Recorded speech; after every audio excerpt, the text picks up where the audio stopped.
morning. Thank you for bearing with us through our slight delay this morning as we got things up and running. I'm Ian Mortimer, the Director of Development here at Canoe Kayak Canada, and it's an absolute pleasure to welcome everyone from coast to coast to coast joining in our paddle challenge with us today. Bonjour et bienvenue au défi de Canoe Kayak d'un champ à l'autre. We're thrilled to be coming live from CKC headquarters here in Ottawa on the unceded territory of the Algonquin and Anishinaabe Nation. It's amazing the response we've had from you across the country. We have more than 32 paddlers and communities, 32 communities and more than 1,000 paddlers who are out paddling today. And I know in some parts of the country here in Ottawa and in Quebec, there is a tail end of a hurricane. So thinking of all of you, I know our paddlers are a hardy bunch and are out there doing their best. All of these paddlers have been so inspired and motivated this season, and it's so exciting for us to share this day with you. 2020 has certainly been a challenging and unsettling year for the world, Canada, and our sport community. The COVID-19 pandemic has brought cancellations, financial hardship, major changes to careers, and disappointment to many within our CKC community. These challenges have proven the amazing strength and resilience of paddlers, coaches, volunteers, leaders, parents, and officials within our community who have found safe and innovative ways to get on the water and enjoy the summer as best we can in these unprecedented times. Today, we're going to celebrate the spirit and highlight the amazing efforts across Canada of not only how we have withstood this pandemic and this crisis to this point, but as we've learned and grown and ways to deal with these challenges and grow as a sport. 2020 has also seen the widespread outrage at the murder of George Floyd and the resulting surge of protests and the powerful declaration on the streets and across our collective culture that Black Lives Matter. This movement has spread and rightfully forced millions worldwide to deeply consider the systemic racism, prejudice, brutality, and inequity which shape our social, community, political, and personal relationships and power structures. One of Canoe Kayak Canada's foundational values is inclusion, and to live up to this value in 2020 means more than it ever has before. We as leaders in our community must listen, learn, and act to break down barriers and build communities of true inclusivity. Yesterday at the Atlantic Championships in Dartmouth, where COVID-19 restrictions have allowed regattas to go ahead, CKC alumni and ADCKC staff member Garrett Horn made a powerful statement at the opening of the regatta.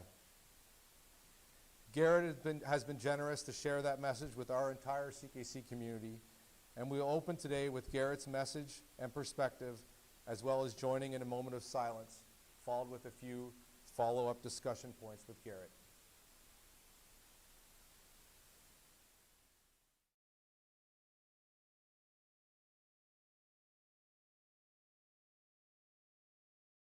Hi everyone, my name is Garrett Horn. I'm the announcer at ADCKC and I'm also a regatta coordinator and seater, so the athletes have another reason to get mad at me.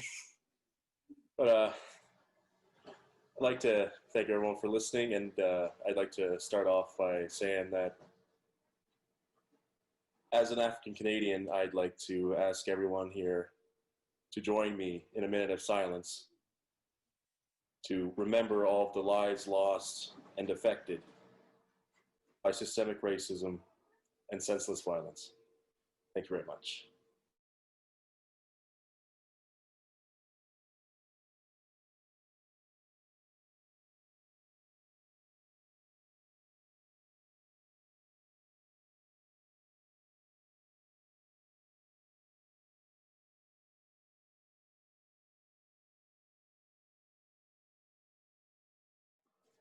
Thank you everybody for joining me.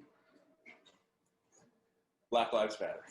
Thank you very much for sharing, and I know that it's hard, and I really respect your strength and courage to stand up and make a statement like that. And I know you grew up paddling, it's been part of your life, and now you're moving in as a staff and the leaders. Maybe just in general, as you've watched events unfold in the U.S. and ripple to Canada and around the world, what's your reaction been watching the Black Lives Matter movement grow? Honestly, I've been behind it since it virtually started around 2014 with "I Can't Breathe," and then the big anthem of "All Right" being behind it. And of course, this year George Floyd was a huge catalyst for all the protests going around across, especially the United States, but across the world, really.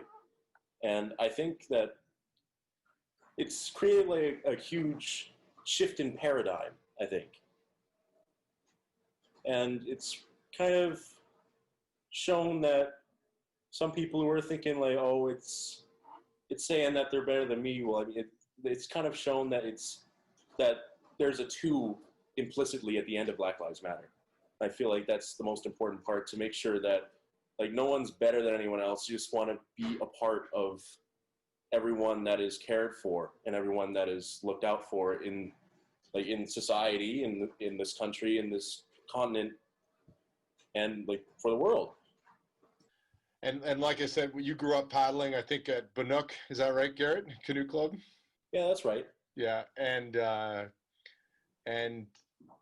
when you were thinking last night about what you wanted to do this morning, and now being generous to share this message as well with our community, what do you think? Why do you think it's important for our Canoe Kayak Canada community to really listen and pause and understand the message that you're sharing? I mean, most blatantly, like this sport is predominantly white, but I don't really think that matters. Like when I was at Bannock, I was never treated poorly to my knowledge. But I was very well accepted in the groups at Bannock. But I think it's important, as like, the majority of people in this sport are on the outside looking in to the real situation that is happening to these people. I think it's really important to bring that to light and to make sure to help everyone see it from their perspective as well as the other one. It's really powerful for me to hear that, Garrett, and I really thank you for sharing your message. And, we're going to continue to listen, but also move into action and look as leaders how we can listen to you. And I'm excited to know you're a leader as well, working with the Atlantic Division and as an alumni working in the great, paddling city of Dartmouth. So thank you for sharing your time with us today and your Thank powerful you so much message. for having me. Yeah. Thank you again, Garrett, for sharing your powerful words. For many of us in the sport, we would say that paddling has shaped our lives, made us who we are, and set us on a positive track. I know some would say paddling has saved our lives. So how can we lead and shape our sport to better encourage a diversity of people, approaches, and thinking? And how can we share that in a way that we can be proud of and share this sport which we love so much? Critically for us at Canoe Kayak Canada, we must acknowledge, respect, and actively walk the path of reconciliation with our Indigenous communities and ensure all Canadians who want to access and benefit from the sport that we care about can. Paddling on the waterways of the landmass we call Canada today is what brings us together as a community. However, we as an organization and individuals must acknowledge that these waterways have been paddled for millennia by Indigenous people whose watercraft developed to paddle these waters are now adapted to be the very center of our sport. Acknowledging this relationship must include the acknowledgement that the adoption of the canoe into our settler society culture fits into a process of cultural contact, appropriation, and violence, which has in many instances benefited settler society and erased, traumatized, and continues to harm Indigenous communities. Through consultation with our Indigenous Advisory Council, Canoe Kayak Canada is committed to walking the path of reconciliation through listening, learning, and action. We'll now hear from the chair of this council, James Lavallee, to listen to his perspective on the work of this council and to discuss the difficult but necessary path of reconciliation and our steps forward. We'll also be highlighting today Indigenous community programming happening this summer in Cape Breton and Manitoba. Here's James and our discussion. All right. Well, thanks. I'm so happy James Lavallee, chair of our Indigenous Advisory Council. James is joining us. James, is a great paddler and lots of disciplines, and notably was a fantastic alumni of our sprint national team. But also, James, I think I'm correct. You've done quite a bit of marathon paddling as well, and lots of different types of paddling on different waterways around Manitoba and some in Quebec and around the world as well. So James, thanks a lot for joining us. Oh, thank you.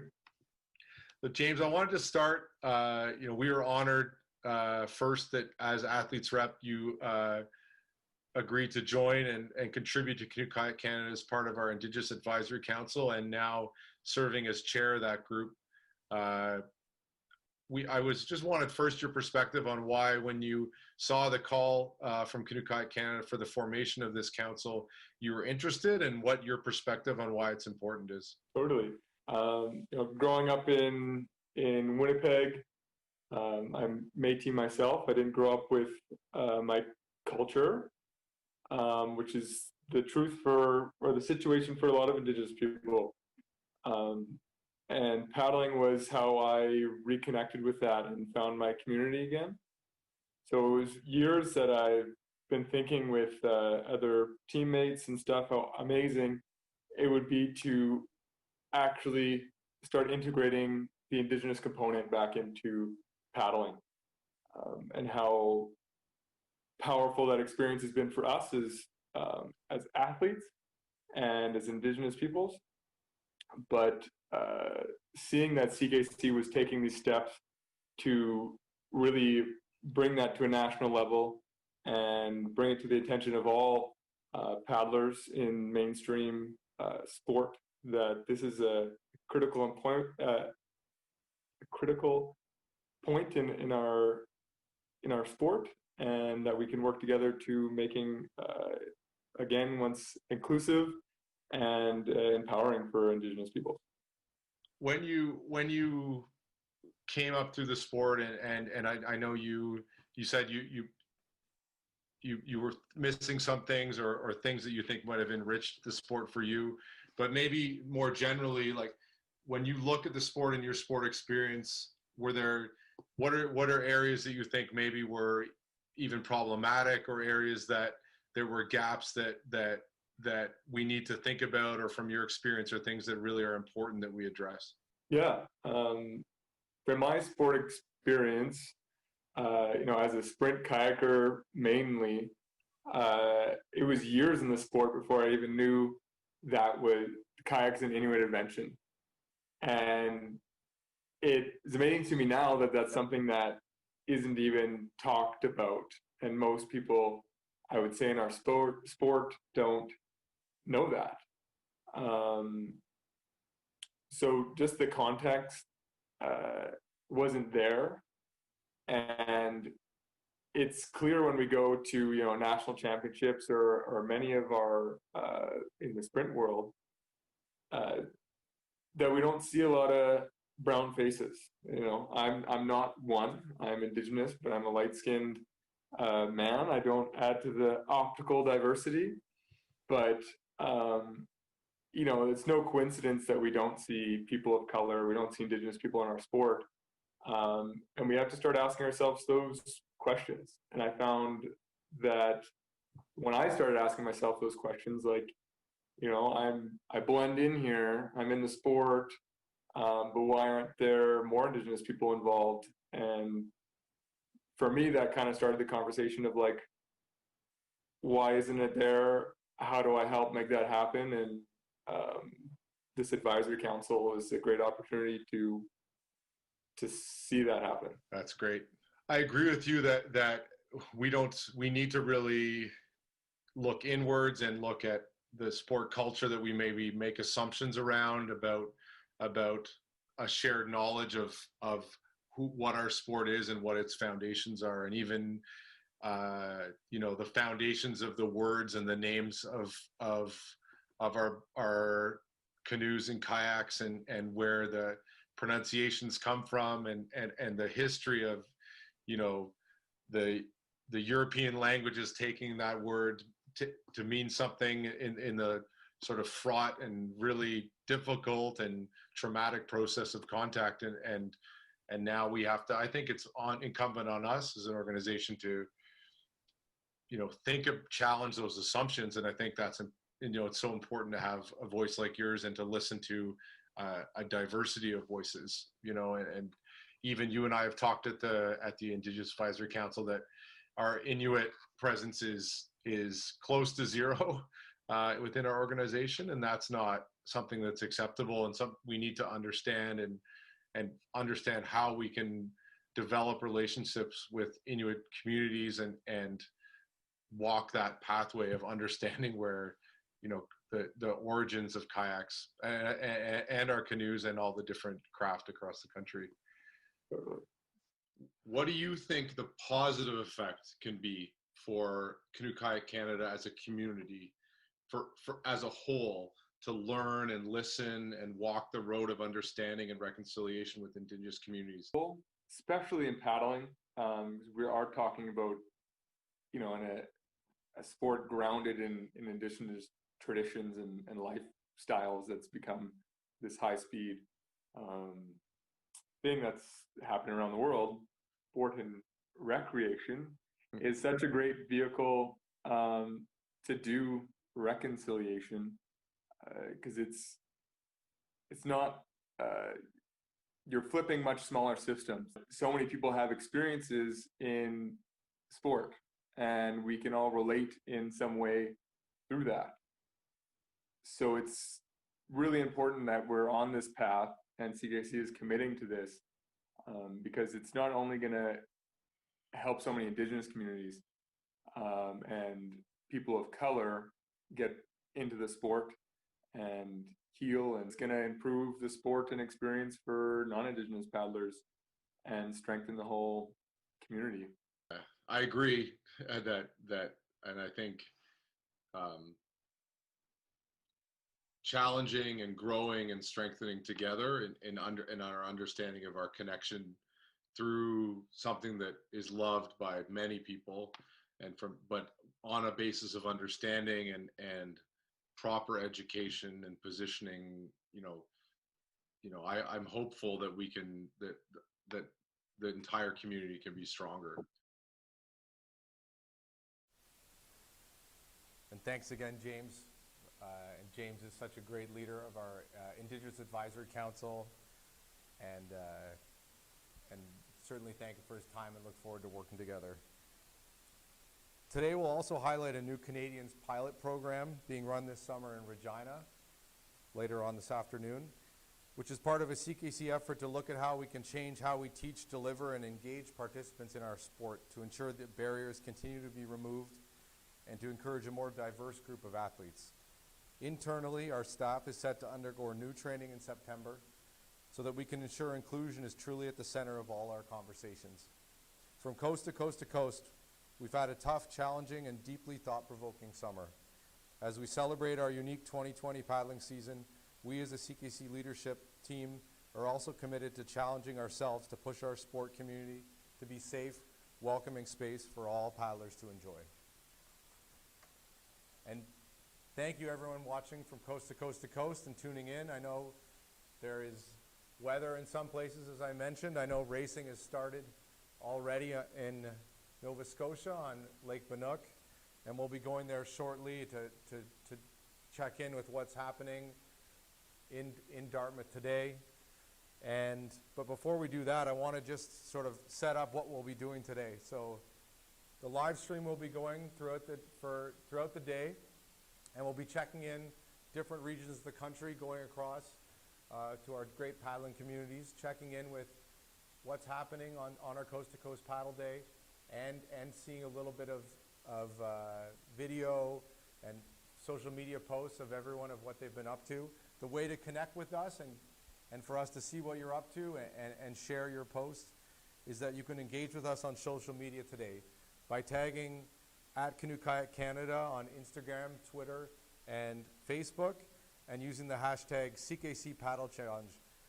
So tag us, or en français, hashtag défi CKC.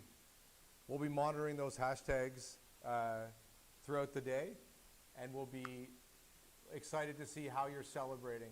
And I know the hosts of different events have the other shoulder have big flags. Would like to see those flying. I know it's windy and rainy, but we'd still love to see pictures of you out paddling and racing in all the different locations across the country. If you've not already registered but would like to participate, you can head to ckcmember.ca, click on the first link to Coast Challenge registration, and you can sign up with our waivers and registration that will allow us to have you be featured in our live stream and also to make you eligible for prizes. It's a short 2-minute registration, and it's still open if you want to share, if you want to register to be eligible for prizes and to be featured on our live stream. Si vous n'êtes pas encore inscrit, mais vous souhaitez participer, rendez-vous sur ckcmember.ca et cliquez sur la première ligne. L'inscription est obligatoire pour tous les participants afin d'avoir une chance d'être mis en vedette pendant la diffusion et direct à courir la chance pour remporter un prix. We'll be handing out those prizes at the end of the day, and we're very excited to share those with you. The prizes are going to be given out for all our different challenges through the day. So open challenges happening across the country and available if you still go register are our distance challenge, our best move challenge, our paddle with us challenge, and our agility challenge. So you can post a picture or video to Facebook, Instagram, or Twitter and tag at Canoe Kayak Can and use the hashtag CKC Paddle Challenge, hashtag Défi CKC for a chance to win one of these open prizes. If you're not on social media, feel free to email us admin@canoekayak.ca. Publiez votre photo ou vidéo sur Facebook ou Instagram et utilise le mot-clic hashtag Défi CKC. A complete description of each challenge is available on our website, and you can check out the general information packages if you're interested. The open skill challenge for distance is to paddle 2, 5, or 10 kilometers. And I know a lot of you out there have already probably done that and could just post a picture from this morning. The best move challenge is to post a video or your best move in a boat. Let your creativity shine. It could be a balance drill, it could be a freestyle move, it could be anything. Stay safe and post that video with those hashtags. The Paddle With Us challenge is to submit a video of a friend performing a new skill, teaching them, and then sharing that new skill. And the agility challenge is the figure 8 challenge, which we'll be demonstrating now shortly by James Cartwright. Well, yeah, when you want. I'm good.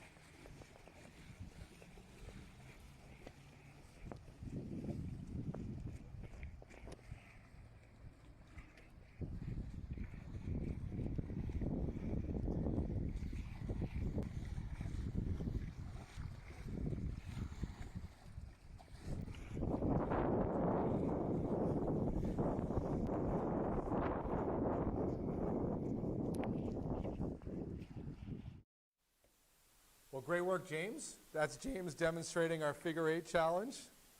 Not too shabby. I didn't get a time, but we'll ask him when we connect with James later. He's in Valleyfield today at our training camp for our development athletes. So that figure 8 challenge, the details are available online, and you can check those out at ckc.ca, how you can take part in that slalom polo challenge as well, which is a little more specific. All the details are online, and we'll be checking on those throughout the day.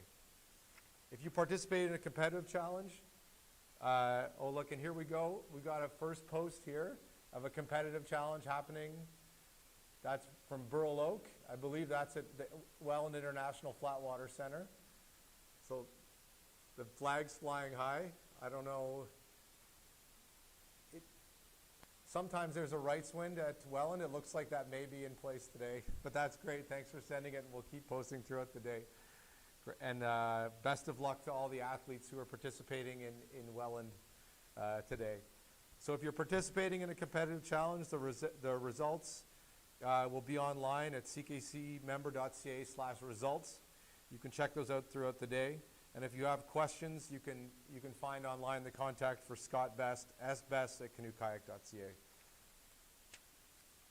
So thank you very much for everyone. If you have more questions, please do reach out or check out our website. Si vous avez des questions, pour inscrire pour toutes les challenges, toute l'information, c'est sur le site web de Canoe Kayak Canada, and these are our hashtags. So there's a lot of host locations across the country. Il y a beaucoup de locations pour la régate et autres events aujourd'hui. And we have over 1,000 registered participants. We're so happy about that. So we'll be checking in with these different host locations as we go throughout the day. And we'll be checking in with all the different regions as we walk across the country. We have had an incredible amount of support from our sponsors. They make this event possible, and they make the great prizes that we're going to be handing out later today possible. Nous avons des multiples possibles de prix pour cet événement, and thank you to all our sponsors so much. So just to list them off, we have the amazing grand prize today for the Nello video contest, of a grand prize of a surf ski or fitness boat for the club or organization that wins our video contest, and we're going to be really excited to share those videos throughout the day. The second place prize in the Nello video contest is a plastic paddle, a plastic blade with a carbon fiber Bracha shaft, also sponsored by Nello Canada, and some extra CKC gear. And third place is a $75 Nello gift card and lots of further CKC gear. So thank you very much to Nello Canada, great supporters of the event, and we're going to be excited to host Tessa from Nello at the end of the day today to hand out that prize. And just wait till you see these video submissions for our clubs and organizations. They're pretty exciting. So we also have great support from our sponsor, Zizou Optics, who have donated sunglasses. Salis Marine donated some amazing PFDs for paddling. Tesca Sport, who donated a bunch of paddling gear from their amazing line of paddling products. We have a Vaca Cadence sensor, stroke rate sensor for paddling, CKC boutique gift cards, branded apparel. So many thanks to all our sponsors, and we'll be checking in with them throughout the day. And also a big thanks to Immediacy, our technology partner, for all their hard work setting up our new registration system for inputting results. And grand merci à Immediacy pour tous les efforts. So with all our sponsors, acknowledge and thank you again for all your support. We're now going to head out, I believe, to the Atlantic region, where we are going to check in with what's been happening so far this morning.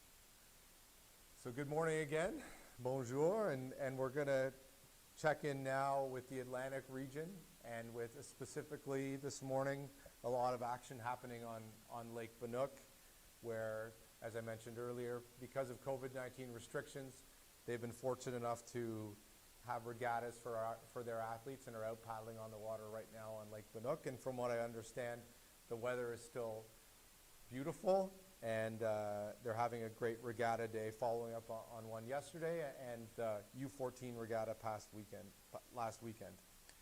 So all the Atlantic Division clubs are participating in that competition, and we will be checking in on results as well later today, and maybe even find out, and we'll be checking in with Jake, who is going to give us a live check-in and give us a look at what's happening on the action on the lake there.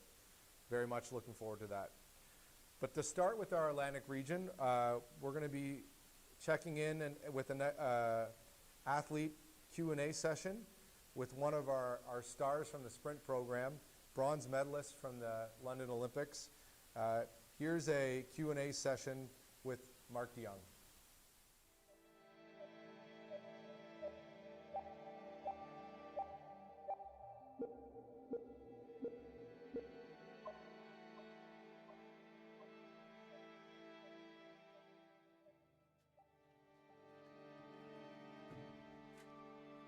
So I've been paddling for 21 years now, and I look back on all the thousands of hours that I would have logged training, and there just hasn't been a lot of time dedicated to the fine details. In the sport, we just have the same solution to every problem, and that's basically just to train harder. That doesn't necessarily mean better or looking at equipment or technique. It's just train harder. You'll get to a level where you can't just train harder. You have to train smarter, and you have to work on all the other components that make you world class. My values are the same. I've always appreciated the fact that you need some balance in your life, and that's what drove me to go to school and get a degree. And I just think it's important that never lining up at a race thinking that that's all you have and that you have this pressure to win because you need to. I like to think that you paddle because you choose to paddle and you want to, not because you have to. So with that in mind, I think that you get a better performance out of it, and you just have more to enjoy in your life. So I think being really well-rounded in all areas of life is important. But I worked as an engineer for a few years, and I came back into paddling and just had a fresh pair of eyes on everything, and was thinking of things like, well, why do we hold our hands where we hold them? Where's the science literature that says that?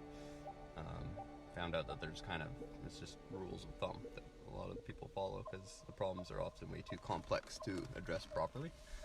But it's my goal to kind of just keep picking away at those things to see if we can figure it all out.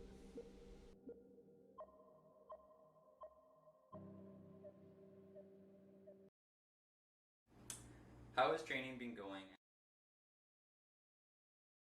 You been staying fit and mentally healthy during COVID-19? Training has been going really well. I'm back to full-scale training with my training partner Alex Scott. We've been training together since about May, and more recently have been sort of at competition level training styles. We're both really looking forward to getting together with the rest of the training group in Quebec City. Just with the COVID restrictions, it's been making it challenging to meet up with the group. But we're hoping that soon enough that will happen. And and then from there on, it's paddle hard until Tokyo. Mentally healthy, I've just been sort of taking it, one day at a time, thinking about, just focusing on the process of training and, just trying not to worry too much about all the what ifs out there. What was your feeling or reaction to the Olympic/Paralympic Games being rescheduled to 2021?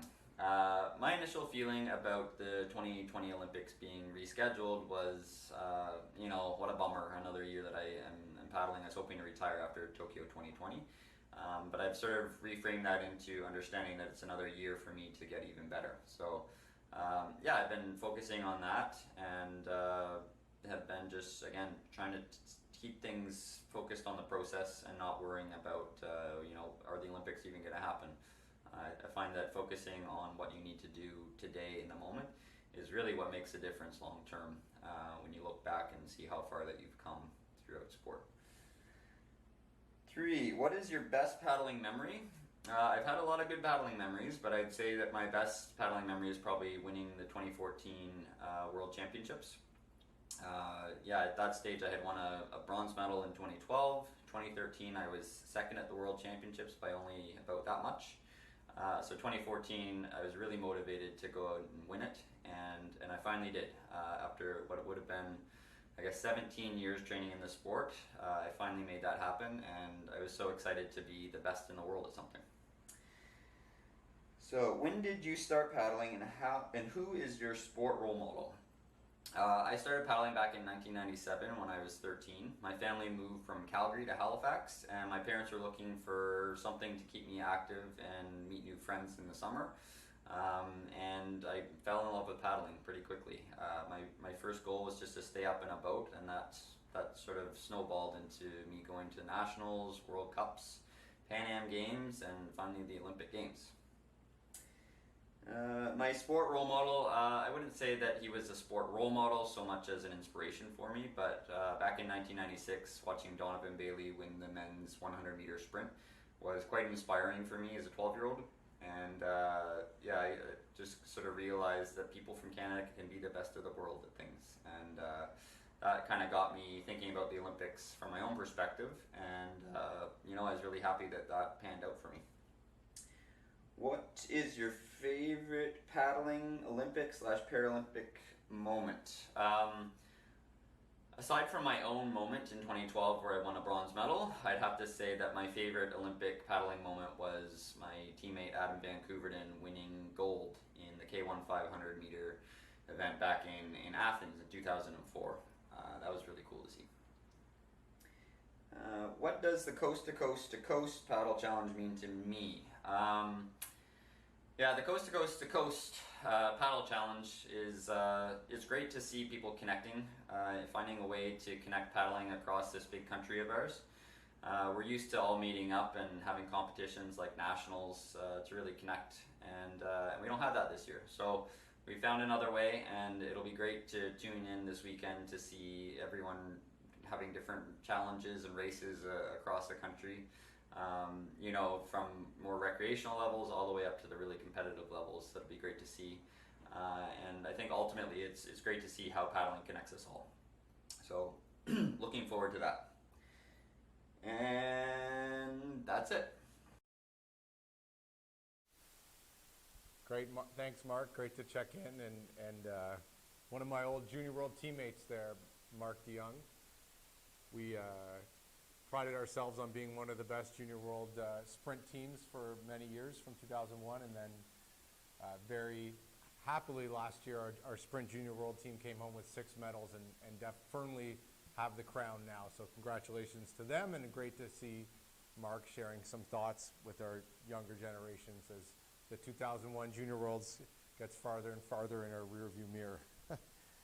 We're going to go next to our first video submission for our club and organization for the Nello Club Spirit Video Challenge. And this submission is from Lake Banook, from the great Sonobe Aquatic Club. Here's their submission.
Canoe. Yeah! We're doing 1-500. Yeah!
great submissions there for our club organization spirit video.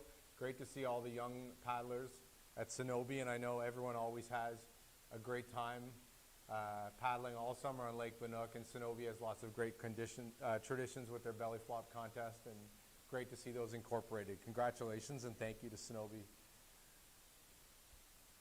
for their great spirit. All the coaches and Coach Rob Barrett and the whole team there, thank you for taking the time, and what a great submission. We're next going to highlight some of the work that the Atlantic Division has done in Eskasoni, the Mi'kmaq community up in Cape Breton, and we're going to start with a highlight video of the program there produced by the Atlantic Division.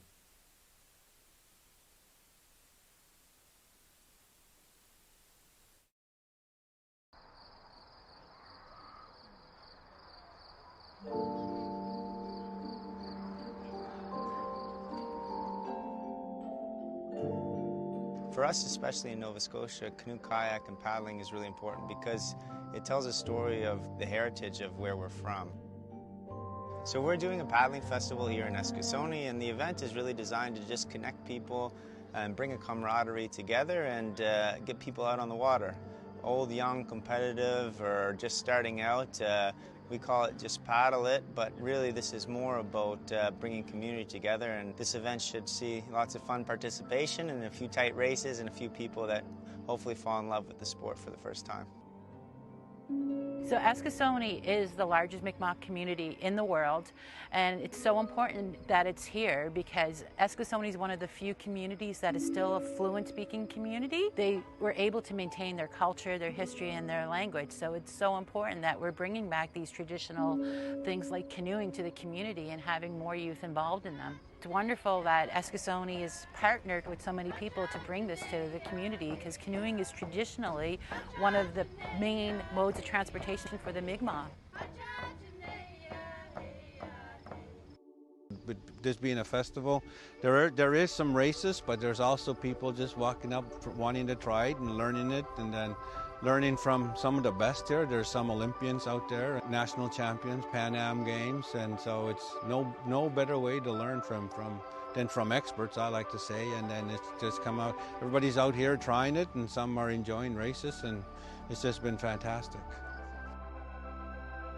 I'm very passionate about sport, and I believe it saved my life, and I believe it can save the lives of our youth too, who just need opportunities. They need dreams, they need a chance to get involved. But I think really it's about creating a stronger sport community as a whole, and just breaking down perhaps some geographic barriers, but also it's about sharing opportunity and sharing a sport that we love.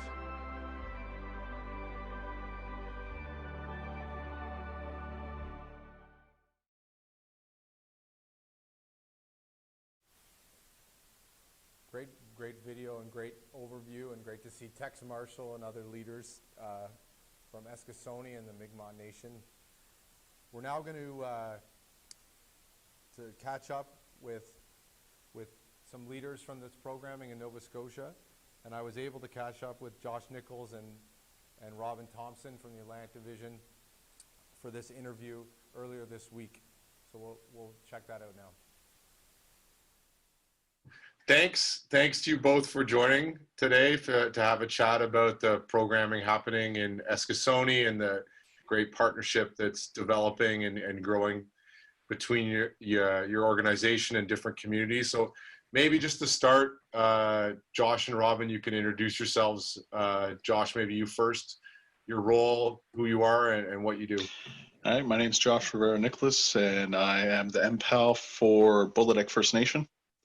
And I do the strategy for physical activity here and run events and just everything when it comes to helping the kids in our community and removing obstacles for them to be able to, participate and have anything that can help them be better athletes and just overall better people.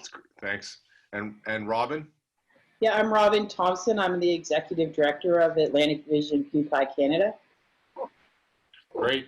this summer for all of us certainly has been a challenging time, a time of growing and figuring things out with COVID-19. But maybe, Josh, starting with you, can you just outline in terms of, I know you do a lot of different sports, but with canoe kayak, what's the programming been like this summer? What have you been up to? First, we have a program here where we have some students who open up our rec shed, and they're able to lend out like canoes and kayaks. And that took a little bit because of the COVID part. We had to come up with a little strategy to figure that one out and make sure that people have access to the equipment. And it's nice to see when we're able to, you know, let them use it. We do well when it comes to summer games and when they had the canoe events. And we do get a lot of medals in that one. Any paddling is something that's really close to our community.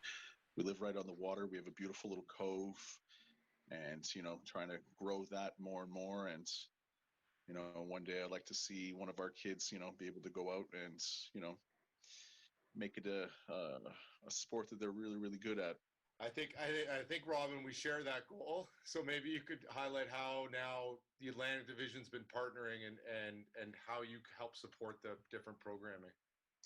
Yeah, so we've been really fortunate to be able to go into a couple communities in Cape Breton mostly, and to host communities on the mainland at Lake Banook. This is our third summer of doing it. Unfortunately, with COVID, we didn't get to Eskasoni till about 3 weeks ago, I think it was. Josh, correct me if I'm wrong. You know, kids in boats is the goal. An Olympian is the long-term goal, but you know, we'll get there eventually. Robin, I can imagine there's a lot of potential and a lot of excitement for you when you go and see the level of athletes that are participating.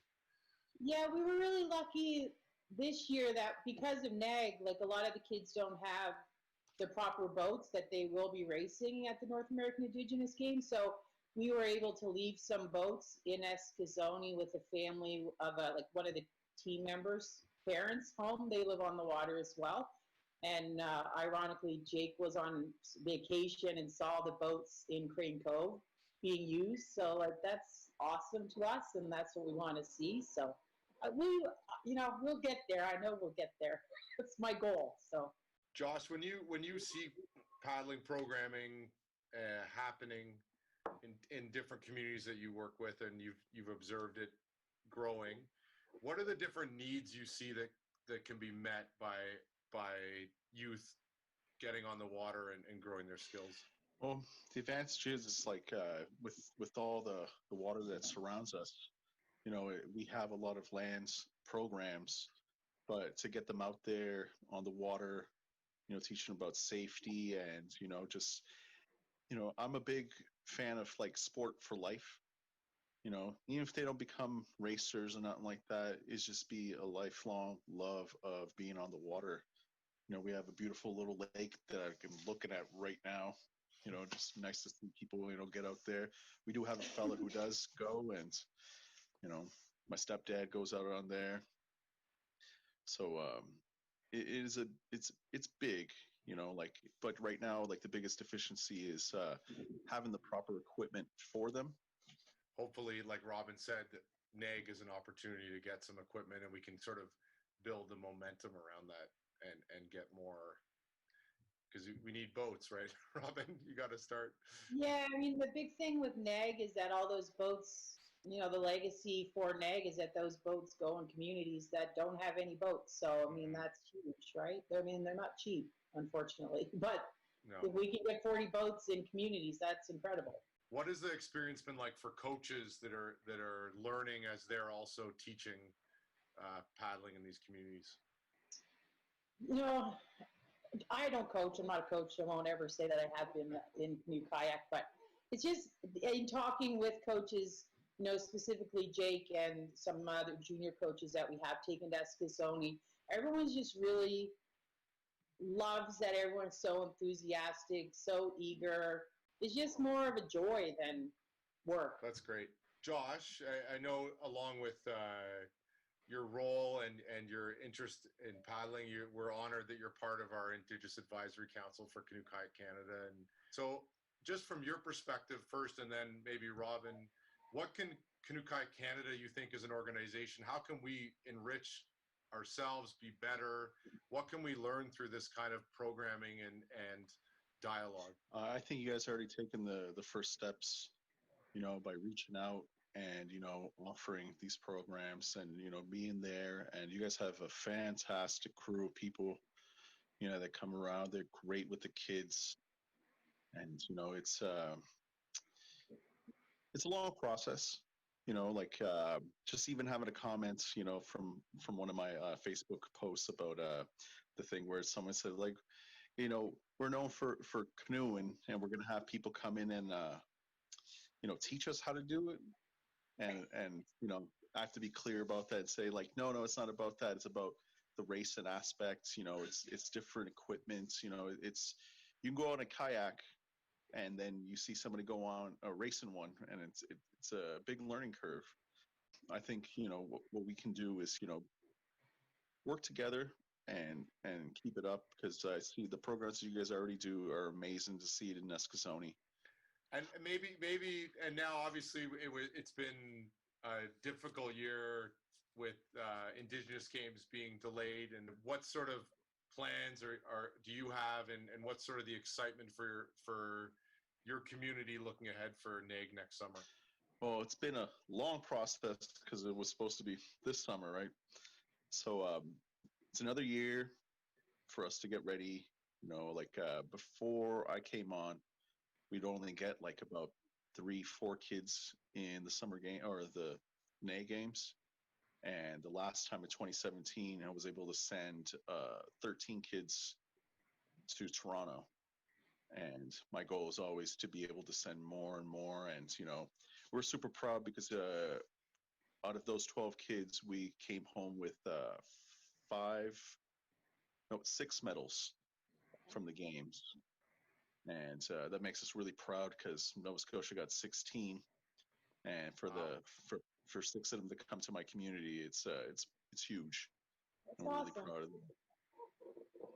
The biggest thing is that we're just trying to get kids in the actual boats that they're going to be racing in. We're also hoping to go in and do like dry land testing in different communities again this winter. So just lots of testing, lots of touches. That's more, that's what we're doing basically. I'm certainly looking forward to being there with you next summer at NAIG, and it's going to be a busy summer and an exciting one, and I know a lot of people are gearing up for it. So thanks, Josh and Robin, for the chat. And I know, Robin, you said that there's more programming coming in September, so good luck with that as you thank you. To more paddling up in Eskasoni. And Josh, thanks for all your hard work and for the great comments. Just always see a future of all our communities in Mi'kma'ki to be able to be, have our own clubs or just all of us together and, see them to go out and enjoy the sport that, I know that you guys love very much and want to share with everyone. So you guys do a great job, and thank you so much. And another great interview and great message. And Josh is such a great leader in his community and providing a great opportunity in community in Eskasoni. And it's great to see that partnership grow and develop. And we all look forward to the Indigenous Games next summer. Some people might not know, but the North American Indigenous Games were set to be held this summer because of the COVID-19 pandemic. They've been postponed to next year, and we're very excited and hopeful that those athletes will gather on Lake Bannock next summer in July for that event. We're actually now going to Lake Bannock live. We're going to be connecting with Jake Janot, the Sport Excellence Lead for the Atlantic Division of Canoe Kayak Canada, who I think is up in the tower. You're live. All right. What race are we looking at here? So we're looking at U18 men's K1000 A final coming down the course. They're passing the 400 meter mark as we speak.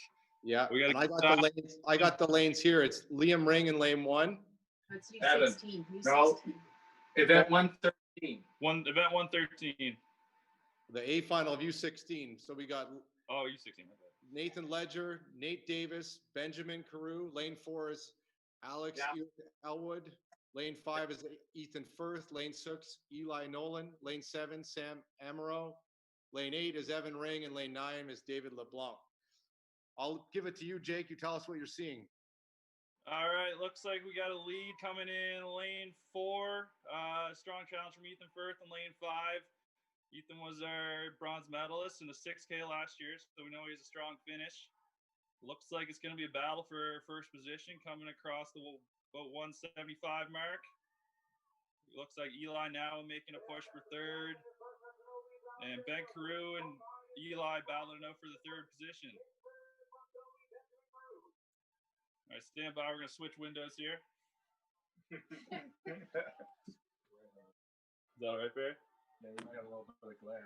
All right, we'll get the finish line shot, but they're about to come into frame again.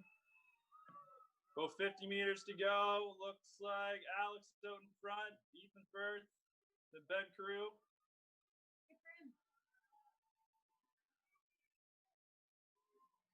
Look at that. Great finish.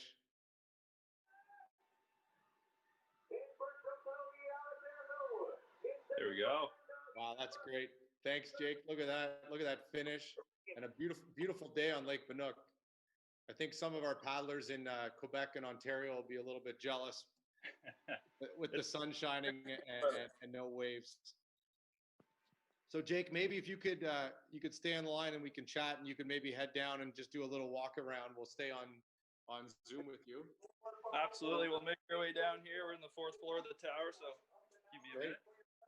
So people that aren't aware, Jake's up in the finish line tower at Lake Banook, landmark in Dartmouth. He's going by the competition committee there and headed down. So Jake,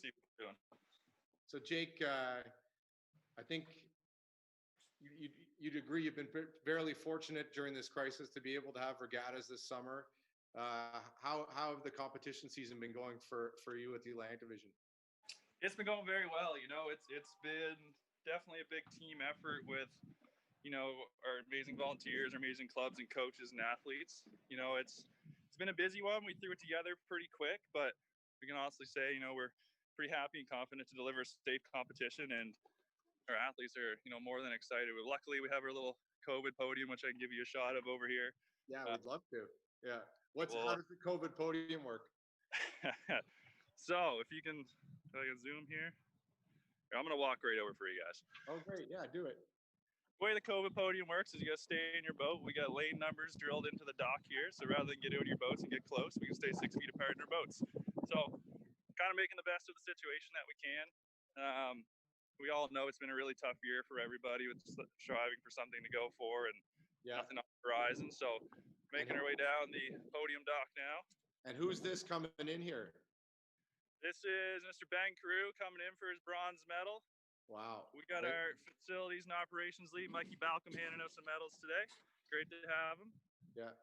So this is our podium set up. The boys should be coming. Perfect. Really? Yeah. Well, congratulations. That's Ben Carew. This is Ben Carew here, our bronze medalist for the K1000 this year. Say hi, Ben. We're talking to CKC and everybody. Congratulations, Ben. Good race. That's great. And yeah, but we're super fortunate. You know, we know everyone's getting there slowly, but we're very lucky here, and we're happy we can be offering a good, safe event for everybody. And you know, if anything else, it's nice just to get back to racing and just having the spirit of competition alive. So fantastic. All right. We'll Lane keep on.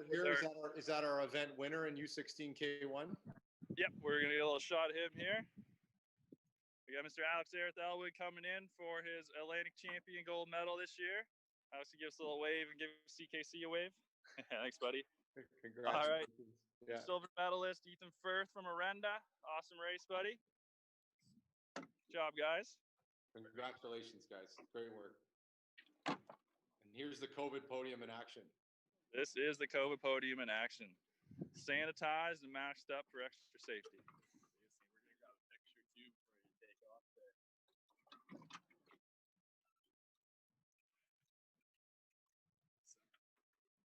There is. It's different, but nice to get something out and have a little bit of accomplishment this year.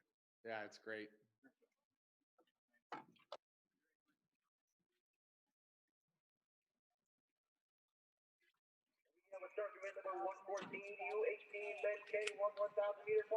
Well, congratulations to those guys.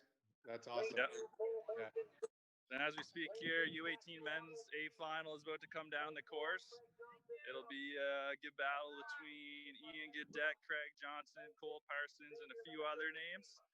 Xavier Levasseur from Chima.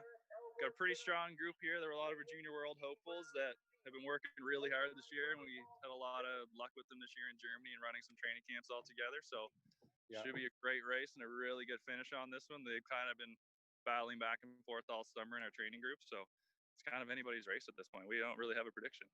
Are they just lining up now, Jake? They look like they're around the 700, maybe crossing the 6 right now. Great. We'll get a shot of Mikey sanitizing our podium here. So Jake, these are some of our Junior World hopefuls, and you know, I'm sure for them it's been a tough summer. How have the clubs been coping and working with them to refocus on this regatta to kind of get those competitive spirit going, and have they been able to get fired up to be Atlantic champ today? I think so. I think, despite all the unknowns and everything with this year, I think we've really seen an uptake with our athletes, just the desire to compete in general. I know we see it every morning in practices. We've been lucky enough that we've been doing a little bit of collaborative training as we can, and we've seen the competition come out in the groups, and these guys have been riled up to race all year. So I know back at the beginning of the summer, everybody was asking for when it was going to happen and when they can go show their stuff. So this race here has been a long time to make it, and I know the guys have been going back and forth. So luckily there wasn't too much convincing, and I know the clubs have just been keeping everybody on the positive train, and luckily we could have this carrot at the end of the summer. So it hasn't taken too much work. The athletes are doing it all themselves. We got pretty resilient athletes here, and we're lucky to give them this. So I'm really excited for this race in particular. Actually, it should be a good one. All right. Well, where are they now? What do you see? Looks like they're crossing the 400 right now. I think.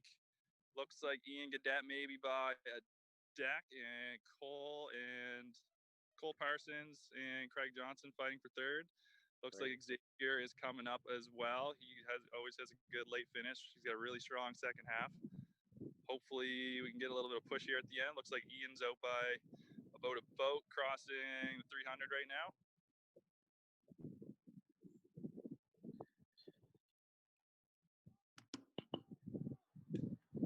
Some very strong athletes here. We got Craig Johnson, Ian Gadet, who are Olympic hopes medalists, as you mentioned, and some of our rising kayak athletes here training on Lake Bannock, and they've had the privilege of seeing our senior men's 1,000-meter men's kayak training group out there as well.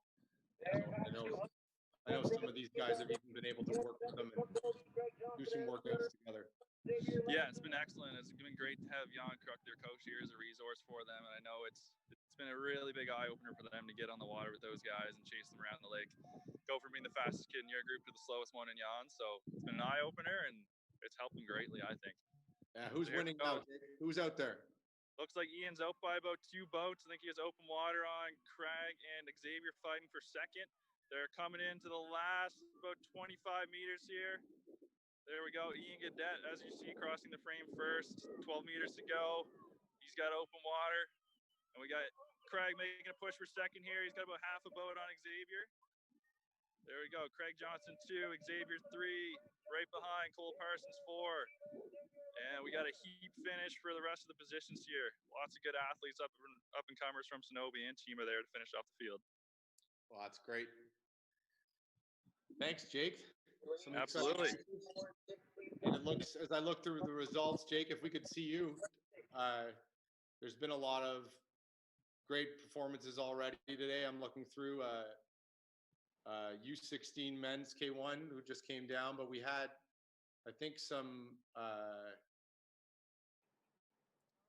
women's canoe results that were promising this morning. U16's women's C1. Absolutely. We'll call that our strongest discipline in the Atlantic Division right now is definitely our women's canoe. I know it's especially the U18s and U16s are watching very closely for our big Canada Games trials next year. It's going to be a hell of a race for that. But Yeah. we saw it last weekend at our U12, U14 championships as well. Our women's canoe just following the lead of the older ones in front of them, and it's incredible to see how much the discipline has grown locally and nationally, and just the uptake we're seeing from all the kids at the club. You know, everyone's reaching for the canoe paddle first now instead of the kayak paddle, which is awesome to see. And Jake, just briefly, I know I've heard anecdotally from different people from different places, but how has been the numbers and registration and the community? Have you seen lots of people out paddling? Yeah, so from the start of all this, we really saw a lot more. We'll start that's the recreational crowd. Lake Minook's already one of the busiest waterways in North America, but then you add in all the new recreational people, and it's the suppers, the sea kayakers, everything in between. I know our U10 programs all had to get dialed back a little bit this year, pretty much division wide. However, I think everyone's sitting around, it started around 50% membership, and now we're back up to around 75, especially around the competitive sense. Once we started hosting races, we saw a really big uptake with people signing up and getting ready for the summer. So overall, it's been good, and there hasn't been too much drastic changes. Our clubs have managed things really well, just with scheduled times in and out and offering half-day programs rather than keeping kids around the club all day. So finding a new normal with all this has been made easier by just sharing ideas and kind of taking a collaborative approach with it. And luckily our coaches and Commodores are just the best team we can ask for to make all that happen. That's awesome. And yeah, and I'm sure we're looking forward to, what do you got there, Jake? I got the U18 podium coming in right now if you'd like a shot of them. Sure, I'd love to, yeah. All right. We got our bronze medalist over here, Xavier Levasseur of Chima. Had a great race there. Xavier, can you give CKC a little wave? We're on the live stream. Great race, buddy. We got our silver medalist, Craig Johnson. Happy as a clam. Good to see you. Good race, buddy. And we got Atlantic champion, Mr. Gadet up here in front. Awesome race, guys. Great finishes there, guys. All right. We'll get there. There's Chum getting the spin data ready to analyze those performances. Yeah, we got the biomechanists on site. They're getting all the data ready. These guys have been pushing it all summer long, so that's great. Keep lots of tabs. All right, Jake. Well, maybe just before we go, you could do a little bit of a walk around. I know just as someone who misses going to paddling competitions this summer and someone who hasn't been able to go to a regatta, if you could just walk back towards the Atlantic Center and we could just see all the boats lined up there before we sign off. Absolutely. We'll get a little pan over the lake here and get our famous tower shot. Tower with half a complement of officials this year. As much as we can fit with the safety protocols, but yeah. There's our Bell Alliant Racing Center, and we'll get to the field of boats here soon. I know it's been a happy sight for all of us to see the grass line with boats this year. So though the tent and everything else may look a little thin in the back, we have lots of boats lined up. Everyone's got their crew boats scattered, singles everywhere. We're coming over here by the Masquat tent. We got Mr. Jake Steele and Andrew Jessup hanging out. Looking good. Oh, surprise guest, Jenny Orton, Olympian. Want to wave to CKC? Sporting everybody. Oh, here's the Masquat tent. Everyone's happy to be here. Yeah. Bubbles. We got the Arenda tent over here. Everybody want to wave? We're talking to CKC here on the live stream. You can't see him up there in the back. We got Kennedy Cases from New Brunswick. Great. Piscataqui from down in Windsor is up and behind. We're coming up here to Sackwa Zone. We get everything taped off with spray paint and club signs. Just keep everybody in their own bubbles. So we got coming up on Chima over here. Yeah. It wouldn't be a regatta without Chima in their spot. There they are. You're right. Yeah. We got everybody's favorite club. We got Abenaki over here. Great. Some good alumni members come back here. Is it correct we have Canabacasis and we also have PEI there today? We do. PEI took off this morning as they did not have finals, but we had their first participation in about 5 years this year. We had 2 athletes racing, both male and female. Came down and competed in both singles distances, and then raced an exhibition K2 together yesterday. That's awesome. Well, thanks, Jake. Look at that shot. And, you know, we may come back and check in later as results come along, but just want to thank you for your time and for all the efforts. And through you all, thank you for all the amazing effort that the coaches and volunteers in the Atlantic Division have done this summer.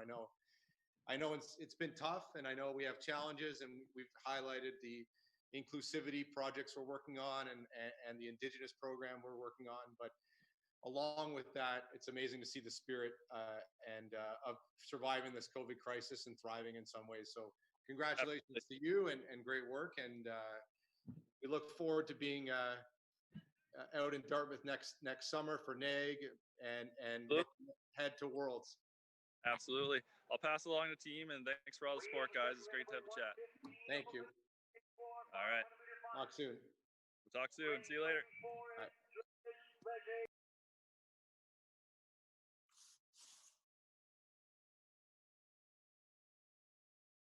Thanks again to Jake, and it was great to check in with that venue. I know for our sprint paddlers, that's an amazing place for us in Dartmouth, so it's great to be here. We have a couple social media check-ins we're going to do. And I think this is a video we have from Coburg, a young paddler participating in Coburg, Dragon Boat and Canoe Club. Look at that. Great technique getting over the water.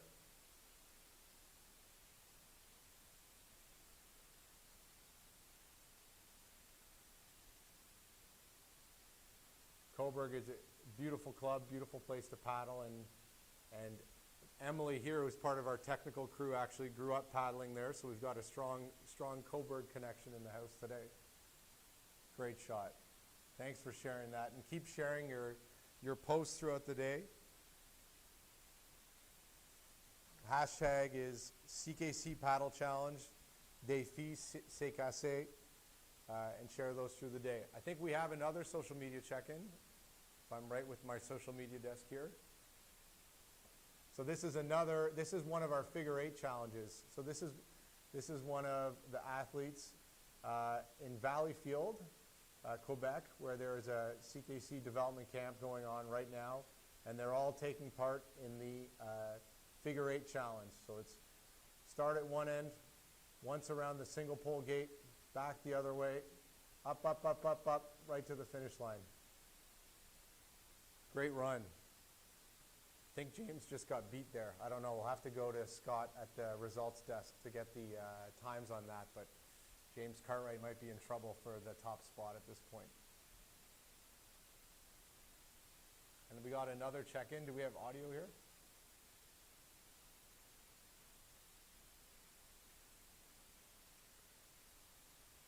Nice check-in, and this looks like a polo, part of the polo challenge. Do we know where this is coming from, this one? We'll get some more details, but young paddler here, and we'll try to get the audio.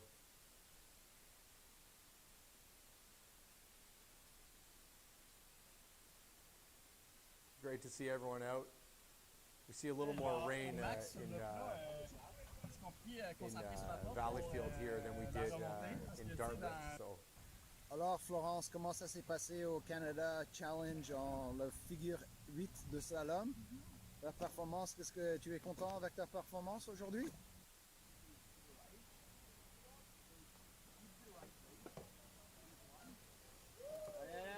Hop, hop, hop, hop! Go, go, go, go, go!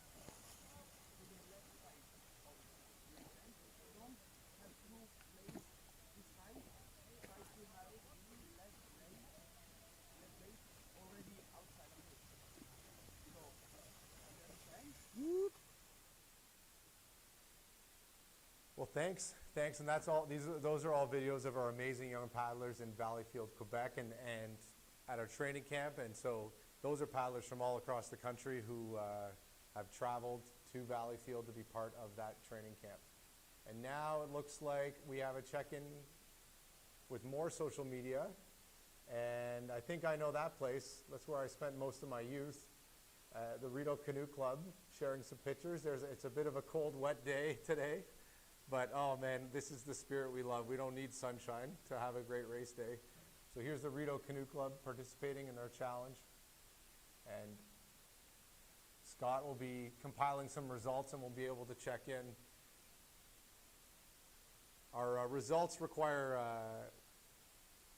a digital check-in, and so Scott and I were thinking now that maybe laptops won't be out in the motorboats with everyone. So here's a Bannock paddler. Sarah got a bronze in U16 C1 500. Way to go, Sarah. Go Bannock. Those are some nice medals for this special championship. I saw a picture earlier this week. Great to see a photo on the Bannock deck. One of my favorite places to watch a regatta.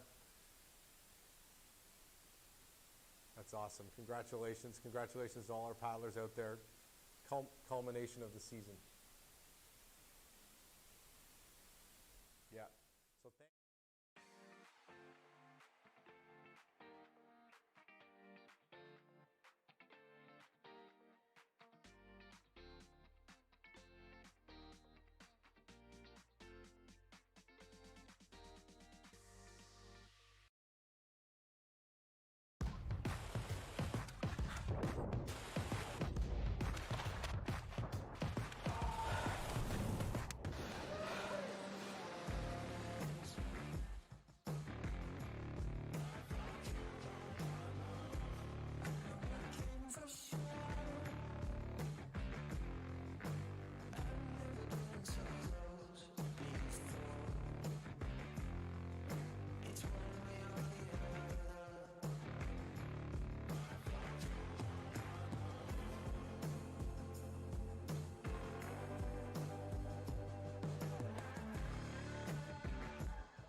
All right, we're just connecting here, and thank you, welcome.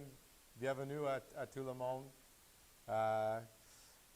Welcome to for those just joining to our inaugural Coast to Coast Paddle Challenge, and our next section of the challenge today we'll be looking and talking about activity in Quebec, and for that we're very lucky to be joined by the Vice President of Canoe Kayak Canada, past Commodore of the sprint discipline, and Mamador to us that know her by that name. So we're going to be Commodore of the sprint discipline, and Mamador to us that know her by that name. If you could mute that video, Madeline, that's playing, then it'll be easier. We won't get confused.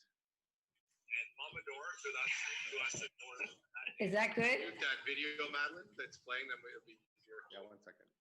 I don't have anything. Is that good?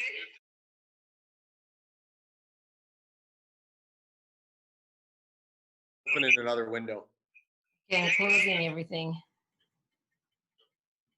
Open in another window. Check, Madeline, check on your browser. Do you have YouTube open in another tab? A Zoom. Madeline, check on your browser. Do you have YouTube open in another tab? Yeah, nope. No, but it might be on my phone. Can get rid of my phone. Sorry. Oh, it's all good. So Madeline's joining us today from Point Claire.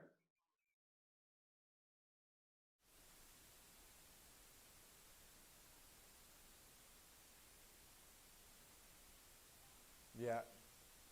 Thank you, Madeline. Au Québec, je pense qu'en Ontario aussi, il pleut à boire debout. Alors, c'est rien. Le canot continue quand même. Et puis, tout le monde font leurs efforts pour essayer d'avoir une belle compétition.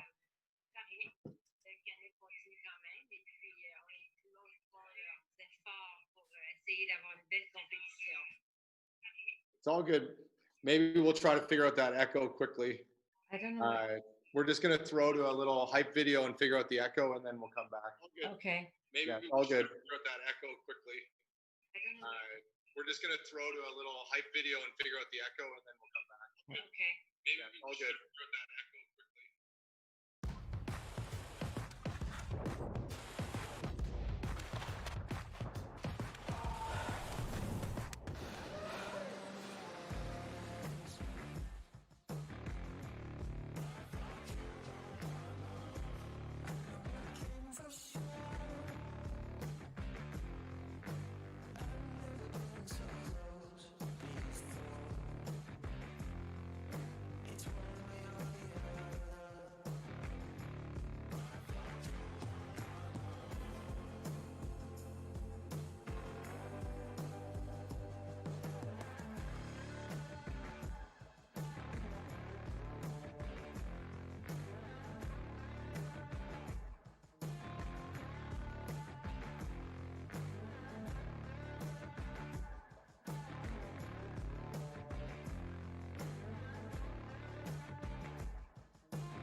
All right, we're back. We figured everything out, Madeline.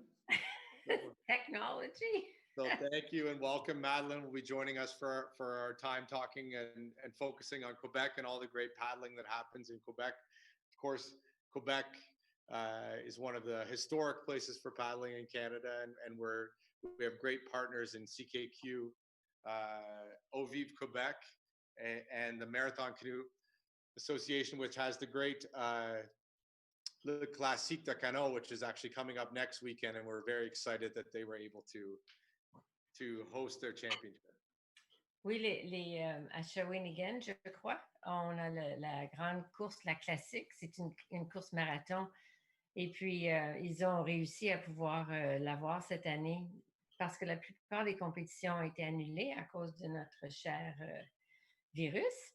Mais tout le monde a fait ce qu'il pouvait. Alors, c'est vraiment intéressant aujourd'hui de voir. Oh, mon horloge va sonner dans une minute. Il est 10 heures. Tout le monde, si vous ne le savez pas, je m'excuse. C'est ça le plaisir de Zoom. Hein? Yeah. Mon Dieu.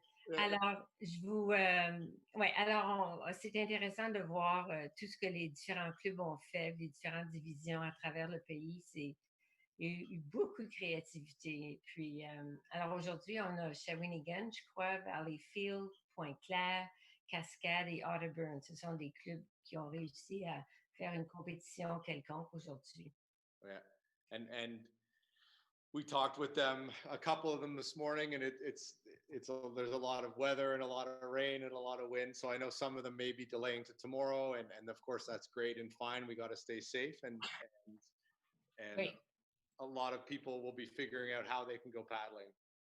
C'est ça, il y avait une pluie à boire debout là, ce matin, mais ça se calme un petit peu. Mais ça se fait rien. On a toujours, dans notre sport, les compétitions s'annulent seulement pour les éclairs, des grosses tempêtes. La pluie, on est dans l'eau. Alors, la pluie, ça dérange pas. Ça dérange, c'est pas plaisant, mais on continue quand même. Alors, ça va être intéressant. C'est frustrant de pas être sur le bord de l'eau, suivre les courses, voir tout le monde, des gros sourires partout. Yeah. Oui.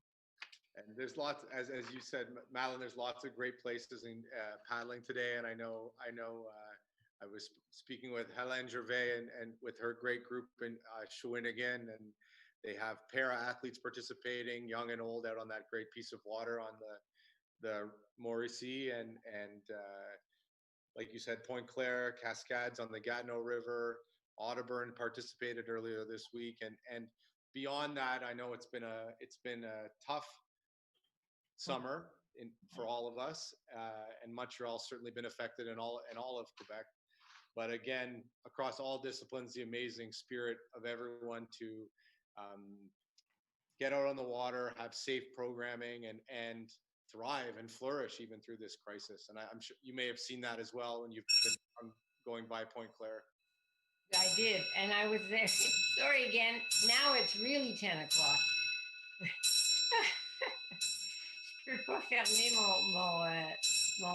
ma grande horloge. En tout cas, oui, mais j'étais au club l'autre jour, puis je voyais toutes sortes de petits mondes dans des canots, des kayaks qui s'essayaient, qui ont passé l'été sur le lac grâce à la créativité des clubs et des municipalités. Puis au moins, on a pu faire ça pour les jeunes aujourd'hui, durant cette période tellement difficile. Alors, c'était un sport qui, au moins, a pu participer. Ils ont participé d'une façon ou d'une autre. Alors, pas de compétition officielle ou comme d'habitude, mais on a réussi, grâce à Canoë-Kayak Canada, cette compétition à travers le pays. C'est extraordinaire. Right. Oui. And even this crisis, and I know I spoke at the beginning and we had some great discussion already, but we've seen widespread movements across the world about inclusion and Black Lives Matter. And I think for you and I have discussed this before many times, that for us to live up to our value of inclusion in 2020 means more than it ever has. And it's a time for us to ask those questions. And we feel that spirit, and we know we want to make our sport inclusive to everyone and continue to grow. And I think it's so critical for us. And we do have a pilot that has been a bit delayed with COVID, but with Eau Vive Quebec to have new Canadians learn how to paddle in Montreal, and we'll be launching that through the winter, hopefully, if things allow. And that sort of project makes a big difference for us and helps us to understand how we can do better.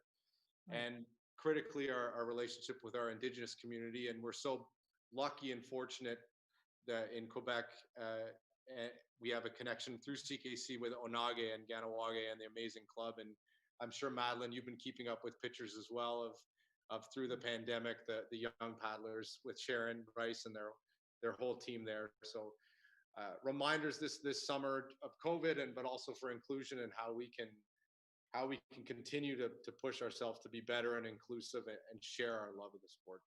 Oui, je pense que c'est drôle, il y a des plus avec ce virus. Et puis, je pense que, étant donné qu'on ne pouvait pas faire tout ce qu'on fait d'habitude, il y a eu le temps peut-être de réfléchir un petit peu plus sur comment on pourrait être plus inclusif. Et puis, d'aller visiter autour que font les autres clubs, comment ça marche. Et puis, on a eu plus de temps pour réfléchir et puis il faut qu'on ouvre nos portes d'une façon ou d'une autre en invitant des nouveaux Canadiens. J'en ai vu une couple au club hier, des jeunes qui sont ici depuis juste 1 an, qui n'auraient jamais fait du canot, je suis certaine. Mais c'était une des choses disponibles pour amuser les jeunes. Alors, les parents ils ont trouvé le club d'une façon ou d'une autre. Alors, je suis contente de voir ça. Là, tranquillement, on va ouvrir notre sport à tout le monde. Et puis, c'est un des plus de notre cher COVID qui nous a tellement arrêtés dans nos pas. En tout cas. So we're going to highlight a few of the athletes and the clubs in Quebec that are participating, and we'll be checking in with some results. Like I mentioned, it might be a little hard to check in with some results because we're using phones and computers, and everyone has those undercover. So we're back to Madeleine, paper and clipboards getting wet and soggy. Yeah. Always paper. So, but I think it's great to have you, and we'll be hearing from a couple athletes and seeing some videos from clubs as well, and then also checking in, I think, with some national team video from who've been training at the Basin. So, and I know you're excited to see some of our athletes there. Yep. Now we're going to go. This is really exciting. I know you'll like this. We have an athlete Q&A video, and this is with one of our biggest stars. Laurence Vincent Lapointe has recorded a video with answering some questions, so we're going to go to that now. Hi everyone, I'm Laurence Vincent Lapointe. I'm here at the Basin in Montreal training with the national team. So I was asked to do a small Q&A for the Coast to Coast Challenge. So here are my answers. First, how do I keep myself in shape with the COVID and everything, like mentally and physically? It is about knowing who to work with. Like, I was lucky to be at home with my club and my teammates when it happened, and even though we couldn't train when we were in confinement, we had a group of mental support, and it was really good to train. Now that I'm with the team, I also have my mental prep coach, and I have like a lot of support, so it's really good. And with the team here, we're training super hard and we are staying focused. Second question, how did I react to the Olympic being pushed back to next year? At first, I got like a little bit of disappointment as soon as I learned the news, because I was already working really hard, and when I was told that they would be pushed back, I was like, oh no. But then in the same day, I realized that for me it was a chance to just train better and train for one more year to get myself as ready as I could be for the Olympics. So not too bad, and after realizing that, I was pretty relieved. Third question, what is my best paddling memory?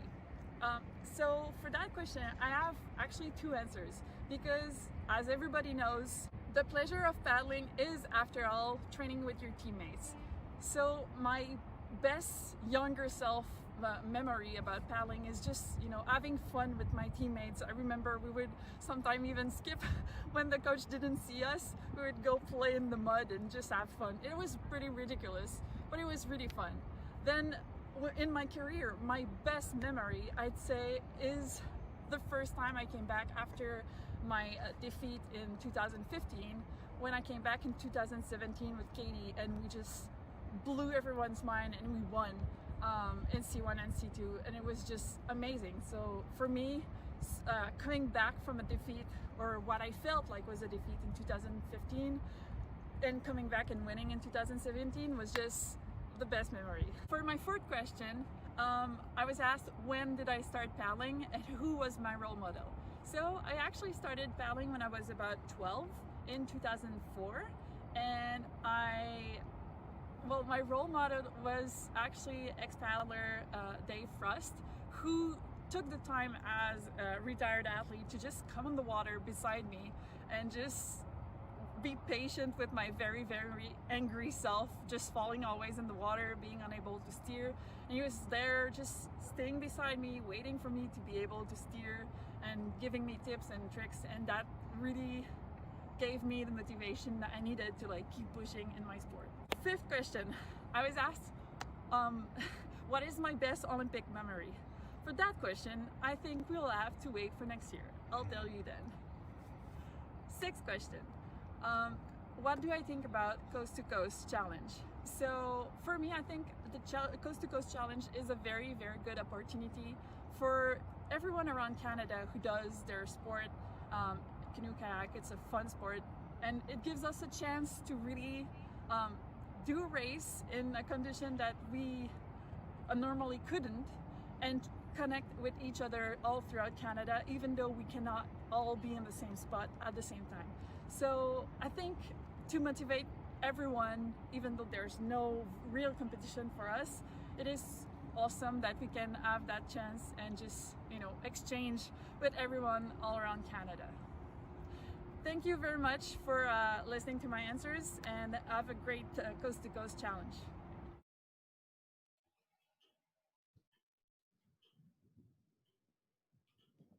Well, here we are. We're now joined. Thank you, Laurence, for that great discussion and interviews. And now we're lucky to be joined, Madeline and I, by James Cartwright. So James, where are you? What's going on? Hi Ian, how you doing? I'm in Valleyfield, Salaberry to Valleyfield, just outside of Montreal, and I'm just walking down some rocks here. We've got national team training camp happening, so we've got Florence Maheu on the water and some of our national team athletes, and also some next gen paddlers paddling in the background here. So a little bit wet here in Valleyfield, a rainy day, but the spirit is still. The spirit of the athletes is high, and everybody's having fun and enjoying being on the water. That's great. Behind me, we got Anthony Collin, our national team coach, working with the athletes, and Michał Stanishevsky, I think he's up at the top. Our next gen coach is also with some athletes. So yeah, we got a good training session happening. And earlier this morning, we did the figure 8 challenge on the flat water with some of the athletes, and then also the polo relay challenge. And then we're going to have another group of athletes coming in the afternoon to do it again. So that went pretty well. We got a little bit wet, but that's okay. We can handle the wet. James, how are you guys doing? Oh, we're good. We're good. We're dry. We're dry. Sorry. Okay. Yeah. It looks good though. C'est beau. Yeah. Let me just see if I can flip my camera around and I can show you some of the paddlers. Does that, does that work? Yeah. Great. Okay. So we got this is Beatrice Olsen from Ottawa. She's one of our next gen paddlers that was set to go to the Junior Worlds this year, but it's okay. Here she is coming into a gate. Wow. Wow. Up, Oh, fun. So exciting. We've had our team trials at this site a couple of times, and it's been a pretty good, a little touch there. It's a good whitewater course. Up at the top, there's some more challenging sections to it with some good features like waves and holes that we like to use. And then the bottom section of the course is a little bit easier, but still very good for training on. This is her older brother, Maël, on the course. Okay. Ready to go. And then up above, we got Florence. Wow. Ooh. It's fun to watch that. Wow. Yeah. Oh my gosh. So Maël is going to be making a push to break onto the senior national team next year. He's been really improving lots in the last couple of years, and he's a U23 paddler, but I think he's got his eyes set on making our national team next year. So, James, they've been able to train all summer in spite of the COVID restrictions? Yeah, I mean, our paddlers got back on the water in, I'm forgetting the exact date. I think it was like late May, early June. We started training in Ottawa. Obviously not using the club, staying outside of the clubhouse. But small groups of, I think there were like 4 paddlers and a coach initially.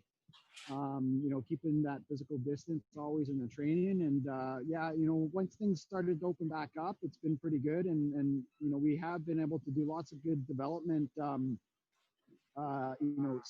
in Ottawa and across Canada, really out in Calgary. I know Mike Holroyd as well. And we had a national next gen training camp out in BC. So the one benefit is our coaches have all been in Canada, and we've been able to really help the domestic development because of COVID. So that's kind of a silver lining, I think, that we'll see. And, down the road, 4-8 years from now will be good, because I know there's a lot of new paddlers that have gotten into the sport this summer, because it's an activity that you can do outdoors and safely. And I think it's, people are looking for new ways to stay active. And so we've had lots of young paddlers in Ottawa get into whitewater paddling. And I think some of the outdoor sports have seen that, where, you can't find bicycles, you can't buy bikes, everything's sold out because so much demand for all the outdoor activities. So, yeah. James and Madeline, maybe you can help a little translation with the answer. You brought up something interesting there with a couple with Junior World athletes, and this has certainly been a tough summer for athletes who, definitely our Olympic team dealing with the delay, but also our Junior Worlds athletes who, had that goal for probably 2 or 3 years. And now, you brought it up, and we were just talking to Jake in Nova Scotia, who brought up the same thing with the U18 1,000-meter events coming down. How have those athletes responded? What are you seeing in their training to respond to this challenge? Yeah. Go ahead. Oh, sorry, was that for me, Ian, or are we? Well, I think Madeline's going to help just translate the question. OK. Alors, la question, c'était, il y a des jeunes athlètes qui s'entraînaient pour le Junior Monde cette année. Puis, ça n'a pas été, ça s'est pas passé. Alors, Ian a demandé à James comment il gère cette situation, parce qu'il y en a qui seront plus disponibles pour, ils vont être trop vieux pour pouvoir participer l'année prochaine. Alors, comment il gère ce désappointement? So there you go. Okay. Oh, merci, Madeleine. Yeah, it's a tough one. I think, I am quite happy to see our paddlers stay motivated and be able to be back on the water. We've been running some training camps as a way to keep them engaged. And yeah, interesting, this year's Junior Worlds were canceled, and actually in slalom, the 2021 Worlds have also been canceled because they were going to be in April 2021 in New Zealand. And so they canceled basically 2 Junior Worlds, U23 Worlds. It looks like they are trying to find an alternate venue for the 2021 World, so in Europe. So we'll see what happens there. But, I think the coaches have really stepped up this year. We can't say enough to all the coaches across Canada for stepping up and running programs for the athletes. It started in the spring with the virtual training, the home gym. So awesome to see the creativity, and the coaches all respond in different ways. And then once we were able to start resume training, the coaches took on extra responsibility, making sure that the training environment was safe for the athletes, keeping them engaged, setting new goals. I think this Canada coast to coast Canada challenge has been a fun idea and a good way to keep connection with all our clubs and our coaches and our athletes, our volunteers and our officials. I think this is a time for us all to kind of reevaluate what we've done in the past and look for new innovative ways to reach and connect with our paddlers and our community. And I'm pretty proud of what our coaches and our community has done this summer, and I know it's the same in our other disciplines. And we're paddlers, and we'll find ways to do our sport in this new world that we're in. And that's I think that's a spirit that we all have to embrace at this time. And the athletes certainly have stepped up as well. So. Yeah. Alors, je veux juste résumer la réponse. C'était que vraiment, sa réponse était grâce aux entraîneurs que ces athlètes et les autres ont pu continuer et gérer leurs désappointements. encore une fois, à la créativité. Et voilà, on en voit descendre le parcours à Valleyfield. Ils sont à Valleyfield, ici, juste à l'ouest de Montréal. C'est un beau parcours qu'ils utilisent beaucoup pour l'entraînement. Alors, c'est la même histoire. Et puis, James a dit, nous sommes des pagailleurs et puis on se débrouille et puis on a toujours trouvé une façon d'avancer puis de continuer notre sport. Alors, c'est beau de voir dans toutes les disciplines, vraiment. Yeah. Great to see James and great to see that competitive. And who's this? This is Michal, our next gen national coach, Michal Stanishevsky. He's a little bit wet. Say hello to Canada. Hey, Canada, how are you? We got, We're good. Bon. There you go. Oh, Great to see you, Michal. someone is in dry conditions over there. I know, we're all dry and warm.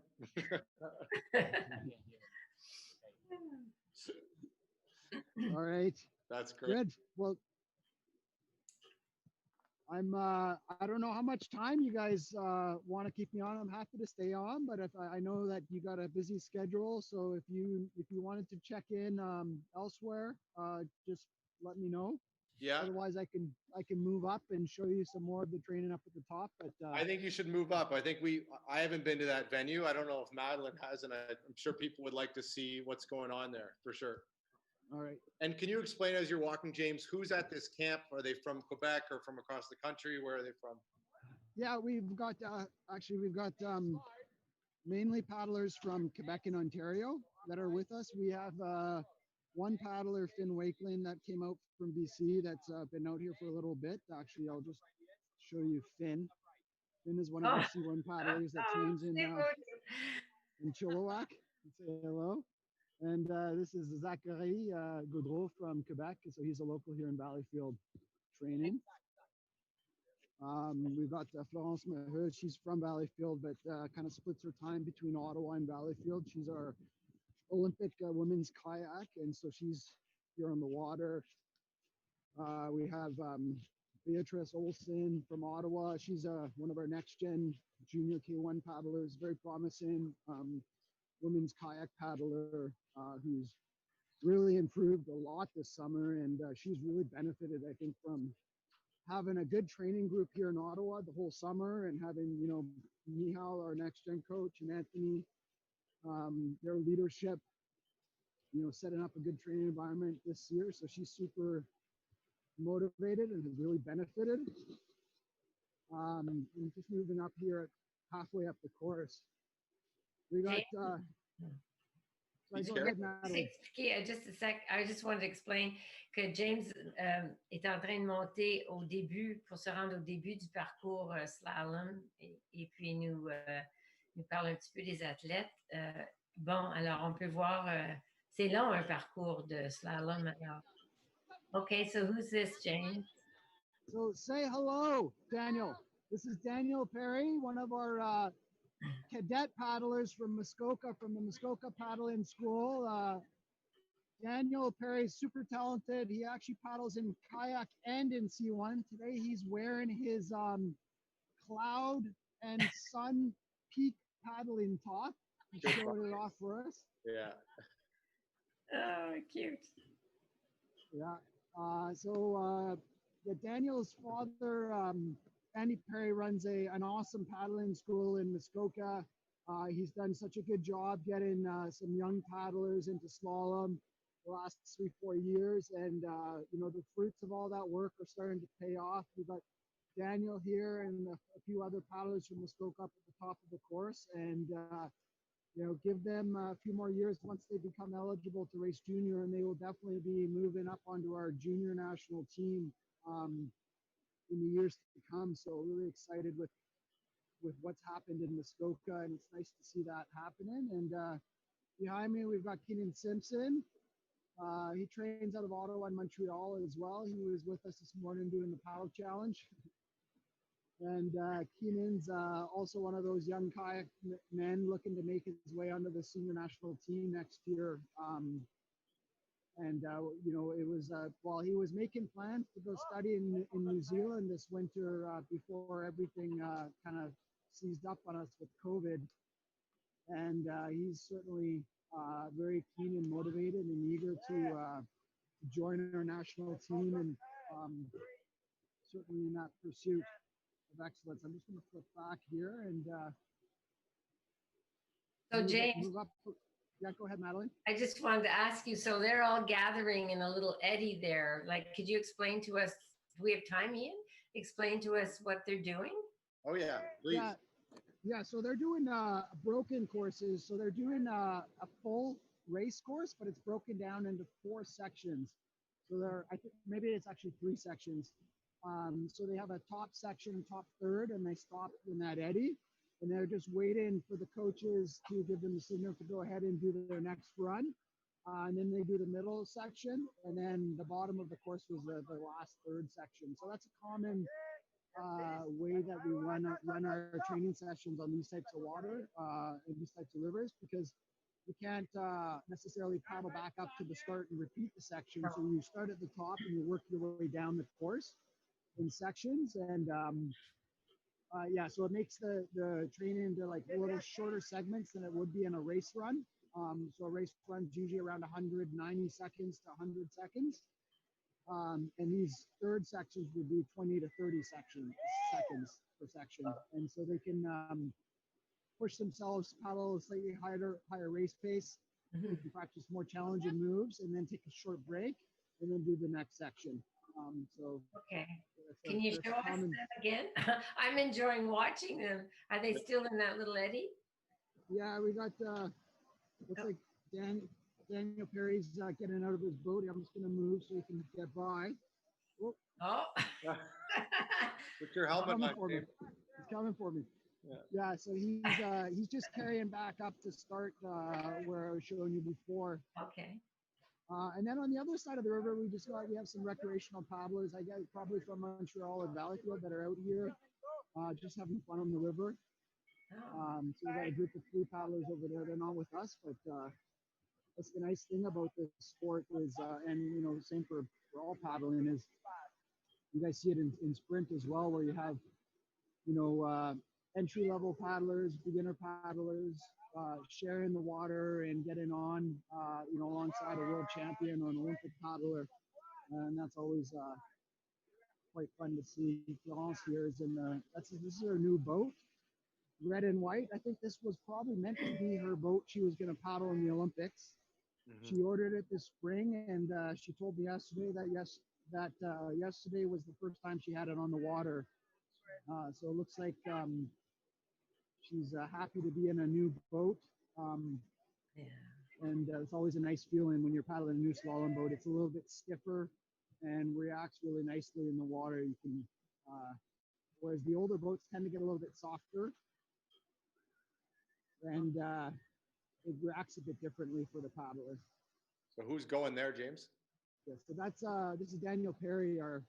He's 13 years old. So he's not junior yet, but he is quite impressive. A little touch there, very impressive paddler for his age.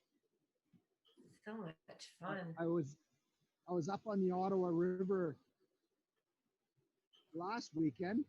One second, I was up on the Ottawa River last weekend with Mihal and Anthony and some of these paddlers that are paddling now.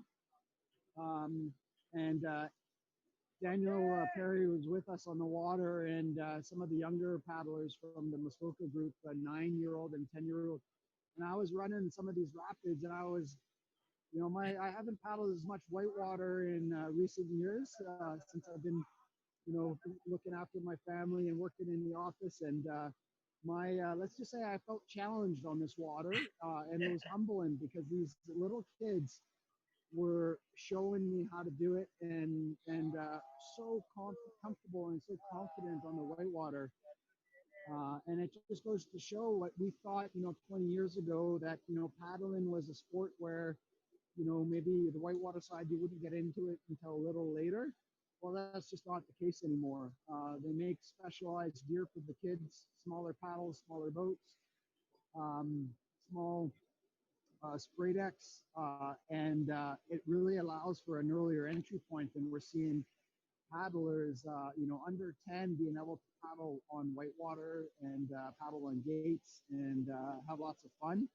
And if you can, introduce them to the sport at that stage, that's really good for the long-term development and for the athlete, for the performance pathway for the athletes, because they get comfortable at an early age, they develop their skills, and as they mature physically, you can start to develop the physical aspects of the athlete, but they already have most of the technical skills down pat, and so that certainly accelerates the development. And it's nice to see that the coaches are working with younger paddlers now. All right, James. Well, thanks for that. That was awesome. I know Madeline enjoyed it. I'm sure everyone did. And That was super. Merci. Merci beaucoup. it's so Okay, nice to see the young paddlers. Awesome. Well, thank you so much. I appreciate you guys checking in. And before. Well, you muted yourself, James. Sorry, I'll just take you back to a shot of the river as I say goodbye. So thanks. Thanks for your work at the office, and stay dry, and Yeah.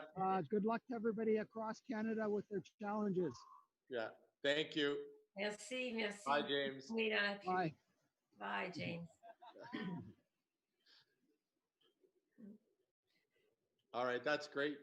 C'est un sport que c'était juste pour traduire un petit peu la dernière chose que James nous disait, que un petit peu comme le canot-kayak de vitesse, on pensait toujours que c'était un sport où on devait commencer peut-être un petit peu plus tard pour se développer, mais on a découvert que les jeunes pouvaient commencer et déjà apprendre des choses et puis ça aidait le développement. Et puis, ils ont trouvé que c'était la même chose cette année avec les jeunes. Il y a des clubs un petit peu partout qui commencent, des jeunes de 9 ans, 10 ans, avec des bateaux qui sont adaptés, des rames, des pagaies adaptés. Alors, se lancent dans ce beau sport et puis c'est bon pour nous, c'est bon pour le sport. C'est une bonne chose à voir. It's great to see. And Graham Barton, our chief technical officer, sent me a text and said, James is like the weatherman and we're back in the studio. So we're going to go now to 2 video submissions. And Madeline, you can help line this up too. So we have a contest from Nello for clubs or other sport organizations. They have to share a video of their club spirit, and the winning club, judged by a panel of judges, at the end of the day, will win a boat from Nello Canada. So. Oui, il y a une petite compétition de vidéos aujourd'hui qui est supportée par Nello Canada. Ils vont donner des prix, des bateaux de sorte. Et puis, c'était une invitation au club de faire une vidéo d'esprit, là, une vidéo pour motiver les gens, pour voir qu'est-ce qui se passe dans leur club et puis pour nous montrer ce qui se passe chez eux. Alors, c'est amusant. Et puis, alors là, moi, je pense qu'on en a une couple à vous montrer. So first up is Cascades and then Lac Beauport. So let's enjoy.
Am I Yes, supposed I to? am.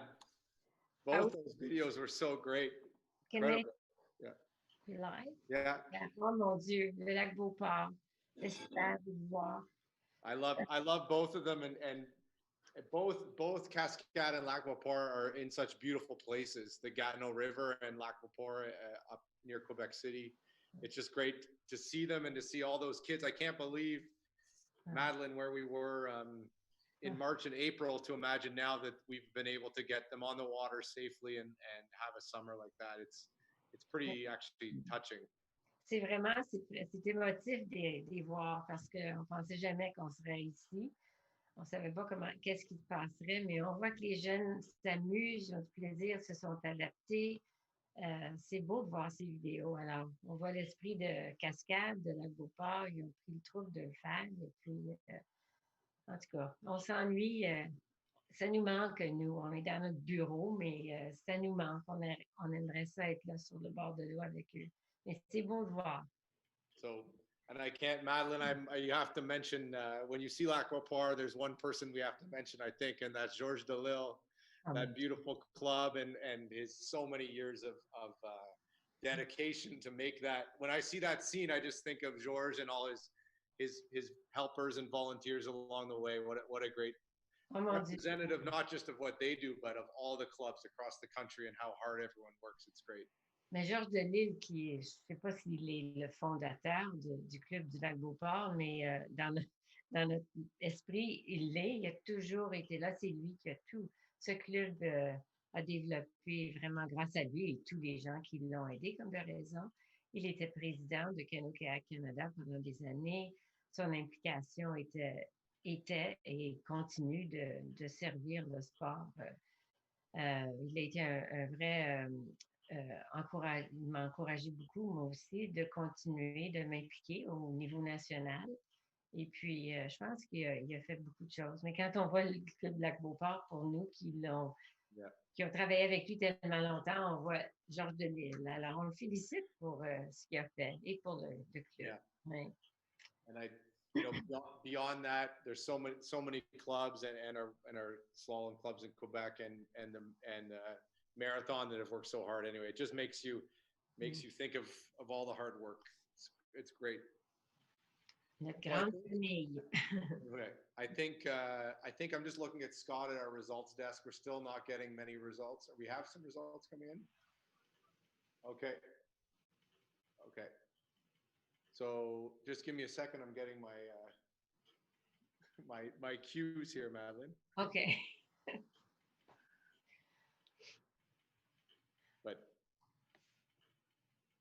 are we going national team next or results?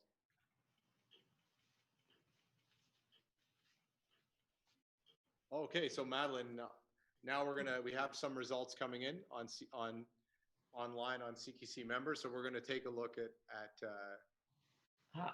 what's happening as results come in. Races are finishing. Coaches are braving the weather. Pour voir qui sont dehors, qui sont dans leur bateau puis ont réussi. Et voilà. Okay, well, we're moving out of Quebec, but we got results here from the Mississauga Canoe Club, and this is men's K1. So Andre looks like he put down a good 4:26.8, solid time, and I just can imagine if they're competing today, what the wind and waves are like, even on the Credit River if they're competing there. But good to see, Mississauga is a club, Madeline, a good Quebec analogy for this section of our show. Mississauga is probably the Montreal Canadiens of sprint canoe kayak. Oh mon Dieu, oui. Yeah, they've won the national title overall for club the most times and have a long tradition of canoe athletes and definitely great to see some strong kayak athletes coming up.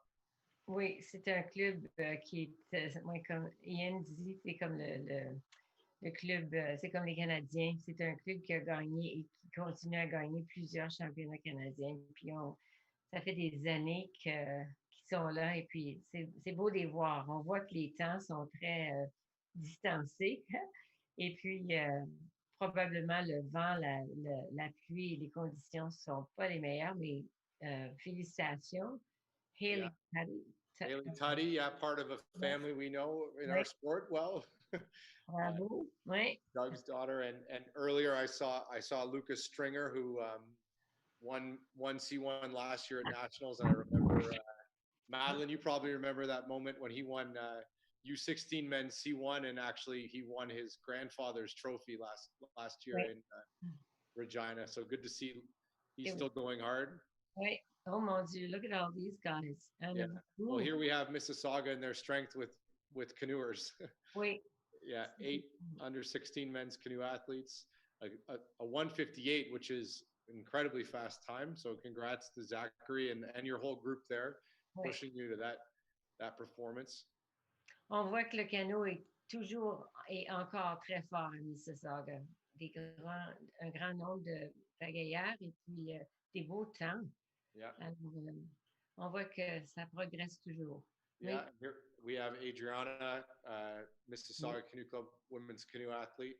Ah, le Of canot. course, she has an easy hero to look up to at Mississauga in women's canoe, with Katie Vincent, world champion, and someone who has her eyes firmly set on Tokyo next year.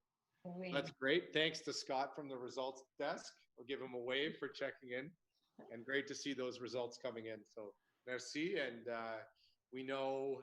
So everyone out there, we know it's hard to get results in with weather and different factors. So as they come in tonight and even tomorrow, we'll be cleaning them up and posting them all next week so we can all see our results from across the country. Right. So I think now I'll look at my producers. We're gonna go to some national team footage. So this is fun, Madeline. We actually have a couple, and this one we can watch live together. And we have some footage from the national team. So our national team, our men's kayak 500, our K4 program team, and 200 has been training up in Lac Beauport with Fred Jobin. This is for sprint, obviously. And in Montreal, au Bassin, we've had women's canoe, and they've been training with the para-canoe team. So Mark Kramer, the para-canoe coach, Mark Granger, the women's canoe coach, and they've all been training together. Bon, alors, on va voir des athlètes au bassin olympique, des équipes nationales. On a le groupe para avec Mark Kramer, leur entraîneur, et puis Marc Granger avec les femmes canot, je crois. Et les voilà. On reconnaît le bassin. Marc-Jean Drapeau. Oh, yeah. So what we're going to watch, I think this is a 100-meter piece, but we'll check it out, Madeline. And before we start, I think it's important, you might not like it, but you, of course, grew up paddling canoe yourself. Is that correct? Oui, oui. Moi, ça fait depuis les années 50 que 50 que j'ai fait du canot avant que les femmes canot soient acceptées dans l'international et même le national. Alors, c'est ma passion, voir les jeunes femmes en canot. Yeah. Sont bonnes et puis ils ont des belles techniques. C'est vraiment beau de les voir. Je suis contente de voir ça. Yeah, so let's check it out here. I think it's a quick piece, so I'll set it up. It's 100 meters, and this is with Laurence Vincent Lapointe, Katie Vincent, Sophia Jensen, Julia Lilio Sunday, Rowan Hardy Kavanaugh, and I might have missed someone, and we'll see as we go. But you know, it's been a long, tough haul for this group as they have to readjust and prepare. But it's great to check in with them and see how their training is going. So let's watch. Bring it up to the line together. You're the voice of Mark Kramer. Petite voix douce de Mark. Hold it, Katie. Hold it, Laurence. Hold it, Enzo. Oh, yeah. Hold it, everybody. And Sophie as well. Oui. Ready, set. Alors, c'est un 100 mètres qu'on voit. En ce moment, on a Laurence, Vincent Lapointe, Katie, Vincent, Sophia Jensen. Ce sont déjà sur... c'est beau de voir. Alors, je pense qu'on voit Katie et Laurence au large. Wow, great. Oui. Look at that finish. Oh! Oh, mon Dieu! Ça, c'est une belle course. Et des beaux canaux, vous voyez les décorations sur les bateaux. Je trouve ça tellement beau. Yeah, it's great to see them training together, and you know, we've been checking in with obviously the coaching staff with Graham acting as head coach and CTO, and they're having a great summer of training and doing a great job. So it's fantastic to see that. And also, I mean, that team is so deep, our women's canoe team, with the next generation, with experience, winning Olympic junior world medals, defending junior world medals for Sophia and Julia Lilly, and Sophie and Rowan and Anna Roy, and the whole next generation is so incredibly strong that it's super inspiring for all of us.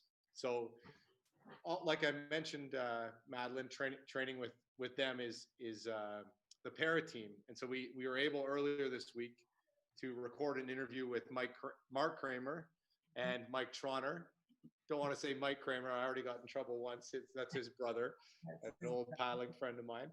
But we're going to go now to that interview I had earlier this week in English, and you can maybe, Madeline, you can summarize a few points at the end. But here's Mike Troner from our para team and Mark Kramer.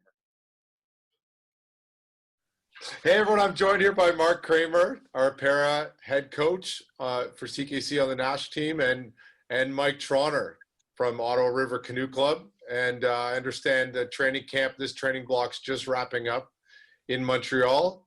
Mark, how have things been going with training, getting back together as a group in this COVID-19 summer? Yeah, it's a little crazy. We've just wrapped up a really good 5 weeks here with the women's canoe group. With its challenges, it's taken a little while to get things together in a place in a fashion that we all felt safe and comfortable with. But once we got back out on the water, it was awesome. I mean, it just like falling back into an old pair of shoes. Like it felt good. Yeah, that's awesome. And Mike, how's it been for you getting back at the basin on the course with your teammates? It's really, really good here being with the team. I think we push each other so hard, and that's what actually helps us to accelerate and become better athletes in general. Being stuck back at home because of COVID was really, really difficult because you're not in that training environment, right? But when you're back here in Montreal training together as a group, I mean, you really challenge each other and you become so much better. That's great. And some people might not know, but actually a lot of the sessions are integrated with our women's canoe team who are training this summer at the basin as well. Mike, what's it like for you training with our women's canoe team, and how does that dynamic as two of our strong teams come together? They're definitely fast. You know, I don't want to be put with somebody who's going to be pushing me at my minimum. You know, the women's canoe definitely pushes me to my maximum effort that I could possibly do. And just to keep up with them every single day is an effort on its own. So I think being together with their group has definitely helped me out as an athlete personally, because it's going to push me to be much, much better, especially when we get to the international stage. Yeah, that's awesome.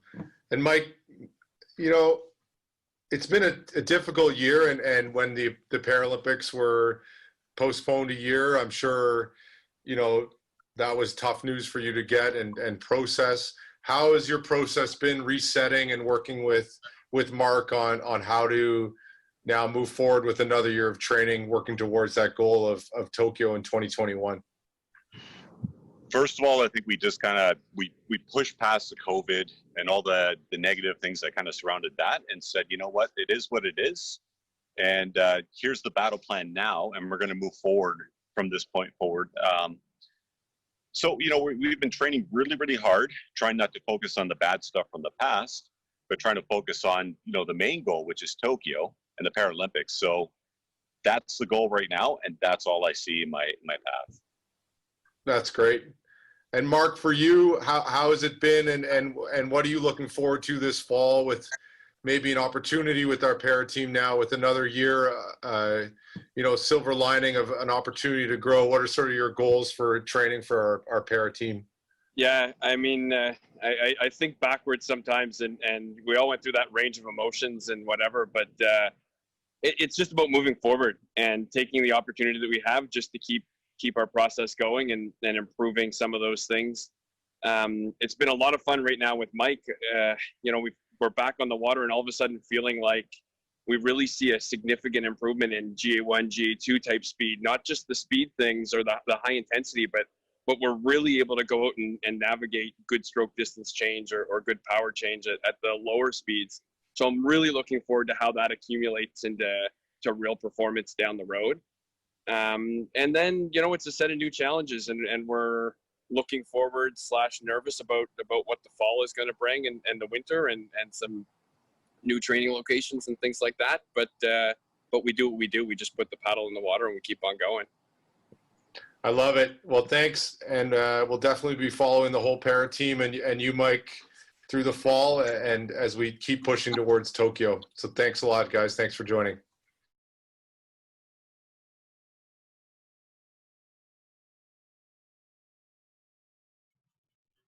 Well, Madeline, what a great interview with Mike Trauner from our para team and Mark Kramer. Oui, alors je vais juste faire un résumé en français. Vous avez vu les femmes en canot, mais cette dernière entrevue avec Mark Kramer, l'entraîneur de notre équipe para, avec Mike Trauner, qui est je vais aller dire, c'est un canoïste en para. Et puis, une des choses qu'il a dit, c'est qu'il s'entraîne à côté des femmes. Et puis, il dit que ça l'a vraiment motivé et encouragé parce qu'il dit ces femmes sont rapides et ils l'ont poussé un peu. Alors, il trouve que l'entraînement est super. Et encore une fois, comment a-t-il géré le désappointement des Olympiques qui se sont déplacés? Et puis, il a dit, c'était désappointant pour un petit bout de temps, mais maintenant, on regarde 2021 et on est positif et on avance. Et Marc a dit la même chose. Il trouve, encore une fois, il y a plus de temps pour mettre des petites choses, de travailler les détails. Et puis, je pense qu'à la fin, ça va être une bonne chose d'améliorer les techniques et trouver d'autres trucs, d'autres façons d'avancer. Alors, ils en profitent et puis ils sont très positifs. C'est super de les voir. Right. And I think it's a great way to end off sort of our segment there, Madeline, with such it's great to see Mike so positive, like you said, and improving. And I want to say merci, grand merci, the clubs de Shawinigan, de Valleyfield, Pointe-Claire, Cascade, Audubon, mais aussi tous les clubs, pas seulement les clubs qui participent aujourd'hui, mais pour tout l'été, tout le temps, les efforts de nos clubs en Québec et aussi les Frank et Christine et CKQ et Julie au Vive Québec et toute personne associée de Courrier et Canot de Québec. And good luck, bonne chance pour la classique de Canot next weekend. And everyone, I think, in Quebec for all your hard work this summer. And merci à toi, Madeline, for the translation and the help and just for your leadership as well. It's been fun. So we'll have you sign off and say thank you. And, alors, merci à tout le monde et puis bonne journée, bonne reste de la journée et puis ça m'a fait plaisir. Merci, Ian. Merci, Madeline. Au revoir. Au revoir. Okay, well, thank you to Madeline and merci pour toutes les efforts en Québec. Now, I believe we're doing a social media check-in, so we'll check in with our media desk, Laurel and Marin over at our media desk, and here is our Cascade. I think this is the Paddle With Us challenge, where it's someone, so the challenge here is to teach someone something. Here we go.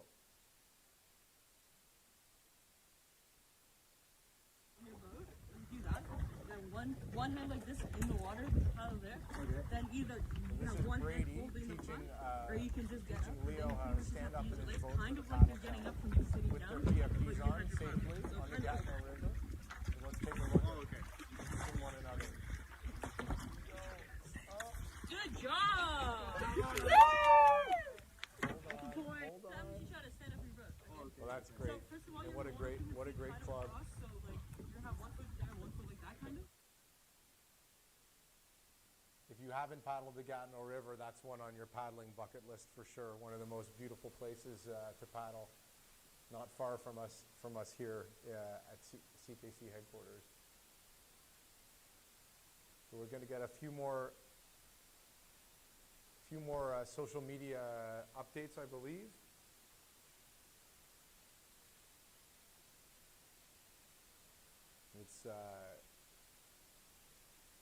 It was great to see the results coming in. I know there's results coming in from different clubs, and Scott at our results desk is on top of those.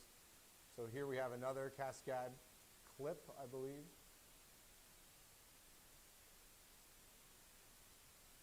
Oh, there's Coach Adam Mayo.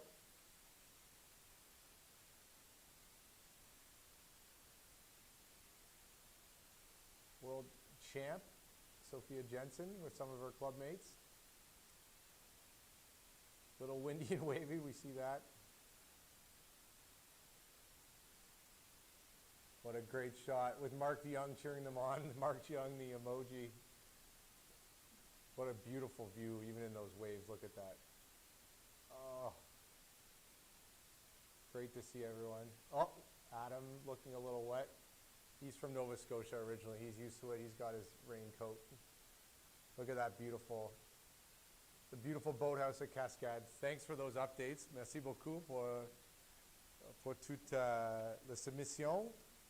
And we'll just do a quick reminder here that if you want to have your social media posts added to our open challenges, the hashtag is CKC Paddle Challenge, hashtag Défis CKC, so you can upload those. If you want to participate in our and be eligible for prizes, you need to go to ckcmember.ca and quickly fill out our waiver and media release to be featured. And we look forward to featuring more media posts of what's happening across the country. So use your hashtag, keep taking your pictures. I know many of you are out on the water right now. And thank you. So with that, we're wrapping up our hour with Quebec, and I think we're going to take a little break and be back shortly with some action across Ontario.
welcome back, and welcome to those who just joined us for our Coast to Coast CKC Paddle Challenge. Bienvenue, bonjour.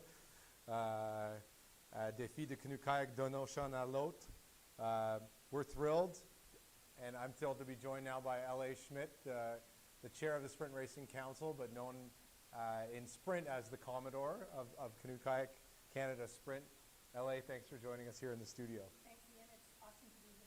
We are here at CKC headquarters, as I mentioned, on the unceded territory of the Algonquin Anishinaabe Nation. And just to recap, we have 32 communities across the country, over 1,000 paddlers participating today in the Coast to Coast to Coast Challenge. We mentioned off the top, LA, that weather has been a bit of a factor today, and I know you were at Ottawa River Canoe Club this morning. How are things looking? They're good.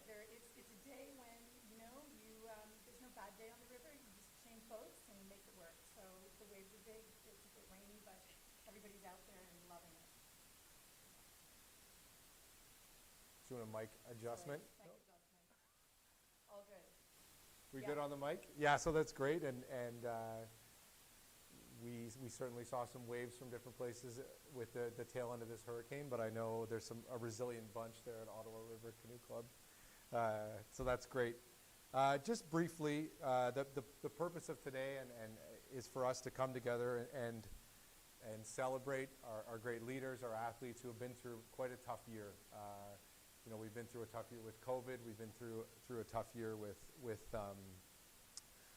seeing what's going on in the world and with the rise of protests around the murder of George Floyd and Black Lives Matter. And we heard earlier today from Garrett Horn and his great message, and I know you saw that. And I just think it's important for us to mention again how important it is for us to live up to our values of inclusion. And that means more and more to us. And I know, LA, you and I have that discussion very often, and we reflect on that and think about how the sport that we love so much, what it can mean to meet more people.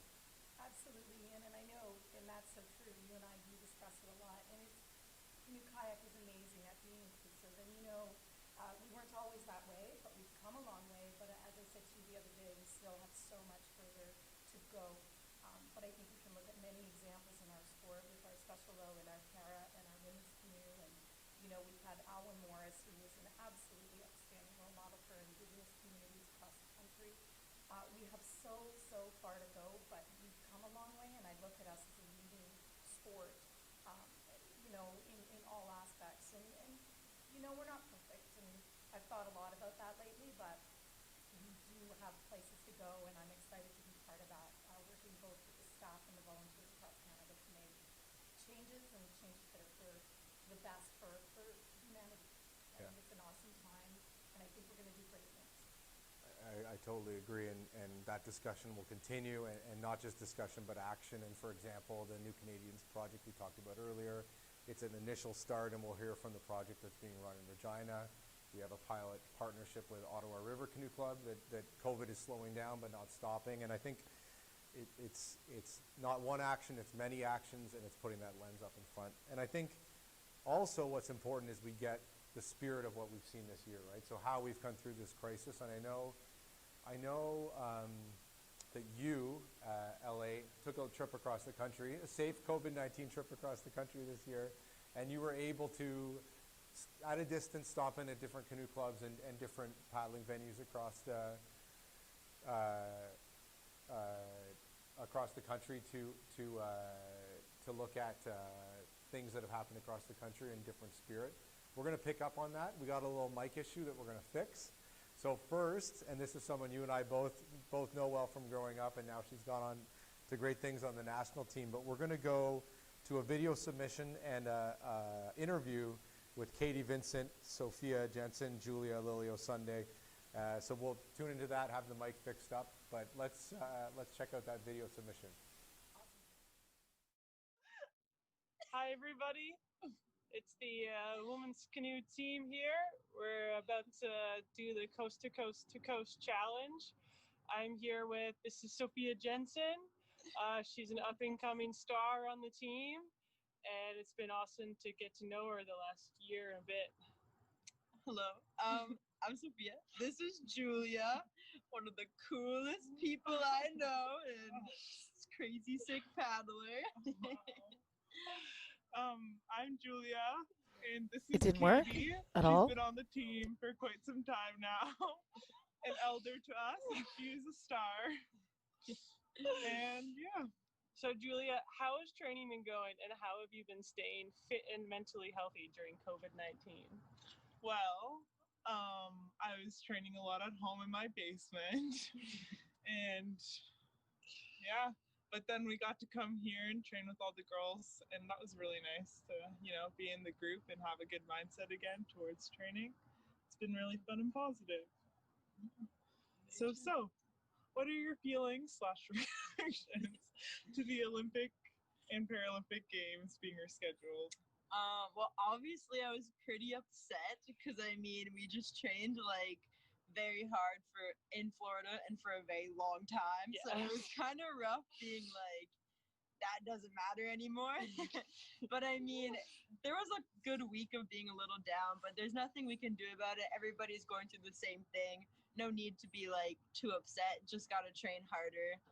Just taking the COVID year as another year to like get stronger, get fitter, and fix all the things that I didn't have time to fix before. So, Katie, what is your favorite paddling memory? My favorite paddling memory, and I can like honestly feel like nationals is happening right now. Like Yeah, I mentally, know. I'm like at nationals. Like this feels like the last day of nationals. Like, I'm ready to like go on vacation. But one of my favorite memories is in 2012. Nationals were in Dartmouth, and we raced great place. We raced like Mississauga. We had like one C1, C2, and C4, and I was like with all my friends that were like my age. They've since retired. But it was like this cool kind of experience to like win with your friends, and I remember being so excited. And it's like the only time Mississauga's won the Mississauga Canoe Club trophy, so it was like kind of like a cool special moment for us in the club, I think. So that was easily up there with one of the best memories, especially like a nationals moment. Yeah, that's cool. Nationals is fun. Okay, you two. When did you start paddling, and who was your sport role model? I'll start. I started paddling at McMac in Dartmouth, great place, when I was 7 or 8 years old.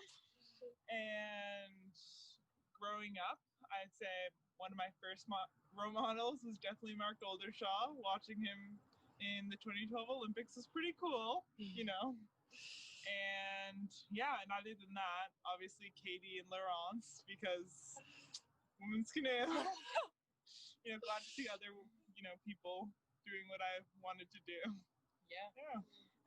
And I started paddling when I was like 12 in Chelsea at the Cascade Club. Great place. Definitely just like fell in love with the sport right away. My role model for sure was Katie. For the longest time, I was so afraid to talk to you, and it's so cool to finally be like training with you. I feel like I didn't even break through the talking to you until like Florida this year. Katie, another favorite moment. But what's your favorite Olympic moment / Paralympic?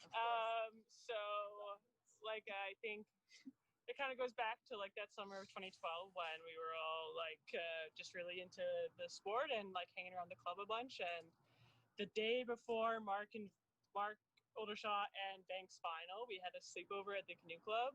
And it was like all the girls, and we had this like kind of fun like team building night. And I think we stayed up all night long because the time change to London was like 5 hours, right? So like we stayed up all night and then like got up, had it on the TV, and we're like freaking out the entire time, I think, and like throwing muffins and food. Like there was just a lot of excitement because we were like overtired. And then like being on the team with them like a couple years later was like a wicked like full circle kind of moment. And it's like you meet your hero and you're like, I threw muffins at the TV when you won an Olympic medal. But it definitely is a highlight to motivator as well.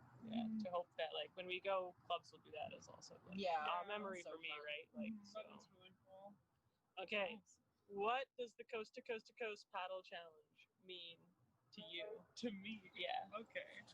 Well, I think it's a pretty cool idea that we, even though we all have to social distance, well, we're in a bubble together. So We bubbled. but, We I mean, even though we're all social distancing, we can still embody like the fun of nationals and racing, and I think it's a pretty cool idea and keeps the spirit of racing alive. Yeah, I think it definitely helps motivate people because I mean, without like racing for so long, it's obviously kind of hard, especially as a younger athlete, to like motivate yourself to just keep training. As an older athlete, you kind of like see that you need to keep doing that. But as a younger athlete, you don't really see the fun in just only training and not like racing or anything.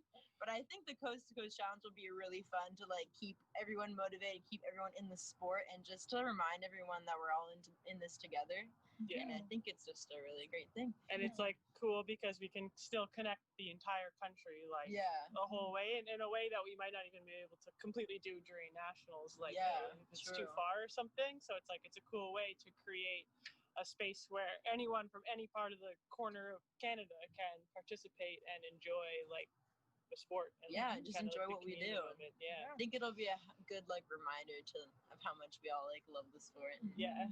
love doing what we I do. think we have to go do ours now. So Yes, I think so too. have fun. What a bunch. Always a good time with that group, and great ambassadors and role models for our young athletes. Work hard, have a good time, and great to see again from our women's canoe team. Thank you to them for submitting those videos. So LA, and I were just chatting. We know across Quebec and now Ontario, weather's playing a bit of a factor today. We saw earlier Burl Oak is competing today at Welland with South Niagara Canoe Club, and they had this big Burgee flag up on the trailer blowing in the wind like a windsock. And we've seen pictures from Richmond Hill, where Balmy Beach Canoe Club and Richmond Hill are competing together, and they've had some wind even on Lake Wilcox, which is a smaller lake. But we know we're a resilient bunch, right, LA? Always. And, you know, that's what makes the sport so cool in so many ways, because when these things happen, it's just, I heard an awesome line the other day, and it was like, we don't need to fear COVID, we need to respect it. And I think that's the way we go about business in our sport. You know, we respect the water, we know the conditions, we know they can get rough. Well, we just make sure we've got everything in line. So I think it's about respect, and I think it's amazing that everybody's going at it out there. It's fun. Yeah, and they have been all summer, I'm sure. Yeah. We have registered to participate today. We have in Ontario, Canoe Kayak Ontario, which is an organization that includes marathon and whitewater and sprint, and their great leadership with Orst and Ryan. Eastern Ontario Division, Western Ontario Division, with their leadership, with Heather McIntosh, Paul Vincent, and lots of clubs participating today. Gananoque Canoe Club, we have some friends from there and a long history in Gananoque. Coburg Dragon Boat and Canoe Club, who we saw some clips from earlier. Rideau Canoe Club here in Ottawa. Pickering Rouge Canoe Club. Port Credit Paddling Club, out paddling on the Credit River today. North Bay Canoe Club, which I know is near and dear to your heart, LA, Yes. where you started paddling. For sure. And nice to see North Bay up and running and having a strong summer. They are, and you know, kudos to Bernie and Nancy Olmsted for really pushing from behind. And I know they were doing the challenges all along in the spring and March, and we were in the midst of COVID, and the challenges that Ryan was sending out, they were heavily involved, and it was so exciting. Nancy tried to get me to do some push-ups. I apologize. Didn't happen. But you know what? It was so cool to see them back on the radar again, and there's so many great memories for me from there. For sure, Graham Barton, I know, is out there listening, and he was my coach there. So, yeah, amazing memories in North Bay, and I'm so happy to see the club up and at it again. That's awesome. Richmond Hill, as I mentioned, Canoe Club, Mississauga Canoe Club, we saw some results, an amazing history, and Toronto Island Canoe Club participating, registering with us, and that's a great historic club and an amazing location. Absolutely, and our current CKC president, Chris, would say there's some great memories from Ireland. For sure, and I know they existed when we raced on the island, when we were part of WOD. So it's super cool to see. I was so excited to see GAN as well, and all the clubs that you just know COVID would have a hard hit to it, and our summer would be tough, but they're all coming out, and we're so blessed with such a great sport to be able to offer the distancing and the ability to still do the sport, and I think that's amazing. Yeah, and keeping going, it's a long list, but Burl Oak Canoe Club, as I mentioned, Carlton Place Canoe Club, a great old club, and Pat Lester and his team there doing an amazing job. Sudbury Canoe Club, Sydenham Lake Canoe Club, Petrie Island, a newer club on the block, and Sarah Kennedy, and shout out to her and her staff there on the Ottawa River, doing an amazing job, and Ottawa River Canoe Club. And that's kind of an interesting pair, because LA, you and Bevan and your group started the Ottawa River Canoe Club. It seems recent, but it's been a while now. 20 years. Yeah, it's 20 crazy. Years, and to see like Petrie as an example of a club where there's lots of clubs across the country that are new or growing or regenerating, like North Bay, and just the dedication of the volunteers and the coaches, and especially those volunteer leaders to put in the hard work. It's pretty remarkable. It's amazing. And, I remember having conversations with Sarah when she was starting the club, and that's exactly what we talk about. And, Bevan and I had planned only a few years. We had a 5-year plan. And obviously 20 years later, our hands are a little bit more out of the pot, but still there. But it takes extremely dedicated people like the Sarah Kennedys of the world. And I know the Oldershaw families and all of the families before us, the Jean Fernal, and just the history in our sport. Those have been extraordinary volunteers that have just given their entire lives for canoe kayak, which is super cool. And when we can bring those key volunteers together with the expertise of the staff in Canoe Kayak Canada, that's what makes our organization tick. And it ticks so well when we all work together. And I know for me, that's a big part of what I love to see. You mentioned my quick little trip across in our camper to Maple Ridge and to Fort, and to see just the clubs going. And I know there's so many key volunteers and coaches and parents and just right down to the very crux of what makes these clubs go. And we're such a great system. And to all the volunteers out there, I say a huge thanks, because this year wasn't going to be possible without us working in conjunction with those people to make our sport happen. So it's been remarkable, and I am it's just a thrill to be part of this sport. Yeah, and I think it's great you had that trip, and I remember you reporting back. You stopped and saw our friends in Regina, Igor doing an amazing job in Wascana, and all those different places where, we're lucky, we have to be honest, or I'm able to say there's 3 clubs in the city of Ottawa, and 5 I could drive to within an hour from where I'm sitting, and the same process happening in the prairies for other disciplines, growing disciplines for that are emerging, and our friends up in Yukon, Helen Ann and Dan, and their amazing job they've done.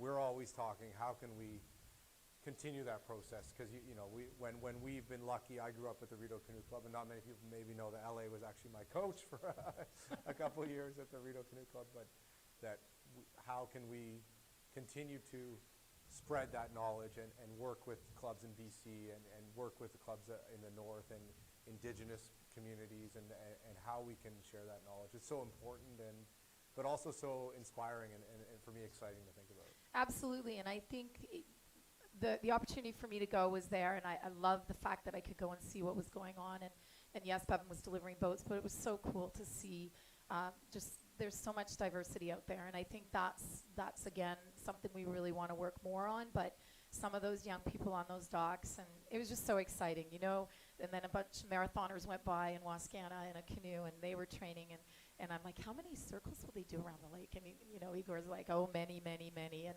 so I don't know, we're just blessed. It's a great sport, Ian. Yeah, it's great. And it's great to, and again, the fact that we can paddle, and today we have been trying to connect with the Kawartha Paddle Quest, which is a big marathon race happening today in the Kawarthas, and we're trying to connect with them. Like everyone else, they have safety to think about and weather to think about, so There were delays at the start, so we'll try to check in again. We were trying to get live to the start of that marathon race, but a 50K race across some of the most beautiful lakes in Ontario.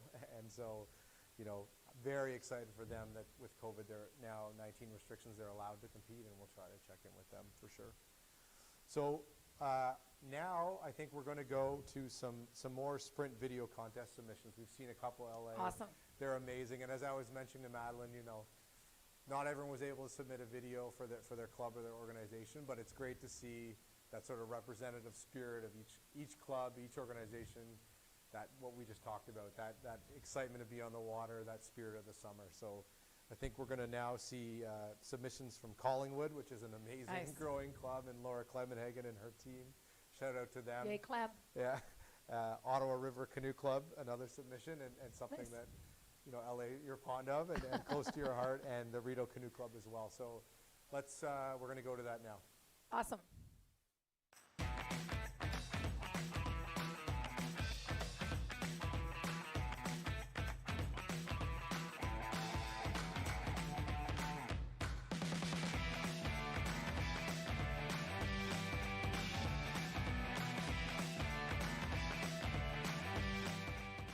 Guys, you've done a great job bringing people out to paddle. Lots of people want to come down here and paddle with us. The problem is you've been so good at it, we've run out of boats. So the board was trying to figure out how to solve the problem. They don't have enough money. So the board voted to sell our paddles to get more boats. So yeah, we got to take your paddles away. What? What? Okay, well, you know what?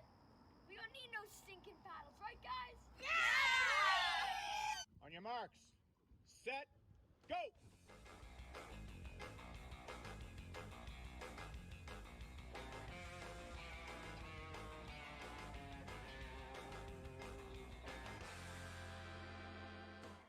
Okay, guys, everybody seems to want paddles, and I got bad news for you.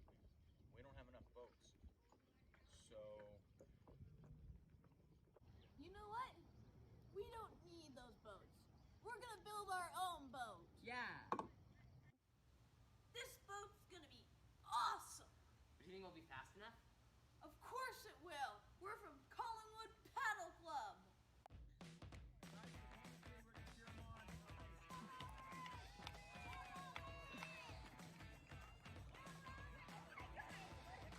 You can take our boats away. You can take our paddles away. In Collingwood, we want to paddle every day, anyway, to take us all the way. Woo!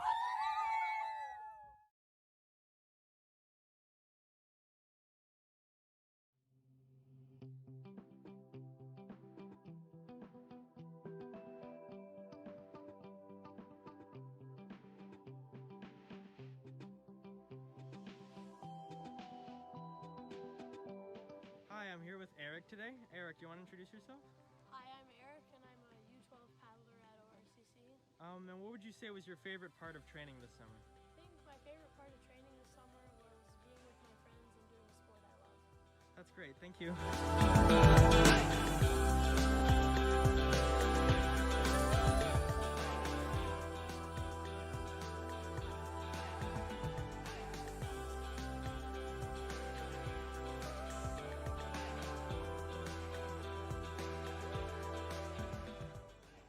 Okay, let's go. Welcome to the Ottawa River Canoe Club. We're doing our stretching warm-ups for masters. Yep.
great videos, ALA.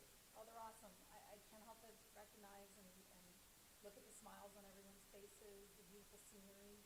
We're so blessed. It's awesome. Yeah. I think we got to mute the output on the monitor here. All right, thanks. So amazing, like 3 clubs that are great and representative. Collingwood, a new club, like we mentioned, their team, their amazing team with Laura Clemenhagen and their team there. Lots of other great clubs in Ontario that are growing, and South Niagara I mentioned, and new clubs, established clubs in WD under that leadership of Paul Vincent and his team, amazing. Otter River Canoe Club, and I know you were there this morning. I didn't get in there this morning. I was there Thursday night for special O practice, but I live on the river, so I'm kind of blessed that I get to see the water, if nothing else, when I get up. And I was thinking, wow, this will be a big challenge. But you know what? Again, that's what we're set up to do. Every time we get challenged, we step up, and I think that's what we're made of. So we saw one of our special O athletes, Paulo, who I know and you know very well. You've coached him in that Spirit video from Ottawa River, and this summer has been an integrated summer, I know, for those athletes, where the way that they've been integrated fully in the master's program or different family programming initiatives, and it's been a bit different. But again, when you and I talk to Special Olympics and we think ourselves, we take for granted sometimes how clubs operate as a team and how we can integrate and people work together. We saw Mike training, the para team training with our women's canoe team, and we see the master's program with Paulo. And I think, what a great thing and what a great opportunity to be totally integrated, part of that programming. It's just great. It is great, and I think that's just shows how we're ready to roll with anything. And I think integration's huge, and I think our athletes, most importantly, appreciate being involved.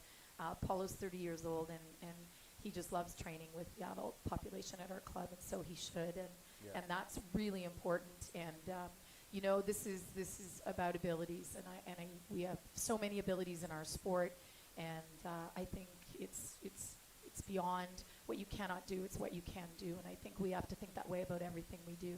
And moving forward, that's certainly, we've been doing it, and I'm so proud. I am so proud to watch those videos and to see what's going on, and to paddle. Paulo's my K2 partner, so at Canmas, and although we're not there this year, and we can't paddle doubles, it's still exciting to see, and the progress going on across Canada with SO and our para programs. I think it's great, and there's so much more to do, and this summer hit us hard in those areas, but I think there's a huge future for that, and certainly for way more integration.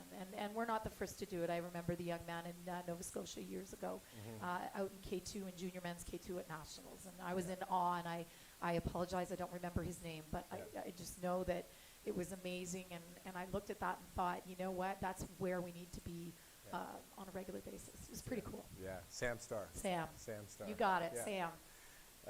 Tip of the hat to Sam. And I think, it's great to see, and it's not about disability, it's not about intellectual disabilities or physical disabilities, or even, it's a strength. We joke a bit, but I was coached by you, and what training group was I in? I was a 13-year-old who was training up into the women's canoe group, and I learned a lot. I was part of that first generation at Rideau that was coming up as women canoers, and genuinely it made me a much better paddler. It made me a better person, and the integration goes all over every which way. I think we were doing that, and we just didn't know we were doing it because maybe things weren't as identified now as they are. But you're right, Ian. It wasn't about a gender. It wasn't about a discipline. It wasn't about an ability. It was just how we rolled, and I love that. I think that's super important, and in our sport we see it a lot, and I love it. I love it. Yeah. It's fun, and sometimes we forget. This is true. Yeah, and we don't pat ourselves on the back enough too. I think we're pretty hard on ourselves, but being hard is good too, because it takes us to another level. Yeah, and then of course the Rideau Canoe Club with that great video, and we were commenting when the light hits Rideau in the early morning. That shot. There's a lot of good memories for me, and we'll hear a little bit more about nationals. Looking forward to next year. So next, it was today. Today it's 12:30 on Saturday, and today as many know, would have been a rainy CCA Saturday, as we used to call it, or National Saturday. And today, you know, this year LA is the first year since the Second World War where we haven't gathered for Nationals at the end of the summer. And I know as the weather changed this week, you were probably the same. The last couple weeks, a little cold was coming in, a little more dew in the morning, and the light's a little lower when you go paddle. And I just kept saying it's Nationals weather. It's Nationals time. For us sprint paddlers, we really associate with it. And we, you know, it's been a tough road with cancellation and making that tough decision, and incredible support from the community to go through this process. But just to mark the moment that, you know, we're used to seeing all the officials and Mike Moyer and Dean and his team, and we're used to seeing all our friends, our good buddy MJ Abbott coming out, and just everyone, the whole community coming together. And that's why earlier, I don't know if you're watching, I actually got Jake, because they're allowed to do regattas in Nova Scotia. I got him to walk around just to feel like we're at a regatta. But I think at noon at Nationals, we do the Commodore salute. So I am joined by the Commodore, and I think we have a short clip here for LA.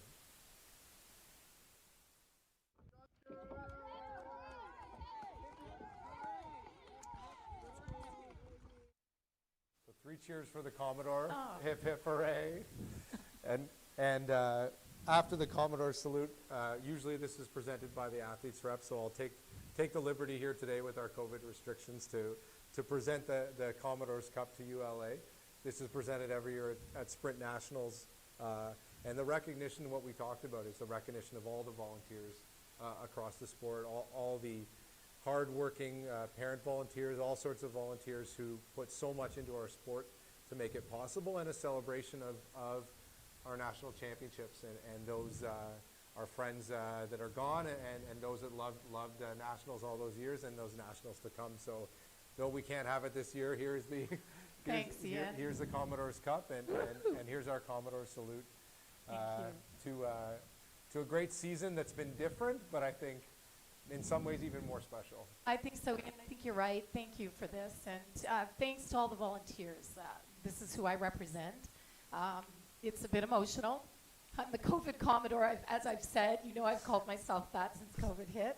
And it's kind of funny, but not. But you got to take some humor in what we've gone through. But super, super thanks to the volunteers in our sport. This is for you. Yeah. Thank you. Okay, well, that was great. Thanks, LA. And LA's staying with us. I think we're now doing a video check-in from someone. Yeah, are we ready? So we have our fearless leader. We have a message from our CEO.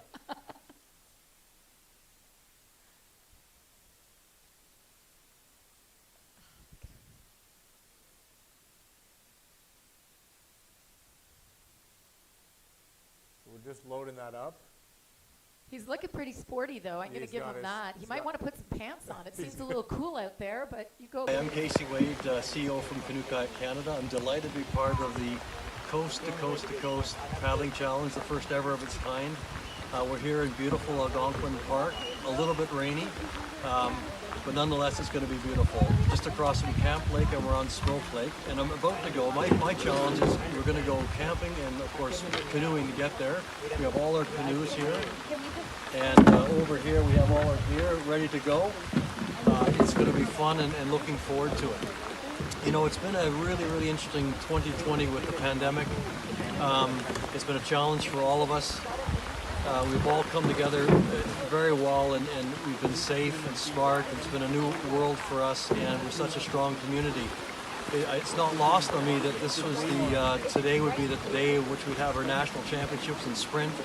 It's an event with a lot of emotion and passion with our community, and we do hope that this event will bring us all together across the country to have a wonderful day, be safe, and it'll be a lot of fun. I do want to give a shout out to our team back home who've done so much work with the event. Ian, Laurel, Scott, Graham, Marin, the whole gang. It's just been wonderful, and a big shout out to them and all of the volunteers across the country. They've done a super job pulling this off, and let's have fun, let's be safe, and enjoy. Take care, and so long from a very... Well, we're back. Thanks, Case, for the message, and nice to see someone's braving the weather. LA and I are here, nice and warm. So, but great message. I know Casey's now.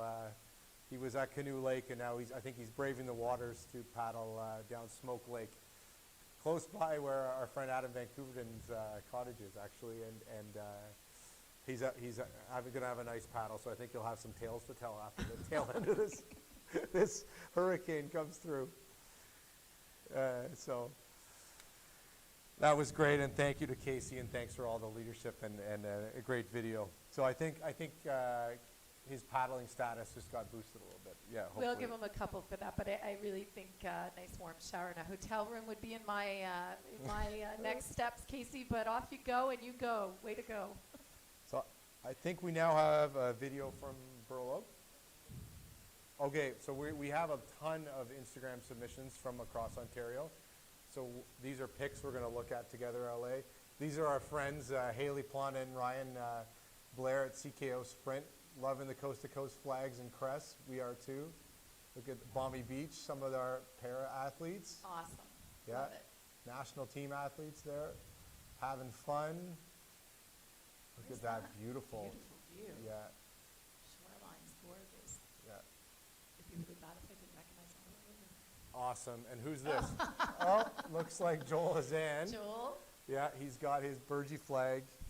Oh, that was Sudbury too, and CBC. Yeah, Nice. Look at Sudbury. that. I Hey, love those Sudbury. jerseys so Yeah. much.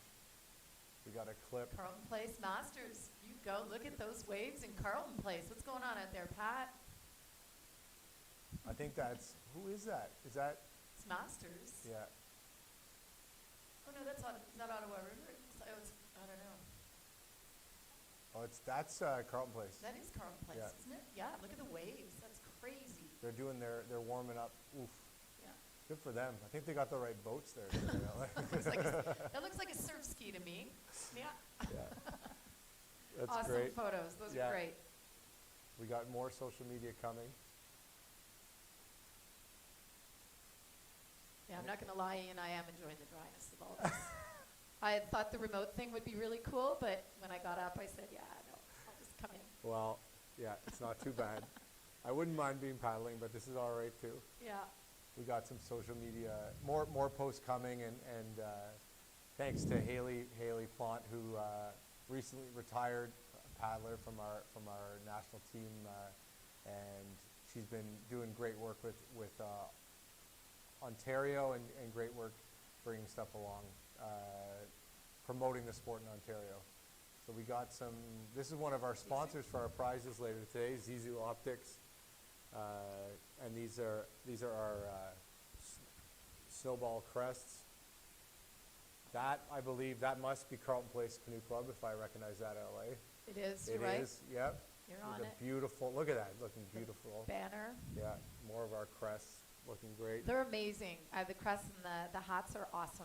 I just want to say, Yeah, this is just some incredible. footage from that's Trinity Trach, some of our freestyle athletes. I think this is from our Instagram. Katie warming up. Yeah, that looks a lot like Florida to me. Beautiful, and great work on these videos by Maren Sommerfeld here from our staff. Amazing stuff. And the snowballs as well, right? The Yeah. snowballs, the crests, amazing. You know, it's part of our history again, right? We always make new moments in history. Balmy Beach, I know they're Flexing. Yeah, there's that Burl Oak flag I was telling you about, LA. Let her fly. That's awesome. In Welland. Hey, hello to everyone in Welland. Shout out to everyone at Lake Wilcox and Balmy Beach. Our friends there and their Commodore, Eleanor, Nice. Oh, look at that. Dogs, everybody's in there warming up. Chris Mihak, Peter, great coaches, Richmond Hill, Rob Stott. Just great to see everyone out. Oh, it's more of our masters out. That's awesome. So great. Yeah, and still raining here. Looks like it might still be raining, yes. But, you know, we've avoided the thunder, lightning. That's Oh, nice. Coburg. Yeah. Yeah. Get those logos in. Oh, nice. Look at that.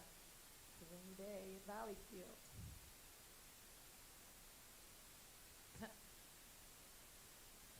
Joel again. Looking great. Oh, that's awesome. One thing you can't lie about is the smiles. It's awesome.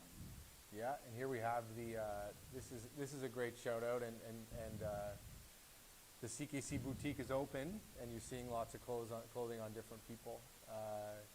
And the CKC boutique is open, and a special for this weekend, we have our face masks. I'll pull one up here. And I guess it's with every order you make this yeah. weekend of our boutique, you get a free CKC face mask included in the order. So check it out. We've got the boutique open. Lots of really cool new items are available. Our line, it was our line for this summer, and it's available now. So check that out. It's shop.canoekayak.ca. And then also, along with our boutique, we have a Zizou sale. Our friends from Zizou Optics, amazing supporter of us, 35% off sale until September 2nd if you use the promo code CKC35. So we'll be promoting that as well on our social media. But don't forget to visit the boutique. Amazing products that have been worked on by our team here. Tyler Lawler and his great work on those items, and the Zizou glasses. And huge shout out. Thank you for all the sponsorship. It's awesome, right? Yeah, we love it. amazing. We can't do things without people like you. Amazing sponsorship, yeah. Yeah. So next, we talked about it earlier, and we talked about Nationals being canceled this year, but now looking ahead, we'll take a little look at a Nationals announcement clip about looking forward to next year. Awesome. A celebration at the Rideau Canoe Club today, marking 1 year until the Canoe Kayak Canada Sprint National Championships come to Ottawa. We're super excited. We know that this will be a wonderful event and bring a lot of hope and inspiration for people as they struggle through these tough times. Olympic medalist and Canada Sports Hall of Famer Sue Holloway is the honorary co-chair of the event, which will take place at Mooney's Bay. Ottawa was scheduled to host the event this year, but have been awarded next year's event instead. More than 1,500 athletes from across the country will compete.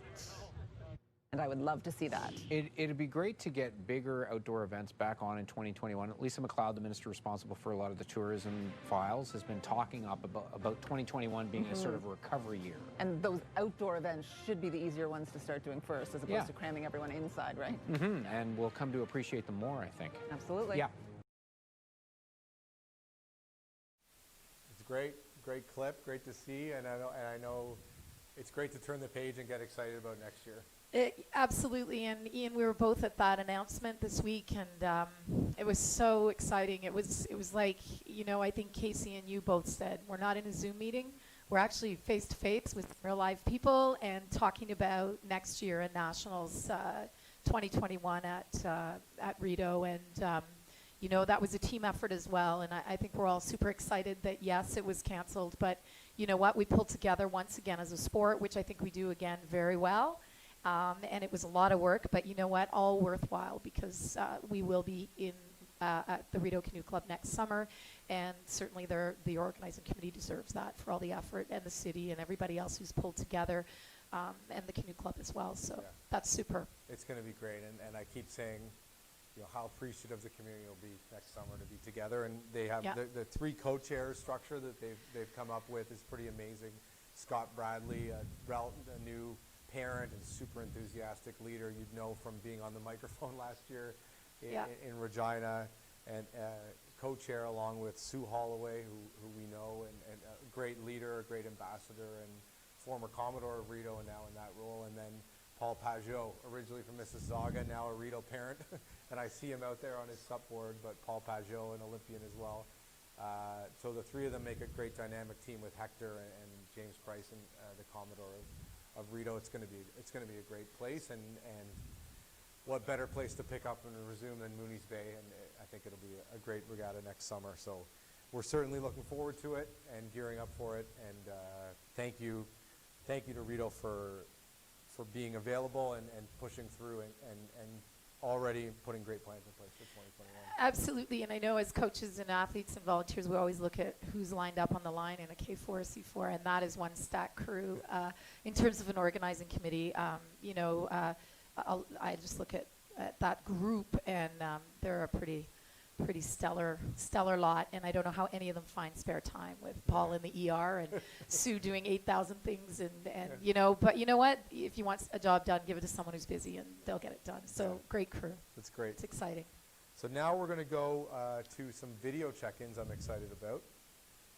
So I think we're starting now. Burl Oak, I understand, is down in Welland with South Niagara Canoe Club. So let's check out what's happening down in Welland.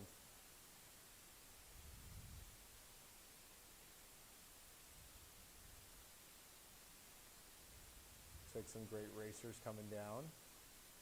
Doesn't look too windy there, which is not good. bad, eh? Yeah, Yep. looks good. Looks good. Yeah.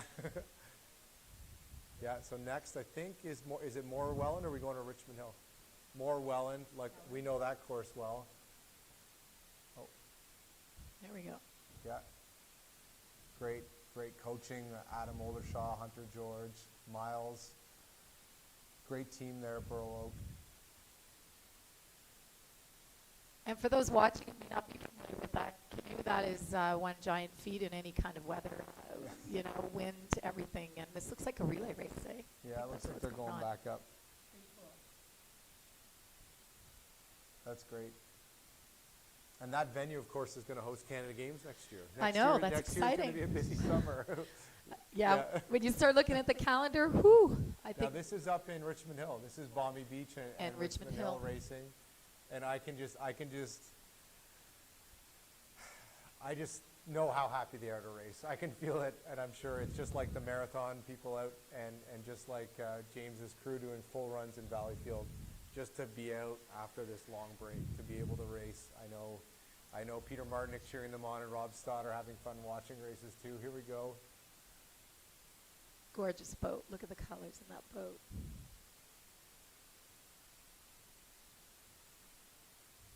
Nice. Look at that. Yeah. Now, Looks just, it just looks so much like what we do, right? It's awesome. Great to see. Great to see those great boat designs. Shout out to Nello Canada, our sponsor of our club organization, Spirit Contest. And I know the designs get funkier and funkier every year. It's awesome. yeah, It's hard super to cool. See, but I think that's Richmond Hill, Sarah Nagy. Yeah. Junior world medalist last year in K4. An amazing performance last year. We're all excited to see that generation of women's kayak athletes come up with our great senior team. Absolutely. And with COVID, who knows? We haven't been able to see, you know, a lot of the country together. So each little pocket's going to have, that's one of the benefits, I think, maybe of coming out of COVID. We're going to see a whole new pocket of athletes that we just didn't see this summer, but that's exciting as well. Yeah. And I love seeing the racing jerseys back on. I just that's love cool. it. Super cool, right? Shout out to our friend Liam Birch, the chair of the Trophies and Awards Committee, because he sent me a note. I'll just briefly, before we go to the next one, the snowball. So the tradition here is this type of ribbon called snowball as a nickname, because they, being white in color originally, were given out, 100 years ago, given out at regattas and for sprint regattas, and we thought we'd recreate that along with being coast to coast and technologically advanced and multidisciplinary to bring that in. So shout out to Liam. I know you like those. So we're now at, this looks like a place I know well. This is the Rideau Canoe Club, Mooney's Bay. There And we to be go. honest, it looks like it's calming down out there. Well, you can still see raindrops in that camera lens. Yeah, Ian. but I the don't wind's know. okay. Yeah.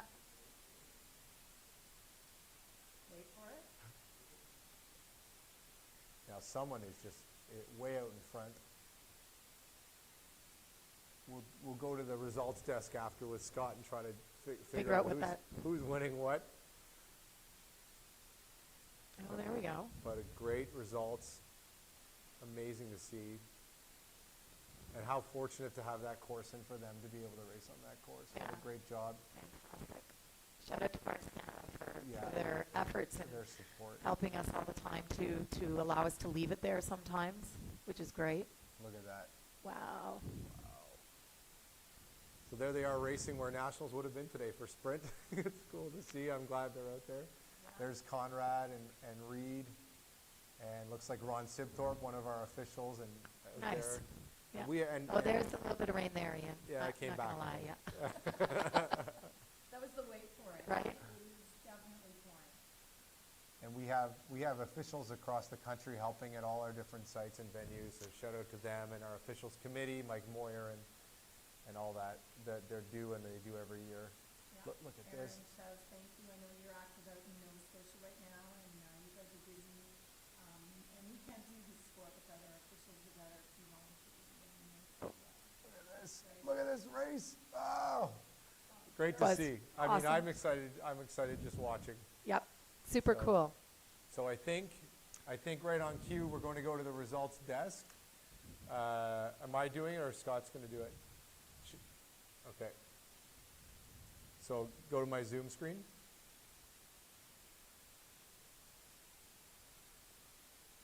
Or it's going to come up here. Okay, Scott. Okay, thank you from the results desk. So these are results from the Rideau Canoe Club. It shows up as Eastern Ontario Division because we are hosting Petrie Island, I believe, is there as well. So Petrie Island is there. Great friends and clubs working together. So Peter Bradley with a great result there, 4:23 in the 1,000 meter in that wind. For U16, that's a great time. That's a good time. awesome. And Stewart right behind him with a 4:46. Look at that. Wilson and Vishal rounding out that crew. Great result. What else we got, Scott? U16 women's C1. Zoe with a 5:11. Strong result again in that win. And look at this. I mean, I've been paddling a bit this summer at Rideau, LA, and the women's canoe athletes there, and I know we've heard that also in Nova Scotia, are so strong. It's great to see that many out there. Amazing, yeah. U16 men's K1. I think this is a 200. Can you scroll back up for a second, Scott? 1,000. Maybe the times are a little off, but Patrick Harrington looks like he came out on top. Mark McGarity. Henrik Newspiel coming in 5th. Used to coach his dad, Victor. Yeah. Wow, that's look- crazy, eh? Next generation. Yeah. That's cool. So that's good. See, so now we're into our 200-meter heats. I think it was just a labeling issue. So we have Yeah. Peter Bradley and Stewart, the brothers, battling it out again here. Wilson, Cole, Vishal, Cole. excuse me. Cole That's in great. there, yeah. A 49, 200. It's very solid. U16 women's C1. Zoe seems to be having some great results. Danina, second there, very close. Oh, it's good to see. Keep going, Scott. The numbers are awesome. Look at Yeah. that. 10 lanes in our women's canoe. It's great. Great. Patrick, I think these are some of those races we That's saw a 200. videos of that were Yep. super close. Yeah. Yeah, the 200s, Yeah. right? Yeah. So I think, what else do we have? So we got U16's women's K1 200. Leah Nagpal, she looks like she won it, and that's the close one. Look at that. Oh, yeah. 0.15 between them. And then right behind her, Callie. Callie Locke. Yeah, Callie Locke into 54. Great times. And again, you see strong groups, LA. And, Yeah. and you know Toshka, a great 200-meter paddler, junior world's bronze medalist. And then this group is right there following her. Yeah. Evie McDonald out there doing C1 200. Another great athlete, 51.9 Evie. Whoa. Way to go, Evie. Great Good job. result. Stephanie Yeah, and second. Stephanie, great 58. Yeah. Evie McDonald, a great young women's canoe athlete as well. Yeah. Logan Gaucher, excuse me, 44.6.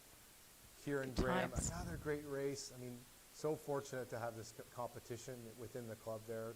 Amazing results from Logan, Kieran, Samuel, Matt Cobden, Ben Davies from Petrie Island. So here we are. Let's leave this here for a second. Great to see, wow, two Petrie Island athletes out there in front winning this race. Yeah, And that's exciting. It's super exciting. I remember being the first time at Ottawa River when an athlete was even on the podium. Yeah. And Sarah, kudos to you, girl. It's, Yeah, this is for you. And Ben Davies and Tyler, great Tyler as well. And then Yeah. Clayton Sipthorpe, Pat and Gabrielle. Amazing. 44 is fast too. Yeah. Good work.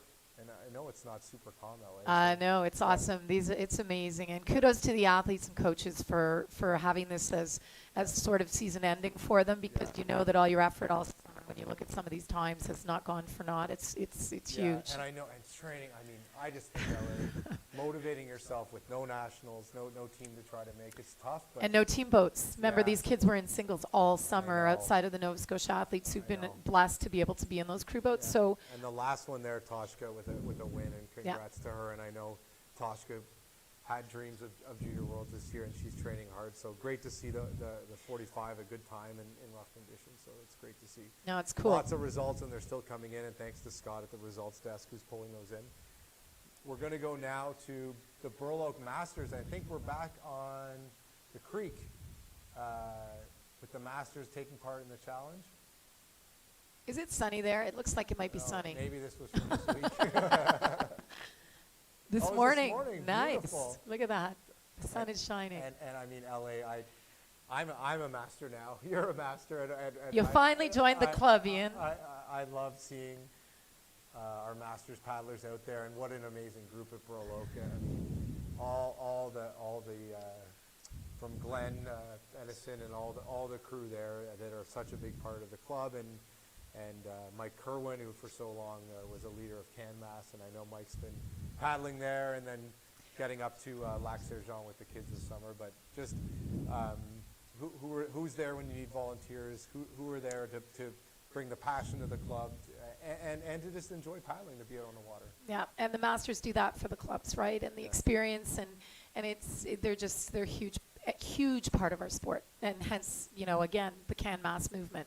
Russ Dunn had a vision, and I don't think the vision even, he blew it out of the water in terms of what happened with CanMass, and we were so blessed to have him in our lives and have him do all that for us. It's amazing, amazing. And I think, of course, shout out to Lou Lukanovich up. I Yes. know Lou's probably watching, and Hey, Lou. and has been emailing me and staying in touch, and was really looking forward to CanMass. To that 90-plus category, Lou. Yeah, so we're holding our spot for you, and Next summer. You'll bring someone's crew boat age up next year. So good, that's good, Lou, and just to all the masters. And I mean, it's the same spirit across all disciplines. Yep. Yeah. So with that, it's been a pretty sprinty hour, but lots of sprint content. But I think it's fitting when we have the Commodore of Sprint here, and we were able to catch up with lots of stuff going on, and really recognize, Nationals was going to be in Ontario, was going to be in Ottawa this year. But again, I'm feeling excited. Yeah. And pumped. So I want to thank LA. Thank you for joining me. It's been fun.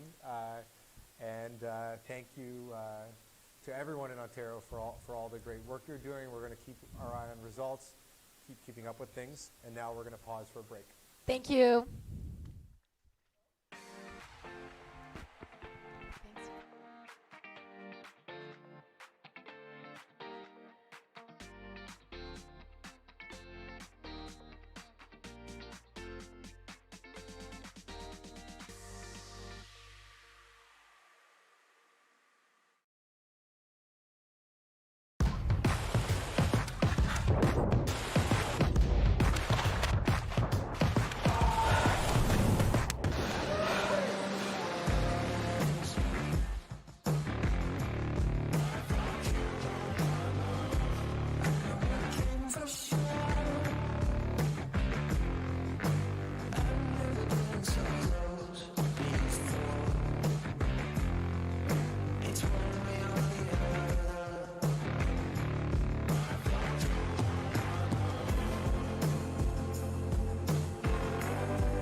everyone. Welcome back and welcome to those just joining us for the welcome to the CKC Coast to Coast to Coast Paddle Challenge.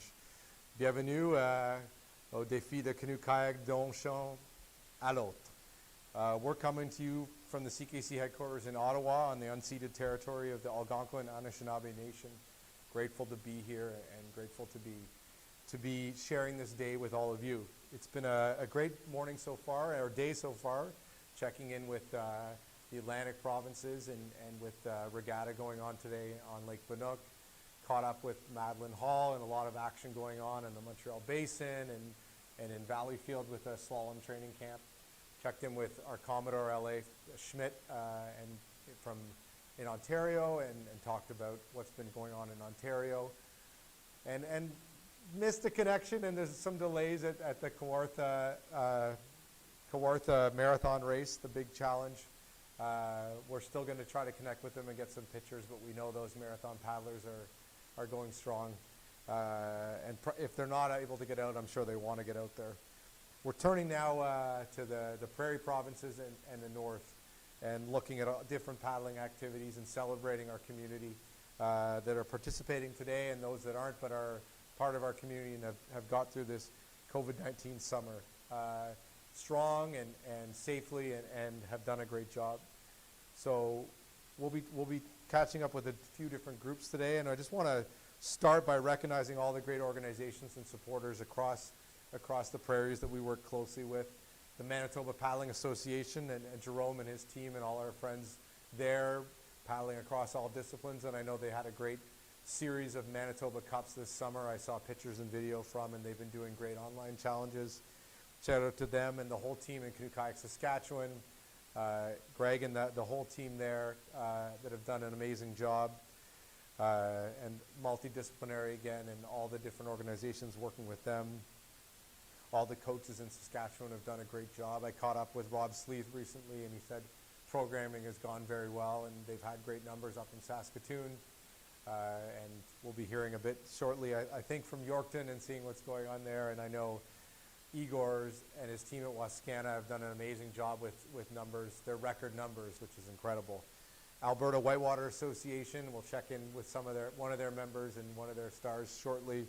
Have done a great job, and shout out to the team there, to Mike and the team, the Alberta Sprint Racing Canoe Association as well, and Mike and Zach and the whole team there, and all your coaches, and to our friends up in Yukon who I know have had a great summer, a challenging summer, but a great summer. So Flatwater Yukon and Flatwater North, to Dan and Helen Ann and your coaches and your team, and great to see pictures and video from there. An amazing big part of the country, a diverse paddling part of the country. We'll hear soon from Marathon, from the Regina Marathon Canoe Club, and lots of different types of paddling all over the place. So great to check in with the Prairie clubs and organizations. Today, participating, we have the Edmonton Whitewater Paddlers, and we'll hear from them as well. Alberta Slalom, like I mentioned, Rocky Canoe Club and Rocky Mountain House. Wow, what a beautiful part of the country that is, and I know they're doing some of the polo and slalom challenges today, so hopefully get some results from them. So thank you all, and thank you all for your leadership this summer across the prairies. We're going to start with another athlete Q&A session, and this one's with Haley Daniels, one of our slalom national team athletes, and we got to catch up with her earlier this week, and here's our Q&A with Haley. Hey, my name is Haley Daniels. I'm a whitewater canoeist for Team Canada, and I live in Calgary, Alberta. And this summer has been a little different than we had originally anticipated. Myself, I'm an Olympic hopeful for Tokyo 2020, which is now Tokyo 2021. And it's been peculiar, but I've actually enjoyed a lot of it. I haven't actually been able to have time in Canada for the summer for about 15 years.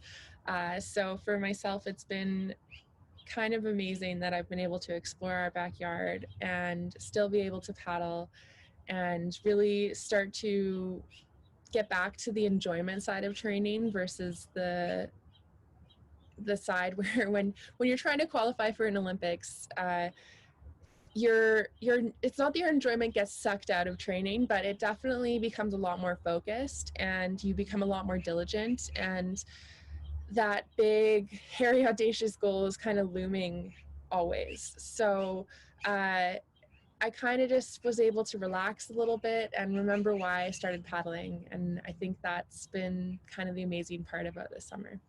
So during this time, we have adapted. So our gym's closed here in Calgary. So I had a home gym at my basement suite here. And then we have just been spending as much time on the water as possible.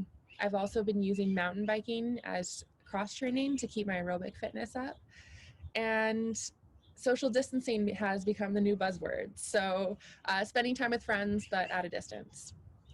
The Coast to Coast to Coast Paddle Challenge is an extremely cool opportunity for everyone who paddles in Canada to be connected.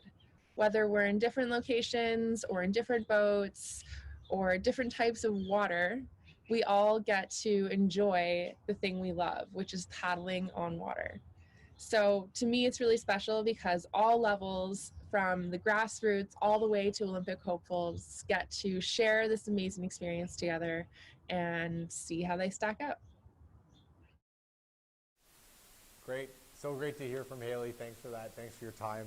And Haley will join us, I hope, later on as well as part of our judging panel for the video club and organization video spirit contest. So thanks, Haley, and always great to hear your perspective. I know you're training hard and working hard towards next summer in Tokyo 2021. So we next are going to go to 3 video contest submissions, great submissions from Yorkton, Calgary, and the Calgary, and the Bow Valley Kayak Club. So let's see those.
Where we're from.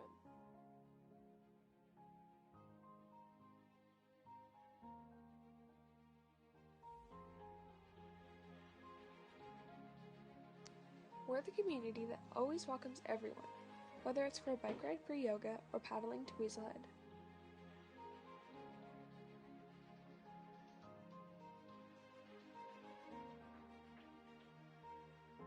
The teammates always around to support, whether it's during our weekly adventures or on Time Control Mondays.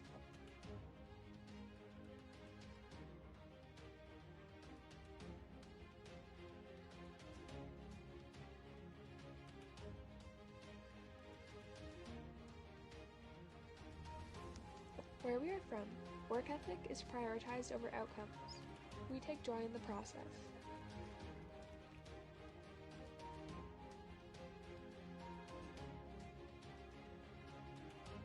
From the most beautiful body of water in Alberta, and the only Calgary Canoe Club.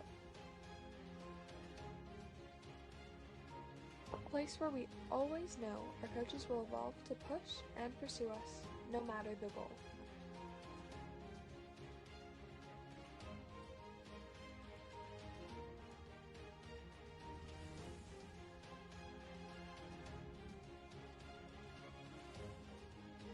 Where we're from, our club is not simply 4 walls and a boat bay. Our city lives within us.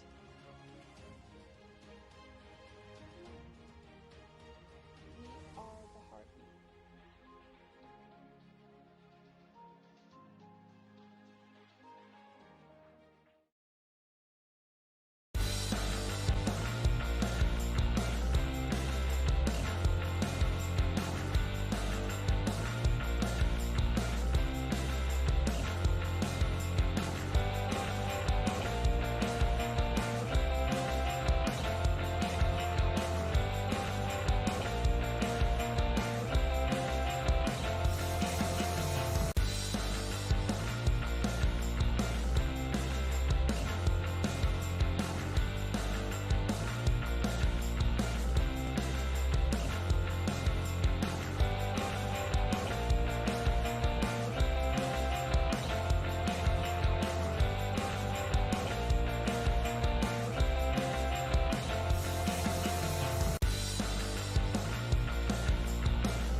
Submissions. So exciting to see all the different kinds of kayaking. And the last two were both from the Calgary region, and now we are joined live by Mike Holroyd.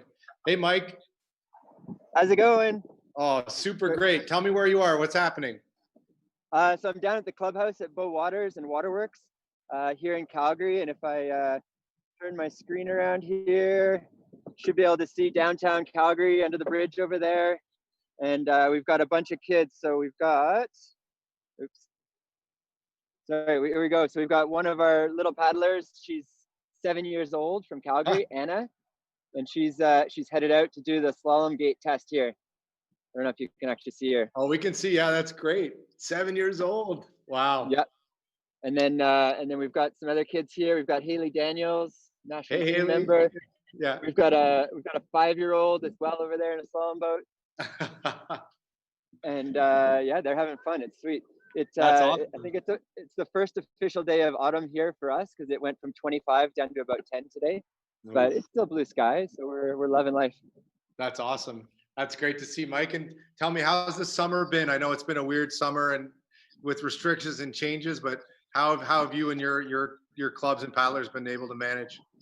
Yeah, I mean, it's been a bit crazy, but I think all the paddlers that were kind of currently in programs kept on doing quite a bit of paddling. So, you know, we might not have done as much initiation kind of stuff, but, you know, I think the clubs did a really good job of taking care of the paddlers that were already in the programs. And from what I've seen, there's, you know, everybody's been out on the river every weekend kind of thing. It's amazing. It's so great. And we checked in with James earlier, and we saw a bunch of young athletes doing the figure 8 challenge. Have you guys, all your athletes been going through that? Yeah, that's what they're doing right now. So we're doing the figure 8 first, and then we're going to do the polo relay race afterwards. Oh, awesome. So it's a mix of polo athletes there as well, or everyone's kind of doing both? Oh, they're just paddlers. So we're doing everything. We've got the gate set up. We've got some polo balls. So, you know, we don't, we try not to discriminate here. That's perfect. That's awesome. Now, just briefly, are you going to do the course or? Yeah, I already did one run. Okay. I actually don't know what my time is, and I probably don't want to know, but yeah, I did a run. I'm gonna check in with Scott Best. We'll try to get James' time and your time and compare how we did today. Oh, that would be good to know what James' time. I can ask our finisher here in a second. Brenda, do you know what my time was? 47.1. All right. Oh, what? 27, sorry. All right, Scott, we need to know James' figure 8 time if you can pull it up. We'll pull that up, Mike. We'll see. Okay. We'll see how we do. A little friendly competition, but that's great. And lots of young athletes there, lots of developing programs. How do you see see things growing going forward after this summer? Well, I think I think it's going to make the club stronger. You know, people are people that are in the programs are really dedicated to the sport. And then we've got a bunch of like exciting stuff, like Harvey Passage that was built a couple of years ago. It's taking off. Like every night there's dozens and dozens of people kayaking and canoeing down there. Not to mention the like hundreds and on a really hot day, thousands of people that are just swimming in the river there. So it's going to take off down there, and you know, it can just keep going up. It's crazy how busy that place is. It's awesome. I mean, infrastructure builds are so huge, right? And it's so great that we all collectively have that Harvey Passage site. And I've seen pictures you sent me and just random online how many people are down there. You know, you almost feel inevitable people are going to be drawn to that wave. So that's great. Exactly. Yeah. I mean, it's just a beautiful place. The way they've landscaped it and stuff now, it's, you know, everybody's hanging out down there, and there's a real opportunity there for new Canadians because it's in sort of the northeast here of Calgary. It's great how many people are taking advantage of that, and you know, one of the real wins is that almost everybody I see down there now has life jackets on. The first year maybe wasn't like that, but the culture's really shifted, and that's awesome to see. That's awesome to see, and I know I'm excited to see how, you know, bringing new people in, diverse people with our New Canadians program, and just challenging ourselves in general, how we can introduce sport in different ways to different people. That's pretty cool. Yeah. Yeah. So here we go. Here's Haley Daniels. That's what I want to see. Here we go. What a move! Look at this. Headed for the finish line. Go Haley. What was her time, Brenda? 33.8. Wow, great C1 time. Way to go. That's awesome. And great to see how have your, I know Haley's one of them, but how have all your performance athletes done in this bit of a hiatus, and what have they been up to keep competitive and training hard? The top guys have been doing awesome. Like we, you know, during the kind of full lockdown, we had a lot of video gym and stuff like that. Mm-hmm. And so we had athletes from Alberta, like all over Alberta. So rather than having to travel around and stuff, everybody was all in one room, so to speak, as well as BC. And so it was really great. And we did a bunch of interviews with world champions and Olympic champions from around the world. And so that was super cool for those athletes to actually chat with these champions from around the world. And I think they learned a lot. So that was super cool. And then once we got back on the water, everybody was looking really strong, and we kind of like just not really stopped since then. And we had a trip to BC with training camp with next gen coach Michal Stanishevsky in Rutherford, and that was super successful too. So we're loving life. It's awesome. It's good to see. Who's this? This is Travis. He's 5 years old. He did a run earlier. He's crushing it. Way to go, Travis. That's awesome. If I work my way around the dock here. You're our first on-water camera angle, so this is great. All right. And I had to take my case off my phone, so if I drop it in the water, it's done. Yeah, well, we'll know why, yeah. Here's Simon Coward. He owns Aquabatics. He's one of the drivers in Alberta. Awesome. Here's Anna, my daughter, who's 7, and Talia, a couple of rippers. And it's okay. They're in the same bubble, so they're allowed to play together. Great to see you. And there's my paddle here. Yeah, and Haley's out there showing them how to do it. It's so nice. Haley's right here. Yeah, she's been coaching these kids all summer, so it's been awesome. That's great. Wow, beautiful. That's great, Mike. Okay. Well, it's great to connect with you, Mike. It's great to see what's going on. I'm glad you're well and that things are moving in a good direction there. And we'll get back to you when we get James' time here, because I think you might have got him. Okay. I'll go do another run to make sure I do. Okay. Thanks, Mike. Thanks a lot for checking in. No worries. Take care. Talk to you later. Bye. Bye. Wow. It's great to check in with Mike on the Bow River in Calgary. What a beautiful part of the world, and great to see them out with some young athletes looking up to Haley and our national team and highest performers. So it's great to see. The next we're gonna I think we're heading to Regina and we talked about it off the top, but Canoe Kayak Canada was lucky to get the support from Sport Canada for an innovation initiative where we were able to get specific funding to support us to get new Canadians involved in our sport and try to see different innovative ways we can get new Canadian populations involved in canoe kayak, help improve water literacy, water safety, but also social outcomes by being involved in sport. And one of the pilot communities we've partnered with is the Regina Marathon Canoe Club, and Fiona Vincent, one of the leaders there, has been piloting the program this summer. She's been fortunate to be able to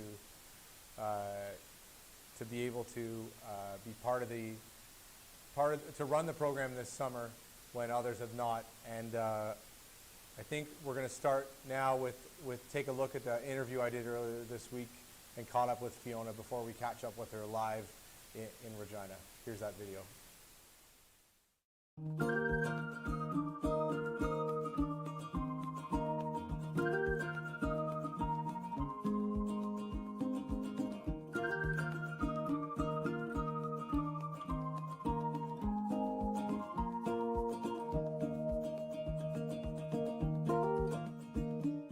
This year, the RMCC was successful in obtaining a grant through Canoe Kayak Canada to offer a program introducing new Canadians to paddling.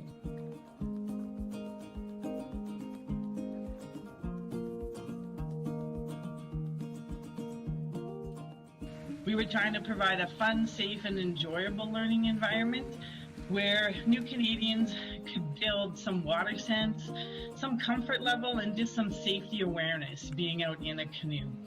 We wanted them to encourage or explore the fun of paddling, not just with their families, but with their friends and their community, and we want to become part of our community.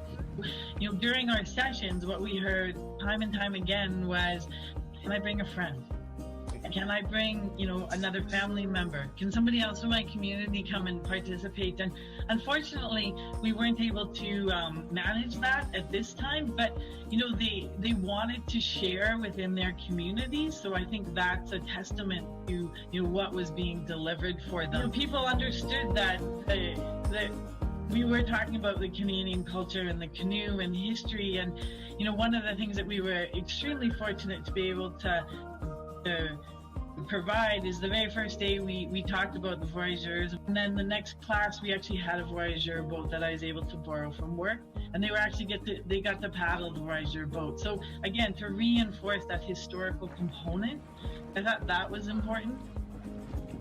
one of the young paddlers made me a bracelet with RMCC written on it, like Regina Marathon Canoe Club, and she brought it to the session to be able to give to me, and she had a whole story that went around the creation of this bracelet and how her mom and her brother took part of it, and that gift kind of demonstrated to me how much she was enjoying what was happening.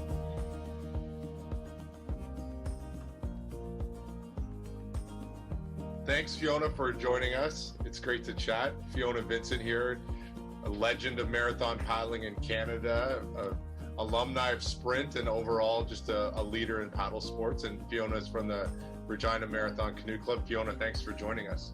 Well, thanks for having me. So Fiona and her club have done an amazing job with a pilot program this summer, working with New Canadians, and that's why Fiona is joining us today. Fiona, can you give us a little description about this program and what the idea was that you've come up with? Well, first off, just to let you know, I'm with the Regina Marathon Canoe Club, and we're a very small local paddling community that promotes personal excellence in long-distance marathon paddling in Regina and kind of our surrounding area. This year, the RMCC was successful in obtaining a grant through Canoe Kayak Canada to offer a program introducing new Canadians to paddling. So for this particular project, a new Canadian was defined as somebody who had been within Canada for the last 5 years. Some of the objectives that we had within our programming was we wanted new Canadians to become part of our paddling community. We wanted to build on that concept of playing together and being part of a community that enjoyed, being out on the water. It's an amazing concept, and I've been with you working on it as we've gone along and been excited. And then maybe you can come up with this great concept and went out to community. How was it received? How has the program been going this summer, as you've been lucky to, even through the COVID restriction, been able to operate this summer?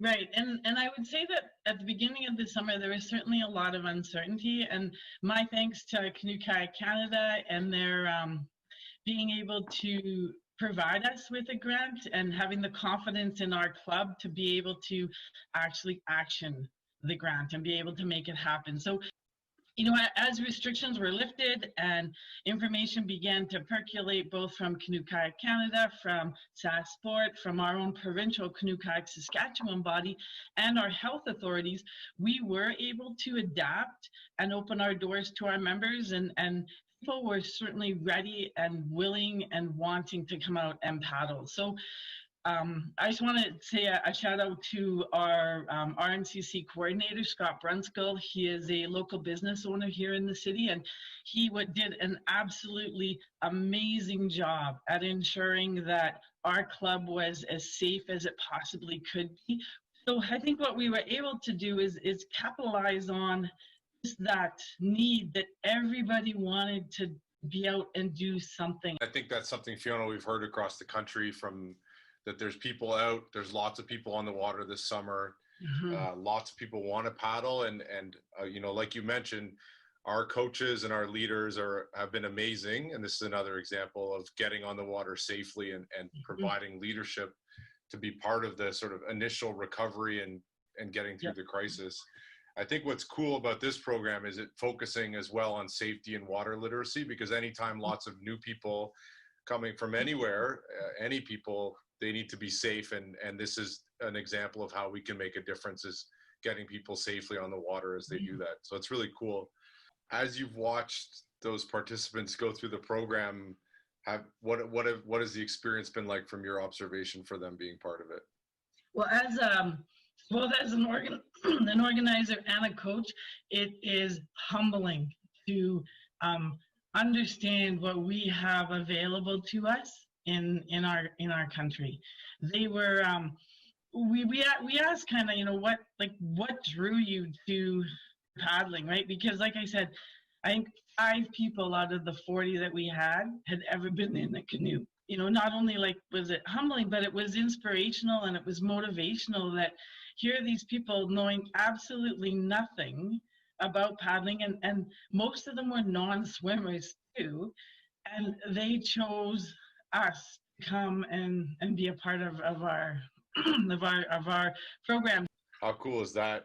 And to think, you know, it's an exciting reminder, and then also a reminder a bit of our kind of positive responsibility that we're lucky, you know, to have this opportunity and to have knowledge that we might have learned growing up, that we now have the chance to share it and spread what we love. I often think, Fiona, just how lucky I've been to be involved with paddling my whole life and what it's given me. And I try to always ask, you know, how can I make sure everyone can share in something that I really believe in? And I kind of think our sport, to be the best sport we can, we have to always focus on that and think about that, and not just, you know, for everyone, and our relationship with Indigenous communities and how we walk that road of reconciliation and all these different pieces. I think, you know, this is a small part, but it does sort of light that sort of flame inside me, thinking about how we can keep being better and keep understanding how we can share something we love. It's pretty cool. There's certainly tons of opportunity with people. Like, they're there and they're willing and they want to do it. They just, you just need to be able to give them that pathway to come down, right? Yeah. What do you think, you know, as an organization and as you as coaches, as you reflect, I know you just said the program for the summer just sort of wrapped up. The paddles are still drying in the boat shed, but yeah, you know, how do you feel you can change, and how can we can apply programming and think about looking ahead that this can be something we can grow and maybe you can share with other people across the country about what you've learned? Right. Well, I think because CKC is the national voice of paddling in the country, and it is looking to be supportive for all different types of paddling opportunities and style, I think as long that needs to be reflected in everything that we do. I do understand that, you know, our national body is, you know, we do want to gear towards high performance and excellence, but there's so many different paths to be able to get up through that excellence. And I think we constantly need to be reminded that this is kind of where it starts, right? Bringing people in and being open and accepting of all types of individuals that want to come in and paddle, because you never know, that star may just kind of be amongst that group. Well, it's great, and it's a beautiful lake, and I hope by next summer I'll be able to join you and come out and paddle with your group. So that's great. So thanks, Fiona. Thanks for joining us. Yeah, great. And happy paddling and safe paddling this fall. Thank you.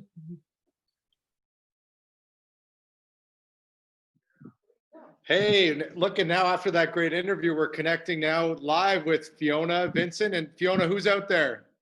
Oh my goodness, we've got about a dozen of our new Canadians just introduced to paddling. They're doing amazing. Oh, it's great to see. Awesome. Come on, paddle guys, come a bit closer so we can see your faces. Yeah, they could do a little paddle by, maybe one by one, and just go around. That's great. How about a paddle by one? No, it's fine like this. It's great. Hey, everyone. So Fiona, all these people learned to paddle this year with their coaches? That's it. Hey, hi, everyone. That's awesome. Okay, try not to hit the concrete. Hey. Oh, so nice to see. Amy and Ada, say hi. Hi. Isabel, can you say hi? There you go. Jasper, can you say hi? Say hi, Jasper. Lily, can you say hi? Smile. Wendy, that's awesome. Caprianne, Michael, can you say hi? Awesome. That's great, you guys. Tell us how much you enjoy paddling with us. There we go. Wow, Fiona and Mike and the whole team, how great to see that. And look at Lake Wascana. And some great paddlers, eh, Fiona? Learning fast. Look at that. They're doing amazing. Most of these people have never been on the water before, so it's a whole new experience for them. what they liked most of all was that this was and they felt that this was part of being Canadian, was learning how to paddle. Look at them. Unfortunately, it's a little bit windy. Yeah, well, good. They're handling it well. And it's a lot. Awesome coaches here too. Yeah, amazing coaches, amazing leadership. What a community. Look at them paddling off to Pine Island. Look at that. Wow. That's right. Beautiful. Thanks again to CKC for letting us be one of the clubs. Yeah, of course. Thanks, Fiona. Thanks for joining us. Say hi to everyone when they come in and say thank you. Will do. Hold on. I'll see if I can change my camera.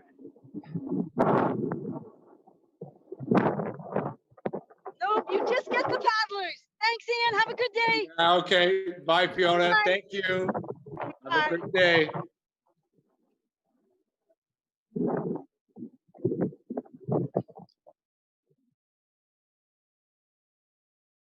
Footage. Thank you, Fiona, and the team at Regina Marathon Canoe Club. So great to see everyone out there and learning to paddle on Lake Wascana, part of a great paddling community on Lake Wascana, and the whole crew in Saskatchewan. Great to see.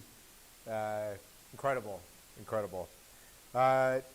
Next, we are going to reconnect with James Lavallee. James is the chair of our Indigenous Advisory Council, and we heard from him this morning talking about the work of the Indigenous Advisory Council, the different work that they do, are starting to embark on, and Canoe Kayak Canada's commitment to walking the path of learning, reconciliation and partnership, and how we can support Indigenous communities.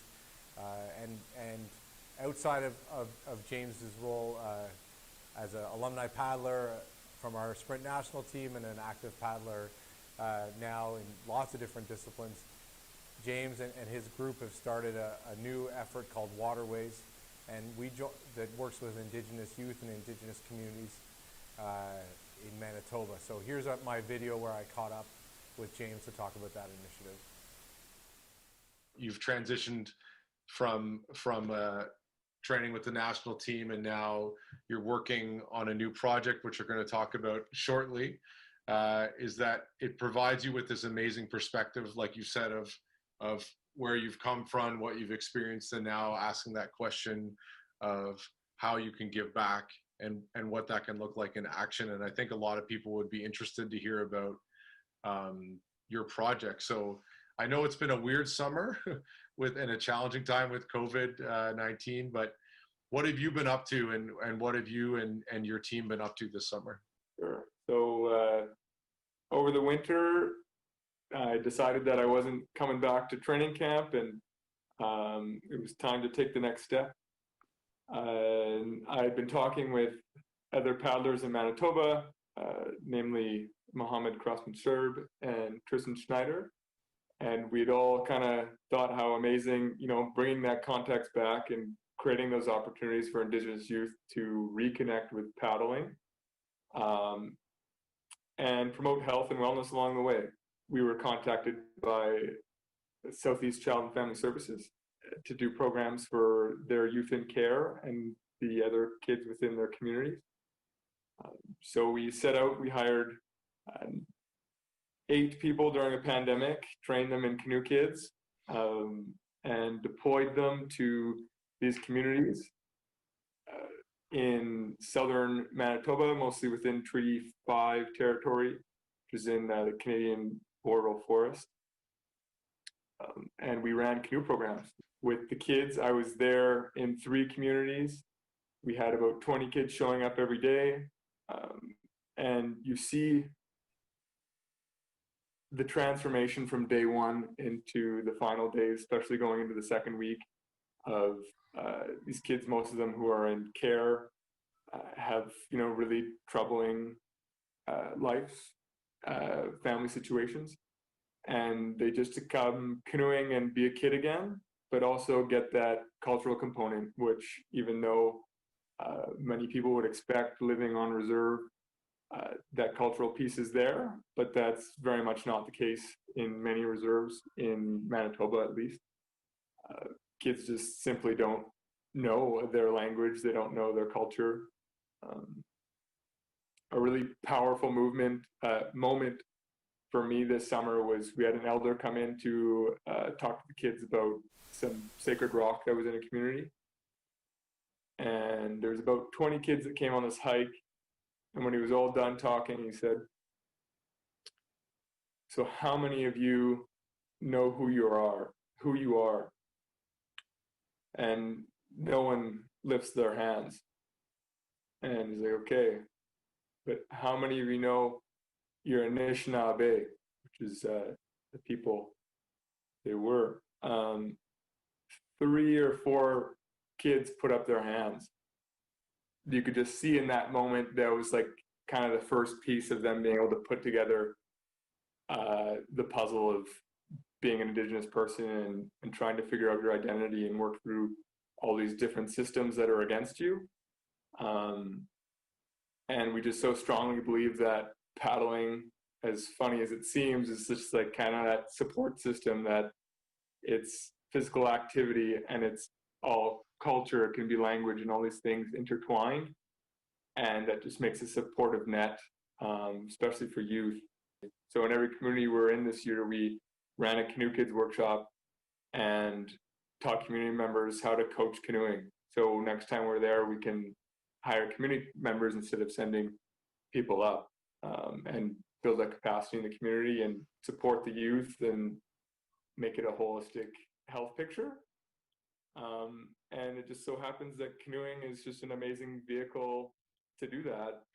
You mentioned, the difference it your programming is making, and where you see it can make a difference. And what's it like for you and the other leaders and coaches to watch the program have an effect? How do you see that change for the participants in your program?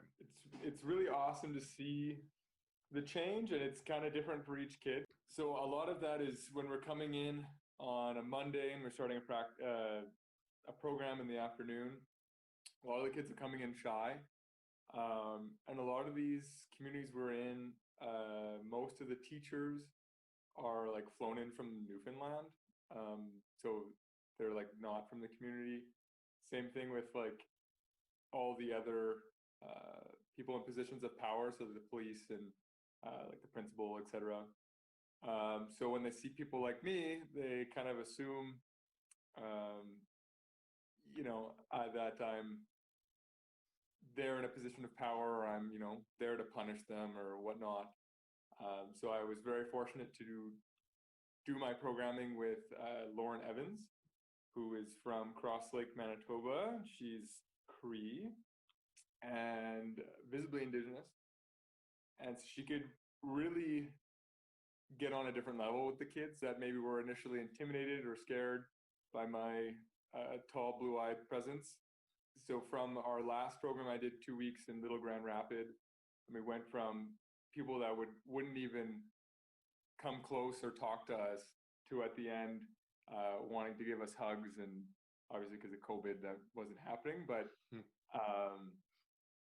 so just seeing that open up and knowing that we created this safe space for those 2 weeks where they got to experience some of their culture, got to hear a bit of the language and stuff that they don't normally have access to. There's something within canoeing that I know it and I feel it. It's hard to explain, but that's been the transformative experience in just 2 weeks or a week of programming. That's great. Finally, James, thinking about waterways, and it's year 1, if I'm correct, of you working in Manitoba, and I know you're working with a bunch of partners, bunch of communities, and have a bunch of amazing staff and alumni from within CKC, and then other paddlers and other people from other streams of the sport community. So just looking ahead, I'd like to hear more about waterways and what your vision is, and kind of where you see this project going. Sure. And I probably should mention that Waterways this season has partnered with the Manitoba Paddling Association to work on some of these projects in different capacities. But in long term, what we're really hoping Waterways can just expand. And I'm talking about paddling, but there's so much more activities and things that can be integrated so easily into kind of this land-based recreation or sport that bring those benefits that I was talking about with that paddling does. Whether that's, you know, going out and canoeing and, you know, being immersed in the language and developing fluency within youth and adults. But it also could be, you know, building canoes, building York boats, and having that aspect as well. It's hands-on experience, but experiencing the culture and often the languages too. We are super inspired by Ganawage and the club there on Anagi. They're just so amazing, and so we try and draw inspiration from what they've been doing. So we're just looking forward to what's around the corner and making sure that there's more positive experiences and doing it from a community-based approach. That's great, James, and I look forward to continuing the conversation and working together and walking the road together and growing together. So thanks a lot for your time, and best of luck with the rest of this year. Thank you. Thanks for having me. The camera around if you would. And Christina is joining me now, also out in Alberta. Christina, where are you today? We are at Hermitage Park in Edmonton, Alberta. Oh, amazing. Give you a bit of a view here of our pond. Here's some of our polo players. Wow. What a And great spot. We set up a net here with your flag. I actually don't know how to zoom in, so I'm not going to. No, it looks great. Oh, thank you, Nathan. And then we're just going to start our duo race here. Okay, so tell me what the challenge is. Who's out there? Okay, so we have Rod and Carolyn.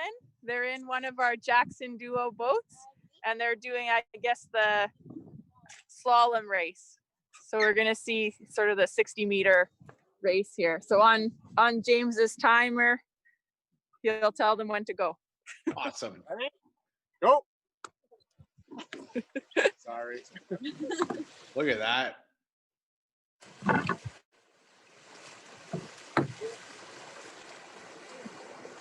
So Rod is originally from Wales, moved here a couple years ago, and he's he's vice president of the Alberta Canoe Polo, the Alberta Canoe Polo Association.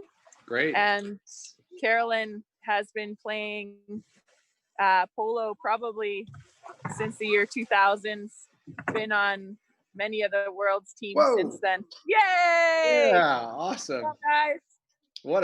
That's the first one we've seen in a double today. That's awesome. Oh, awesome. Yeah.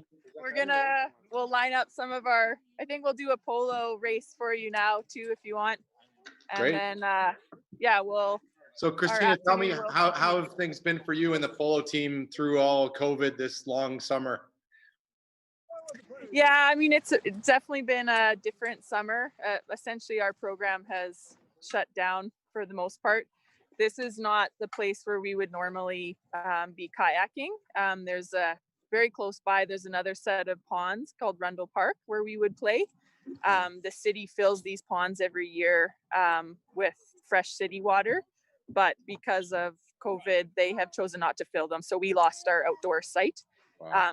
And unfortunately, the city didn't approve us to set up sort of a net structure here all the time. So this is kind of just a special one-day event. And we'll see what the sort of next few months bring, but we'll move indoors if we're allowed back to Kinsman Sports Center. But yeah, I think most of our club, we do have, it's definitely a lot of focus on polo, but there's a lot of people who do like whitewater kayaking as well. And that's been a bit of people doing more of that this summer, getting out on some of the rivers around the province. I'm glad people can get out, and we've been thinking of you all, with those added factors of pools and having balls touching, different people throwing balls around, it's been, I know, some extra tough factors for our whole polo community. So hopefully things look up, but it's great to see that you're resilient and you've set up a nice course there. Yeah, we're hoping to do a bit of shooting later, maybe show off some of the moves. We'll send you some videos. Awesome. That'd be great. Yeah. Did you guys want, we can do a polo race? Do you guys want to do a polo race? Oh, I'd love to. Yeah, let's see it. Okay. Okay, hold on. We'll turn it around. Okay, so who's going to be participating? We have Jason Allen. He's a national team member on our last team. Cody, are you also? You're doing this one? Okay, we have Cody. He was on the men's under 21 team in 2018. And then Rod again, who is our player from Wales. And he also played in the Continental Cup that went on last year. So played for Team Canada then. Great. So, James, you timing? All right. You guys ready to go? On your go, James. Okay. Ready, set, go. Good toss. That's Jason Allen out there? Yeah, you got Jason Allen. He's probably been on the men's team since when, Shaz? 2010? No, 2008, sorry. Been on the men's national team since then, competing at every Worlds. There we go. There goes Cody. Big toss. Good throw. Toss, yeah, there. Minimizing the dribbling, maximizing the paddling here. Here he comes. Hit that boy, Cody. Go. You almost got it there. Yeah. There we go. And finally, Rod. Oh, done. Yeah, we'll get you more, honey. And here's Rod. That's awesome. Bringing it home.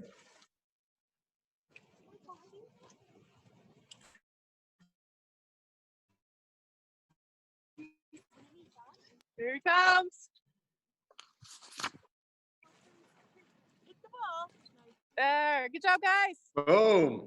Awesome. Wow. Yeah. That's great. And we got a We got a few more people, youngsters out. Let's see him. Here's Nathan again. Oh, hey, Nathan. There he is. You should send them a photo of them in the duo. Ready. And we want more snacks. Of course they do. So do I.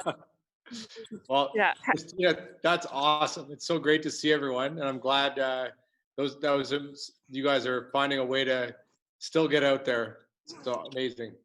Yeah. Well, thank you guys too for the swag you sent and for inspiring us to get out. Good. I'm glad you could be part of the day, and we look forward to some more of those results and videos. We'll catch up with those as well. Yeah. We'll once we finish, we'll send some in here. Oh, we got another player who just joined us. Here's Kyle Polsfoot, who's been a pretty regular national team member. Oh, there's Kyle. Awesome. Great. All right. Well, thanks for joining. Good to chat with you. Okay. Thanks so much. Yeah, it's great to see you. Yeah, great to see you. Bye. Have a fun day. Bye. So that was great to catch up with Christina and the whole crew in Edmonton. Such a great legacy of polo in Edmonton, and they've been leaders in our community on our national team for years. Great to connect with across the prairies, and again, congratulations to a great season to our friends up in the Yukon and paddlers in the Northwest Territories and Nunavut, everyone that's been out and paddling safely and having a great summer. It's great to connect, and we look to keep connecting in the future. We're going to take a break now and come back with the Pacific.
Hey everyone, welcome again for those still watching and for those joining. Welcome to the CKC's Coast to Coast to Coast Paddle Challenge. Our broadcast continues today. Bonjour, bienvenue au défi de canoë kayak d'un ocean à l'autre. We're thrilled to be coming still here to you from CKC headquarters in Ottawa on the unceded territory of the Algonquin Anishinaabe Nation. We've connected now with the Maritimes, Atlantic provinces, Quebec, Ontario, the prairies, and the north, and now we're connecting with our paddling community, our big, vibrant paddling community in British Columbia. It's great to connect with everyone today.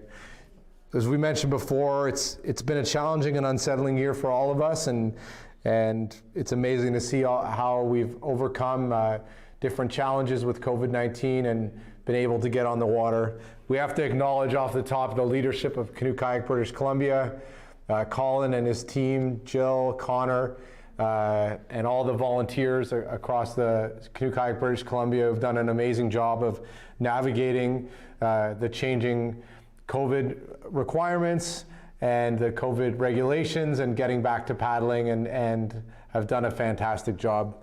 It's so great to connect with everyone in the Pacific region and in British Columbia. Just before we move on, I want to again thank our amazing sponsors. Merci our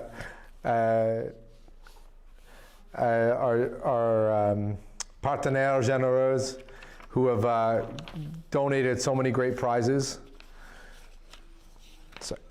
and been a part of our event today. We will have prize giving coming up. Excuse me a moment.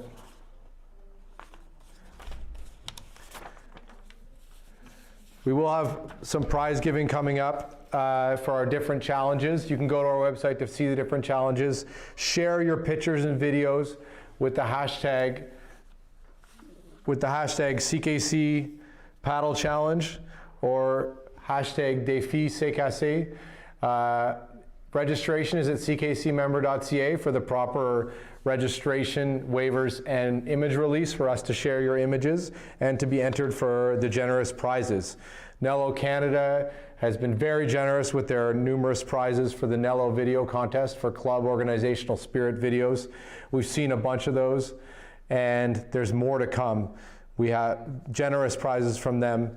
Sisu Optics have donated glasses, and they're an amazing sponsor. Salis Marine, they're high-quality Canadian-made PFDs to support us. Tesca Sports, another Canadian company, a longtime supporter of the canoe kayak community with their activewear clothing. We have a Vacas cadence sensor to give out as a prize, CKC boutique gift cards, and CKC branded apparel. Thank you very much to our sponsors. Keep entering those challenges. Keep sharing those all those different challenges, the distance challenge, show us your best move challenge, come paddle with us challenge, and I'm drawing a blank. It's all right, we'll catch up. So now I have the honor as we get going. I think Victor's on the line. Hello, Victor. It's Ian Mortimer here for CKC. Victor, where are we connecting with you from? We are in Fort Langley, BC. It's a beautiful community. It's gorgeous. And we're paddling on the Fraser River. Oh, amazing. And so what have you been up to today to celebrate? Well, got myself a Starbucks coffee in the morning. And then, me and Clark here. Say hi, Clark. Hey, guys. We've been safety boat today. Okay. And what's been going on at Fort? Well, basically, we've our coach Christoph has set up a series of races, and they're just taking a 25-minute break right now. And we're picking up the coaches some coffees. But yeah, the races have been going well. Right. We've got all kinds of categories. We've got masters. We've got HP. We've got junior HP. It's been great. Canoe and kayak. Amazing. That's awesome. And tell me, Victor, how's the summer been for the athletes and coaches there at Fort as we've gone through this sort of unprecedented time? You know, it's It's been tough at times. In fact, we had to deal with a freshet on the Fraser, which made it basically the dock was closed for what was it? 6 weeks. 6 weeks, and so we had to find a place to paddle. So we found a creek about 10 minutes from here called Nathan Creek, and it's a beautiful location, but not the ideal place to paddle. But we made it work. Yeah. Well, that's good to hear. And how are the spirits of the athletes now? I'm sure they're happy to get out and compete. Today, they're pretty happy, and it's so great that you guys have put this on because any sense of normalcy is something, I think. Yeah, for sure. And I mean, I think we've been watching across the country, different disciplines. I think everyone just likes the idea of a day, an event, something happening that they can be part of. And I know that people like competition, and people like to get out there and push themselves. So absolutely, it's good to hear they've been out there and do that. And, absolutely.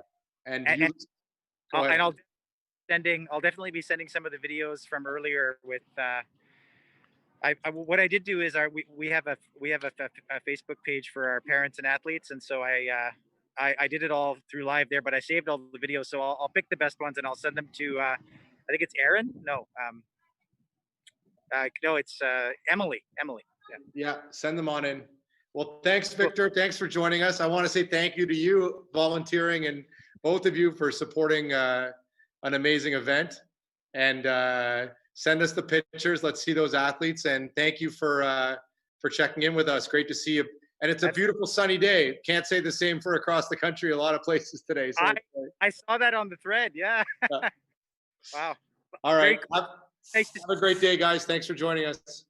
Bye.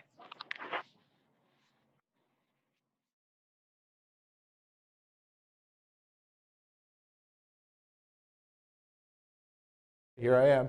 Great to check in with Ford and their amazing club there, and to know that we have paddlers paddling today from Ridge, Canoe Kayak Club, Fort, Victoria Youth Paddling Club, Prince George are all out there paddling. We've gotten lots of messages from lots of different clubs, and beyond the people participating today, the amazing paddling that happens at the Chilliwack Center of Excellence, all up and down at all the different clubs, Kamloops, Burnaby, all False Creek, all the great clubs in British Columbia who have done an amazing job getting through the COVID-19 crisis. And from everything I've heard now, programs are thriving and doing great, amazing spirit out there.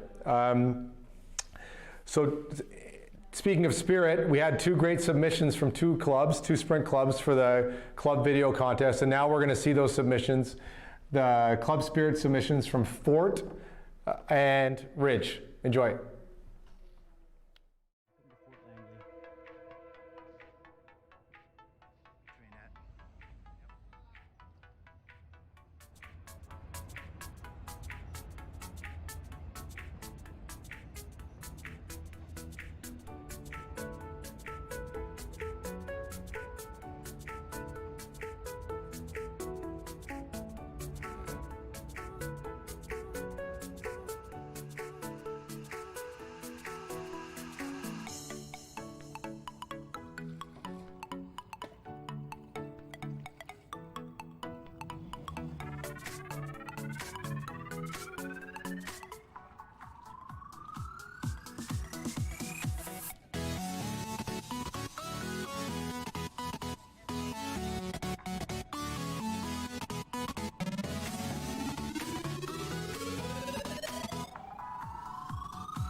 Have you had any of the following symptoms in the last 2 weeks?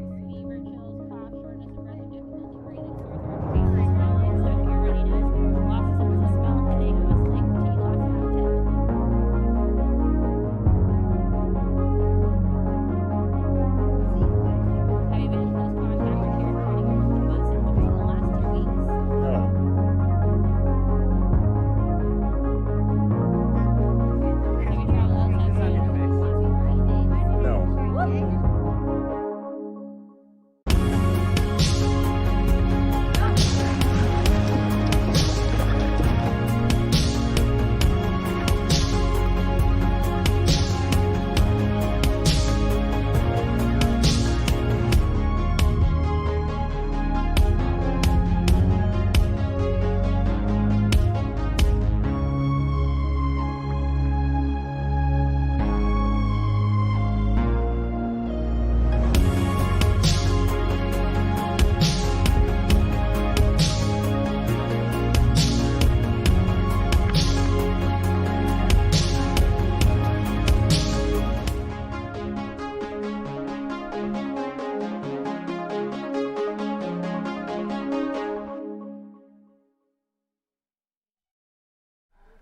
Wow, great submissions, and as always, great scenery and views from those clubs, Fort, Langley, and Ridge, and amazing communities at those clubs. Thank you for taking that care and submitting for the video challenge that's sponsored by Nello Canada.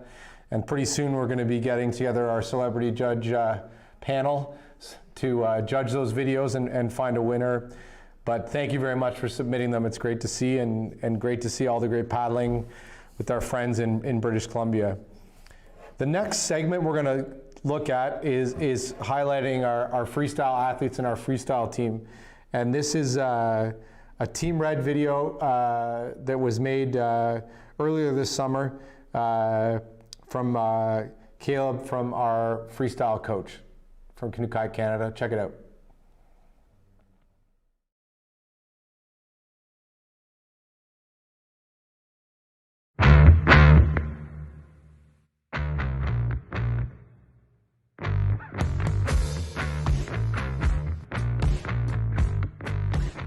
Hey there everyone, Caleb Grady checking in here for Canoe Kayak Canada from the world-renowned Ottawa River Valley. This time of year, mid-May, beautiful weather outside, but I'm typically on the road with World Class Academy or getting the spring competition season underway. I'm here today to share with you guys a little bit of an insight into how I keep the positively flowing, what I've been getting up to, and how I've been staying fit and getting ready to go when we are allowed to go again here from the confines of my own home. So school actually just finished here last week with World Class Academy. So the routines switched a little bit, but typically starting off the day with a nice workout. Today's actually a run day, so I'm gonna go on a run a little bit later, but wanted to check in real quick and share with you guys my favorite compact workout. There's 13 total exercises, and I do each one to a total of 30 repetitions. Find the number that works for you. Here we go.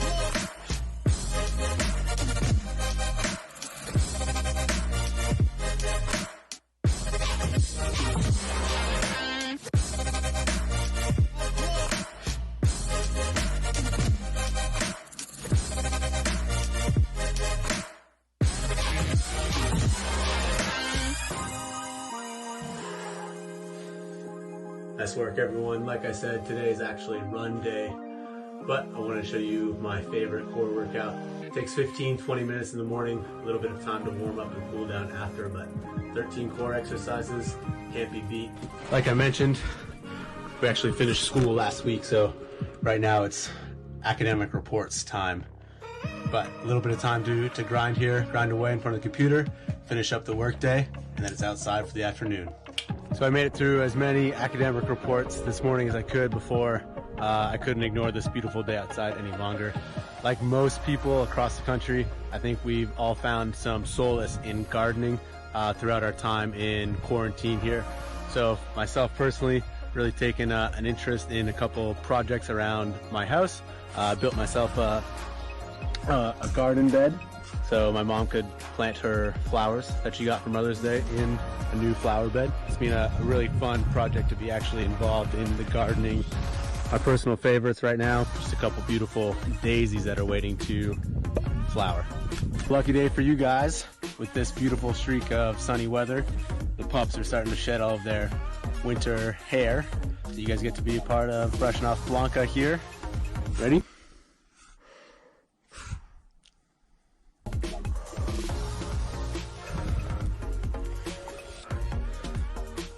Isn't that better, girl? Yeah, come on. So thankfully over the past couple months, I've been able to stay busy. My absolute saving grace, having the Ottawa River just down there, which means I've been able to get out while keeping my distance from others and stay in shape in my boat, really waiting for the day where everything opens up and I can get back on the river with my friends. All in all, I hope you guys enjoyed a little insight into what my day-to-day is looking like out here in the Ottawa Valley. Looking forward to getting back on the water and shredding with all of my friends.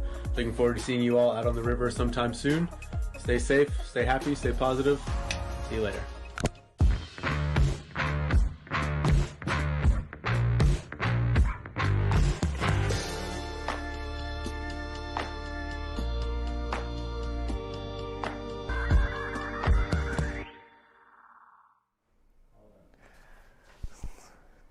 That's great, and a little window into the freestyle world. Thank you for that video, and Caleb, and just like all of us, our freestyle athletes are training hard across the country on their own, looking forward to returning to competition. But I know there's lots of waves that have been pumping this summer, and people are out having a lot of fun, so it's great to connect with the freestyle community.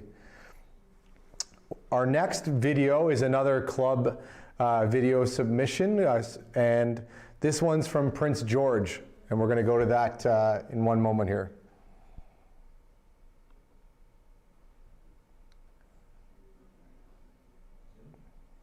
Just going to connect to it.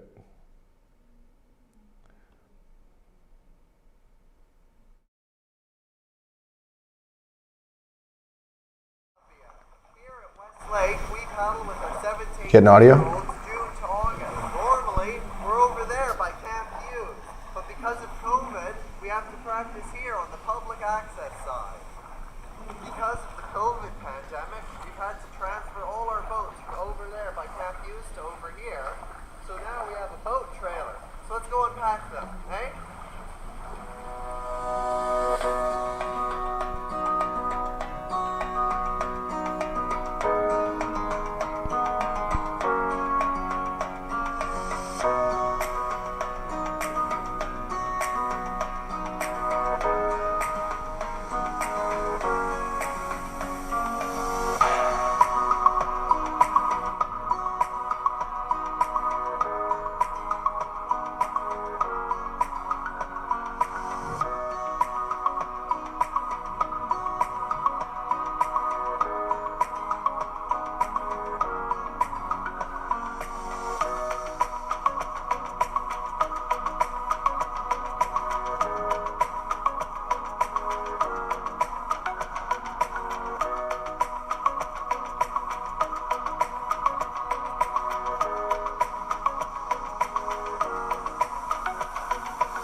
Wow. Again, just striking scenery and amazing, an amazing setting for a great growing club in Prince George. And thank you very much for sharing that. I look forward to hopefully one day joining you there. What a beautiful setting for a club. And I know we've been getting social media updates from Prince George and lots of other clubs in British Columbia sharing with us their excitement. And thank you for your enthusiasm for the Coast to Coast to Coast Paddle Challenge. and thank you for being part of this day and bring your enthusiasm and excitement. So our next, here is a submission for Show Us Your Best Move challenge, I believe, from the social media desk. Yeah. And this is none other than the president of Canoe Kayak Canada, Chris Hellier. So Chris, let's see your best move. So this is what I was going to do for the CKC Show Your Best Move. But then I figured, because I'm a canoe paddler, I should do it with my canoe paddle. But maybe it's not my best move.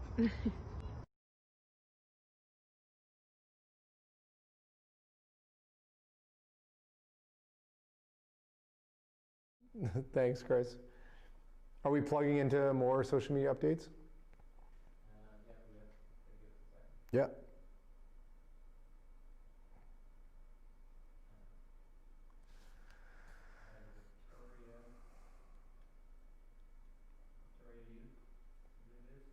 We've been seeing lots of great pictures with the flag over my shoulder, the Burgee-shaped flag, which it's been great to see those pictures coming in. It's a video submission here from Victoria Youth, I believe, on Vancouver Island.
So great scenes. I love seeing the flag up there in Victoria, and man, I keep being struck by the beautiful scenery across the country and how lucky we are to be out paddling and enjoying our sport,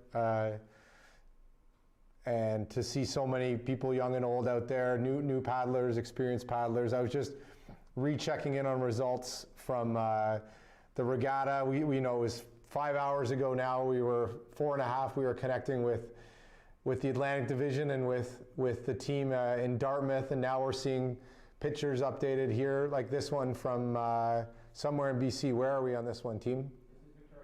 Back in Victoria. So, you know, all the way from coast to coast. Here's a scene today in Victoria. Want to make those flanges need to be able to hand this next one over.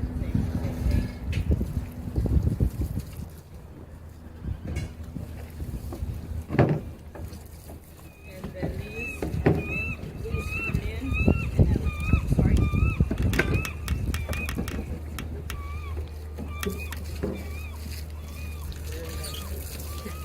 It's not I actually think I'm not ready for it. And I keep saying, and I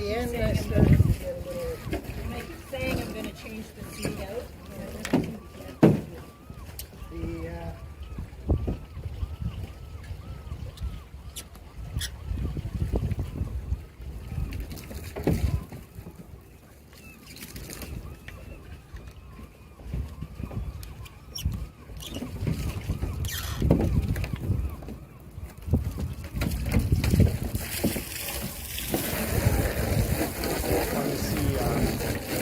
New places to paddle where I've never been or seen before, along with those familiar places, Dartmouth and the Basin and Welland for me as a sprint paddler. Then to see new spots I haven't been, like up in Edmonton with the polo team, and here on Vancouver Island. Just great to connect across the country and see a new young paddler out there taking their early strokes.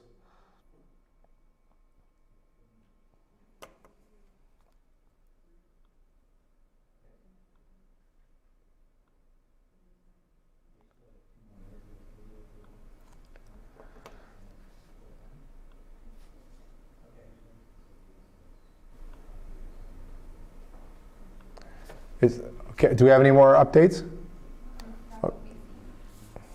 Pardon me? Okay, well, it's great to connect, and I think Scott's just working on the results desk, looking at different results coming in. I know because of some rain and wind and different factors, some are a little slow, but we're still looking at those. But it was great to connect see those images from Victoria and from across British Columbia, and keep sharing your pictures here, and keep over even the next couple of days sharing your pictures for us to check out. It's amazing to see all the different kinds of paddling happening across the country. So thank you for those submissions, and one more time, just thank you to the leadership in Canoe Kayak British Columbia and the amazing work you do, and also shout out to our friends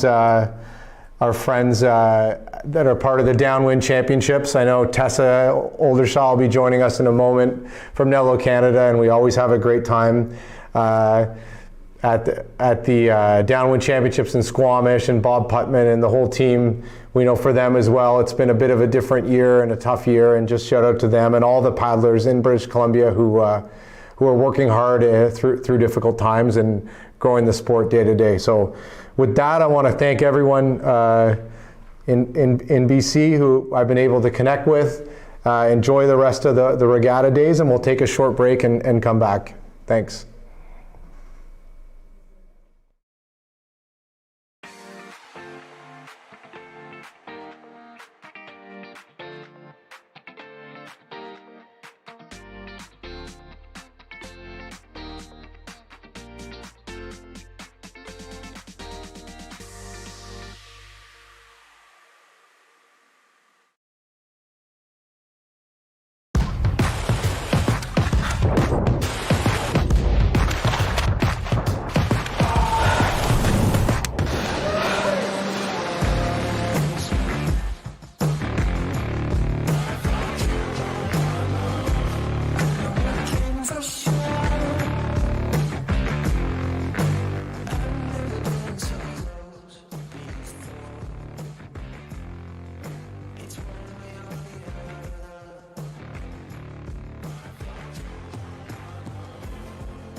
Okay, I'm seeing another screen, but it's fine. Thanks everyone, and thanks to reconnect. It's great to reconnect with everyone. It's been a long, exciting day. We were just checking in, as I said, on results happening back in Dartmouth and Nova Scotia. Looks like there was a great C2 race. Exhibition crew Alex Plumteau and Roland Varga took it out over Andrew Billard and Brett Himmelman, so that's good to see. Good to see some C2 competition. They're lucky and able to do crew boats. So nice to see racing still happening out there and across the country. I know in Valleyfield, James is still going strong doing the figure 8 agility challenges. Races happening in Welland with Burl Oak, and hopefully the marathon race in Kawartha is happening. We've got polo players in Edmonton and racers in Fort and on the Bow River in Calgary, and a paddling marathon in Regina. It's been an exciting day and a great day for us to connect with all of you. We're now moving into starting to a close. We'll highlight a few more social media videos and posts, but it's time for us to. We're just collating all our different challenges and looking at doing our random draws and pulling together our panel.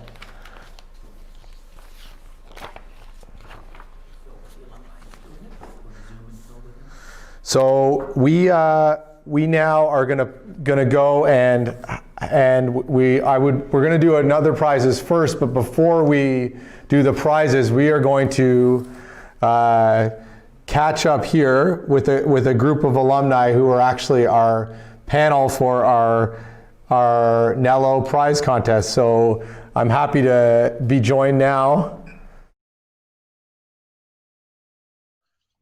with Gabriel Beauchesne-Sevigny. Salut Gab.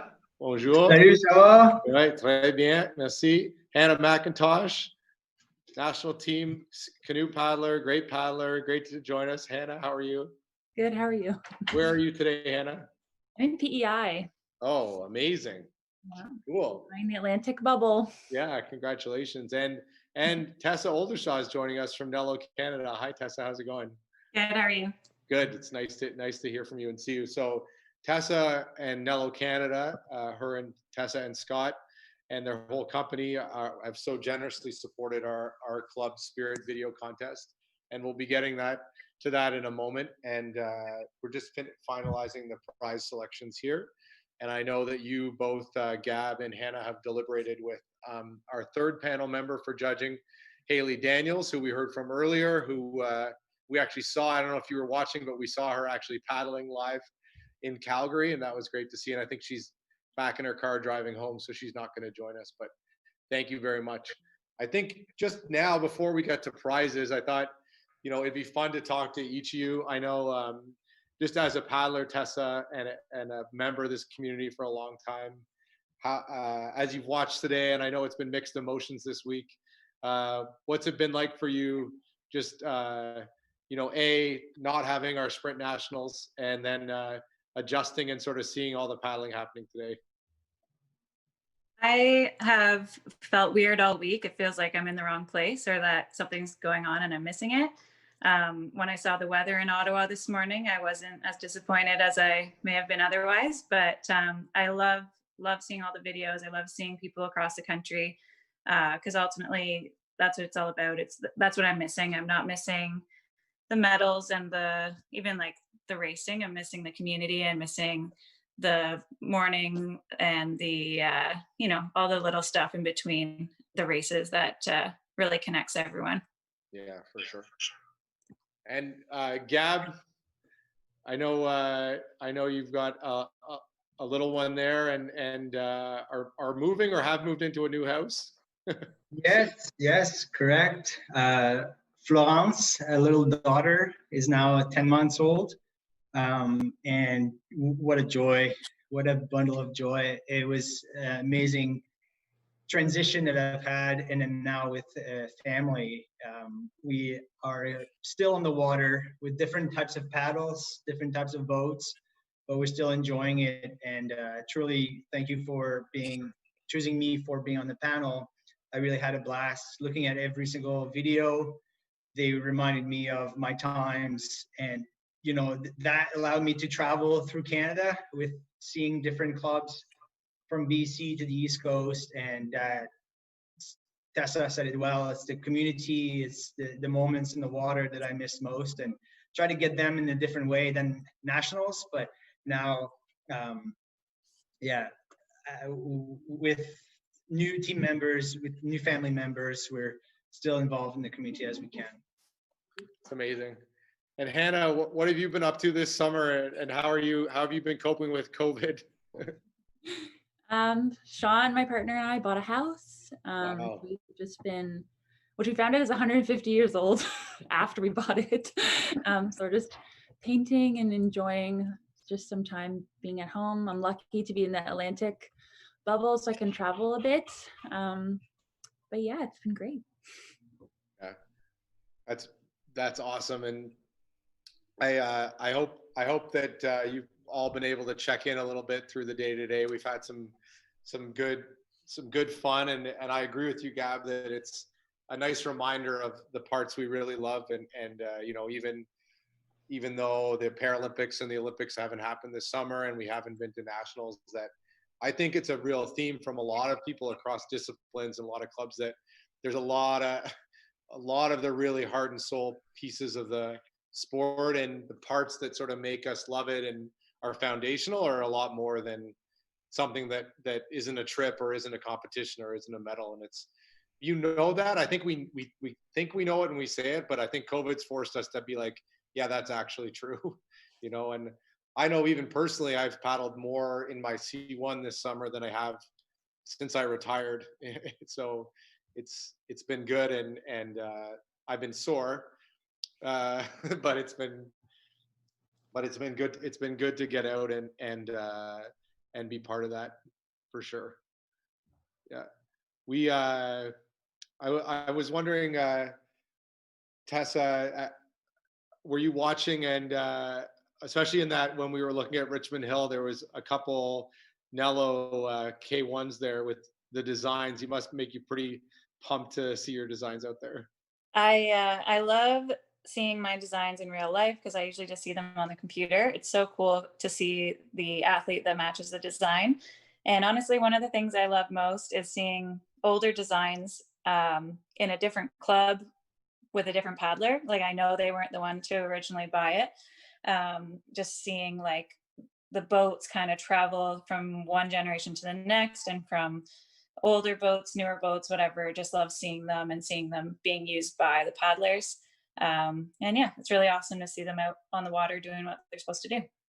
It's funny, LA was still here and we were watching the Yorkton Club Spirit video, which was really good. And I mean, I just love seeing, I think all paddlers of all stripes love to see where other people paddle. I think for sure. we could do like a web series of like other places people paddle, and like, oh wow, that's what that looks like. Because everyone gets so stoked just to see like what's paddling like there. What's that? I remember when you were a kid and you got to go to another club for the first time, and it's like, oh wow, you know, that's in this boat bay and this is in that boat bay. So weird. And I think there's a little bit of that even across discipline and seeing what's going on. But LA was here and we saw Yorkton, and Jared, her son's boat, is now there in Yorkton, striped with the ORCC colors, and LA is like choking up beside me because it makes her so happy that, you know, that investment and then investment and passed along Exactly. is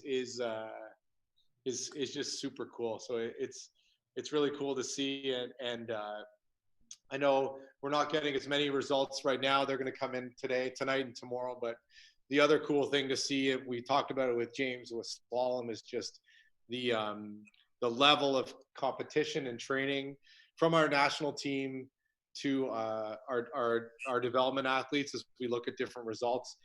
I mean, our athletes are amazing, and I think just like we're reminded of the sport, I think sometimes we're reminded of just how much perseverance our athletes have. And I know Hannah, as a strong women's canoe athlete, I think it's pretty cool to see just how strong the next generation of women canoe paddlers are. Yeah, it's amazing. It just, I just, it's been such a journey, and I think it's easy for us to forget what a journey that was for women's canoe, to look forward now to the Olympic Games. But maybe the happiest thing for me, and I don't know, Gab, if and all of you feel the same, is when I see women's canoe athletes now paddling, I know they don't even think about it as being an issue that it's not equal, or it wasn't equal, or it wasn't included. And we're now through to a generation that dialogue is absent, and they're just amazing athletes that everyone's looking up to. It's just amazing. I remember that was kind of my dream as a kid when I met younger kids, being like, oh, you're never gonna have to think about that. That's so awesome. So that's a really good point. Yeah. Okay, well, I think now, thanks for the conversation, and our team here has been working hard with finalizing the draws for the prizes. So we are going to pause and go back to me, and then we're going to come back to our prize panel for the selections.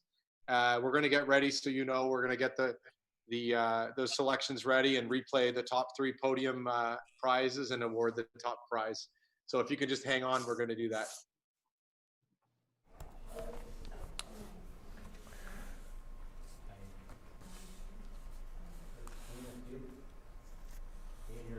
Yeah, I know. Okay, so thanks everyone. We've come to the exciting part where we get to thank our sponsors again and appreciate again how much they've supported this event, how much their ongoing support matters. We talked to Tessa, a great piece of the Canoe Kayak family, but even Tessa's story about the boats, our commercial partners and our supporters, our suppliers and manufacturers here in Canada and from around the world, and as well as our paddle manufacturers and our importers, and everyone's a big family that supports our sport, and their sponsorship is so valuable to us. So we have our prizes here, and everyone who submitted with the hashtags and filled out the waiver and was registered properly was eligible for a prize. So I'll go through the prizes and announce the winners, and we will be following up with anyone because you're registered. We have your contact, so thank you. And these prizes were all picked randomly from the submission. So our first prize winner is the winner of our sprint prize for the sprint challenge. Of all those that participated in our sprint competitive challenges, 200, 500, and 1,000 today. And this winner gets an amazing prize package from Tesca Sports Gear, and thank you to Marc Alexandre and Carole and the whole team at Tesca for your amazing support. And that winner is from Point Claire, is Ellie Nystor. So Ellie, congratulations. You've got a great prize pack coming your way, and thank you for being part of the day today. Our next prize winner gets a generous gift certificate and a gift certificate and some gear prize pack from our CKC boutique. And this is for the marathon participants who participated in the marathon challenge today. Lots of distance paddling out there, and we have a very vibrant marathon community across the country. And the marathon winner of the CKC boutique prize pack is Arwen Fraser. So congratulations, Arwen. It's an amazing prize, and thank you for participating today. The Canoe Polo Challenge winner, and I'm just confirming the prize here for the Canoe Polo prize winner. But the Canoe Polo prize is a team. So the challenge, we got to see a demonstration of the challenge. It was dribbling a ball around a buoy and back and transitioning it. And this winner also gets a CKC Boutique gift card and a CKC Boutique prize pack. And the winners are the Canoe Polo team of Royce, Emma, and Ava with a time of 63 seconds. Congratulations, and thank you for our Canoe Polo players for participating. Our slalom prize winners get a pair of Zizou glasses, and our slalom participants did in the competitive challenge today, did the figure 8 challenge, and Zizou is a great sponsor and a great supporter. A reminder that we have a sale. If you use the promo code CKC35, till Monday. You get 35% on Zizou glasses. And our boutique is open for business and has masks as well. But the winner of the slalom prize is Josh Gievert from the Muskoka Paddling School. So congratulations to Josh and from that great Muskoka Kayak School, the great group that we see coming up, and we checked in with James today.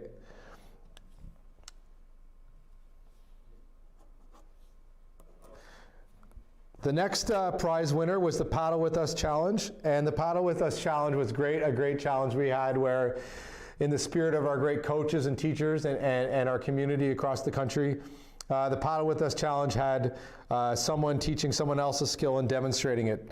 And the winners of the Paddle With Us Challenge win 2 Salus life jackets, amazing Canadian-made life jackets, great supporter of CKC. And those winners are Brady Smith and Leo Carmichael from Cascade with their great video we got to see earlier today.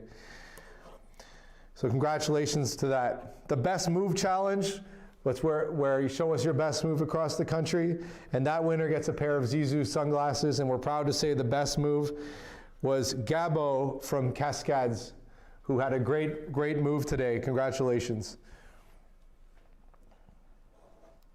And finally, our agility challenge winner.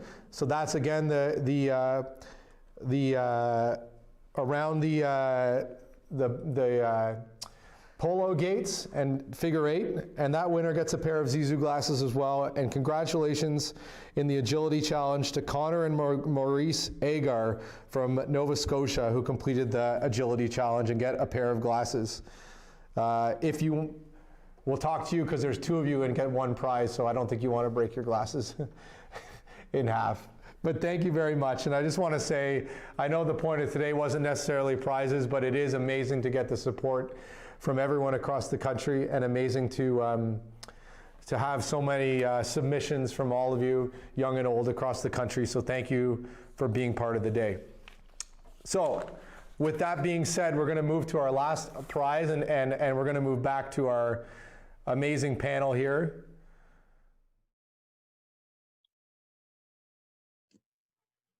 So thank you to everyone. And now I think there's a lot of people out there who submitted amazing spirit videos who are anxiously watching and waiting. I think I'll say personally, just before we start, that these were a highlight of the day for me, and seeing all the different videos from across the country and from the Bow River group in Canmore all the way across coast to coast. It was amazing to see. And so Gab and Hannah have consulted with Haley, and I think we're going to start with Gab, who's going to make the announcement of the 3rd place winner, and then we're going to watch the 3rd place winning video, and then the 2nd place winner from Hannah, and then we'll move to the grand prize winner. So Gab, I'll hand things to you. Sure, thanks. Well, first of all, personally, I had an amazing time watching all of the videos. The deliberation for the top 3 was lengthy and passionate at some points, because we know what makes a canoe club, and the spirit and creativity was what we were operating on, and we're really happy to see that all of the videos filled those criteria, and that's great to see. One of them, the 3rd place winner for me, was great introduction to a place I've never been and I want to go. It's in Calgary, and when you guys walk your boats in all the different places, I thought that was great. And then canoe clubs are part of the city, and you guys captured that. I hope you guys have a great end of summer and enjoy. And I hope the whole country enjoy your video as much as I did. So congrats to you guys. And let's watch the Calgary video together.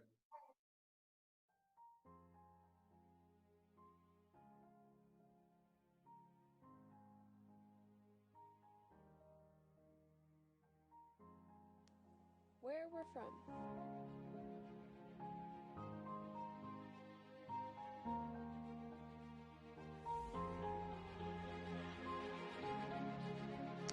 We're the community that always welcomes everyone, whether it's for a bike ride for yoga or paddling to Weaselhead.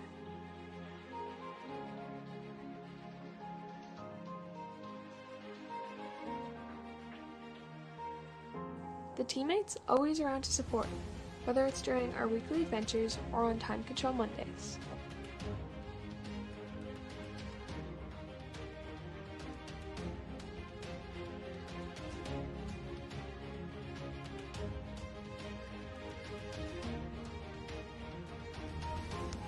Where we are from, work ethic is prioritized over outcomes. We take joy in the process.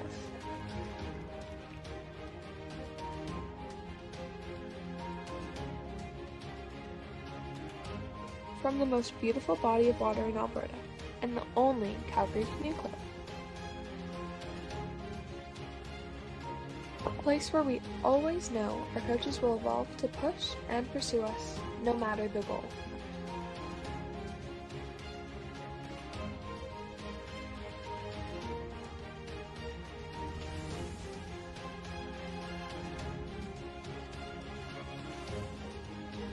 Where we're from, our club is not simply 4 walls and a boat bay. Our city lives within us.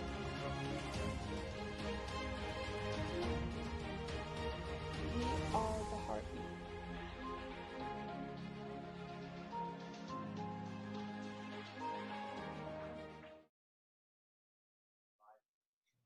Well, congratulations, Calgary and the whole team. What a great video. Amazing. We were saying all the videos gave us goosebumps, and that one especially was great. And here's Tessa from Nello Canada to highlight the prize going to Calgary. So the prize for third place is $75 to our new online store. We just launched it last week. So we have parts and accessories for our boats. We have apparel and lots of good stuff on our online store. That's nellocanada.ca. You can shop. And Calgary, you get $75 to put towards anything you need for your club. That's great. So congratulations to Calgary. That's awesome. Now, Hannah is going to introduce our second place video. This was such a tough decision. We were all very emotionally attached to all of your videos. But this video really captured the spirit and humor that is clearly really prevalent at this club. I felt like I was just hanging out with you guys on a Friday afternoon, joking around. And it was Collingwood Canoe Club. We really loved your unique video. It was really awesome. Let's check it out. Way to go, Collingwood.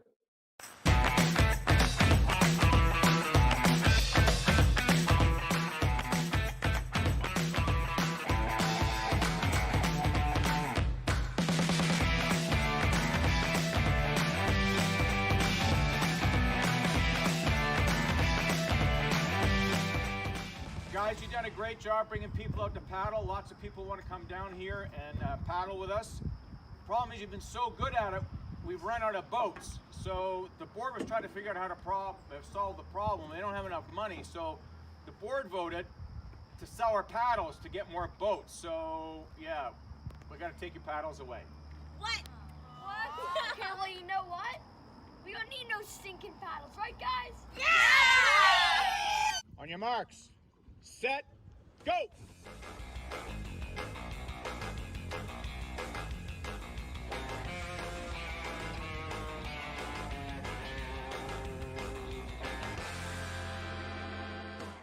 Okay, guys, everybody seems to want paddles, and I got bad news for you. We don't have enough boats. So, You know what? We don't need those boats. We're gonna build our own boat. Yeah. This boat's gonna be awesome. Do you think we'll be fast enough? Of course it will. We're from Collingwood Paddle Club.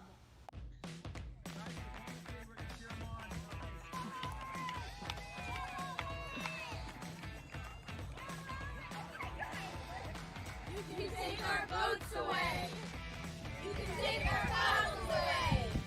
In Collingwood, we want to paddle every day, anyway, to take us all the way. Woo!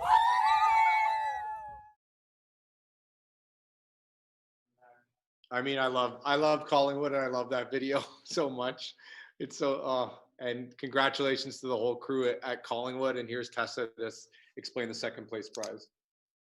So the second place prize is one of our new plastic paddles. Nello released them last year. So they're a plastic blade with a bracha shaft made of carbon fiber, and it's adjustable. So I know a few clubs have them. They're excellent club paddles because they can be used by all sorts of different athletes, and they're really durable because we've all seen what kids do to paddles. So that's a $225 value, and Collingwood can connect with us on how to receive that prize. That's amazing. And congrats to Collingwood. And again, congrats to all of you. I know there may be some disappointed clubs out there. These were amazing videos, and we will stay in touch with you and follow up with all the people that submitted, and just to thank you, because I think these videos can keep being highlighted and keep being, I think there's a lot of value in this for a lot of people, and certainly makes me want to go to a canoe club. So I think Tessa is going to announce the winner of the first place prize. So take it away, Tessa. So I was really impressed with this video. I wasn't part of the judging panel, but if I had been, I think this would have been my pick as well. And that is the video from Lac Beauport. The creativity was awesome. It made for an awesome video, but what I especially loved was that everyone from that club had to show up for that. And it was clearly a big club effort, and everyone really put everything they had into it. So I just, yeah, like you're saying, it made me want to be at a club. It made me want that feeling of club community. And I thought it was just like really well put together. And it looked like they had a really fun summer. Well, let's watch it. Here's the great video. Congrats.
Wow, what a great video. What a great artistic single shot. The coordination was amazing.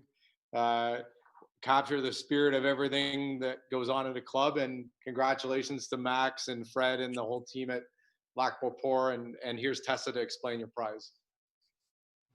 So the grand prize is a boat from our fitness line or our surf ski line. So last year we gave away a 510 surf ski, and a lot of clubs have been introducing surf skis into their programs because it's a really great way of cross training and introducing the sport to people. And then the fitness ranges are Vipers Classic, so great for development and masters to youth. And yeah, any choice is a great club boat. So we just wanted to support the club and give them another tool to run their programs. Lac Beauport, you guys can talk it over and decide which one, and then we'll get it ordered for the next delivery. Amazing. Well, again, thank you for everyone that submitted. Thank you, Nello Canada, Tessa, to you and the whole team, and Gabrielle and Hannah and Haley. Thank you so much for joining us, not just for the contest, but to share your thoughts and as we wrap up our Coast to Coast Challenge. So thank you, everyone. I hope to see you soon, and stay safe. It's a pleasure. Thanks, Ian. Thank you. Thank you.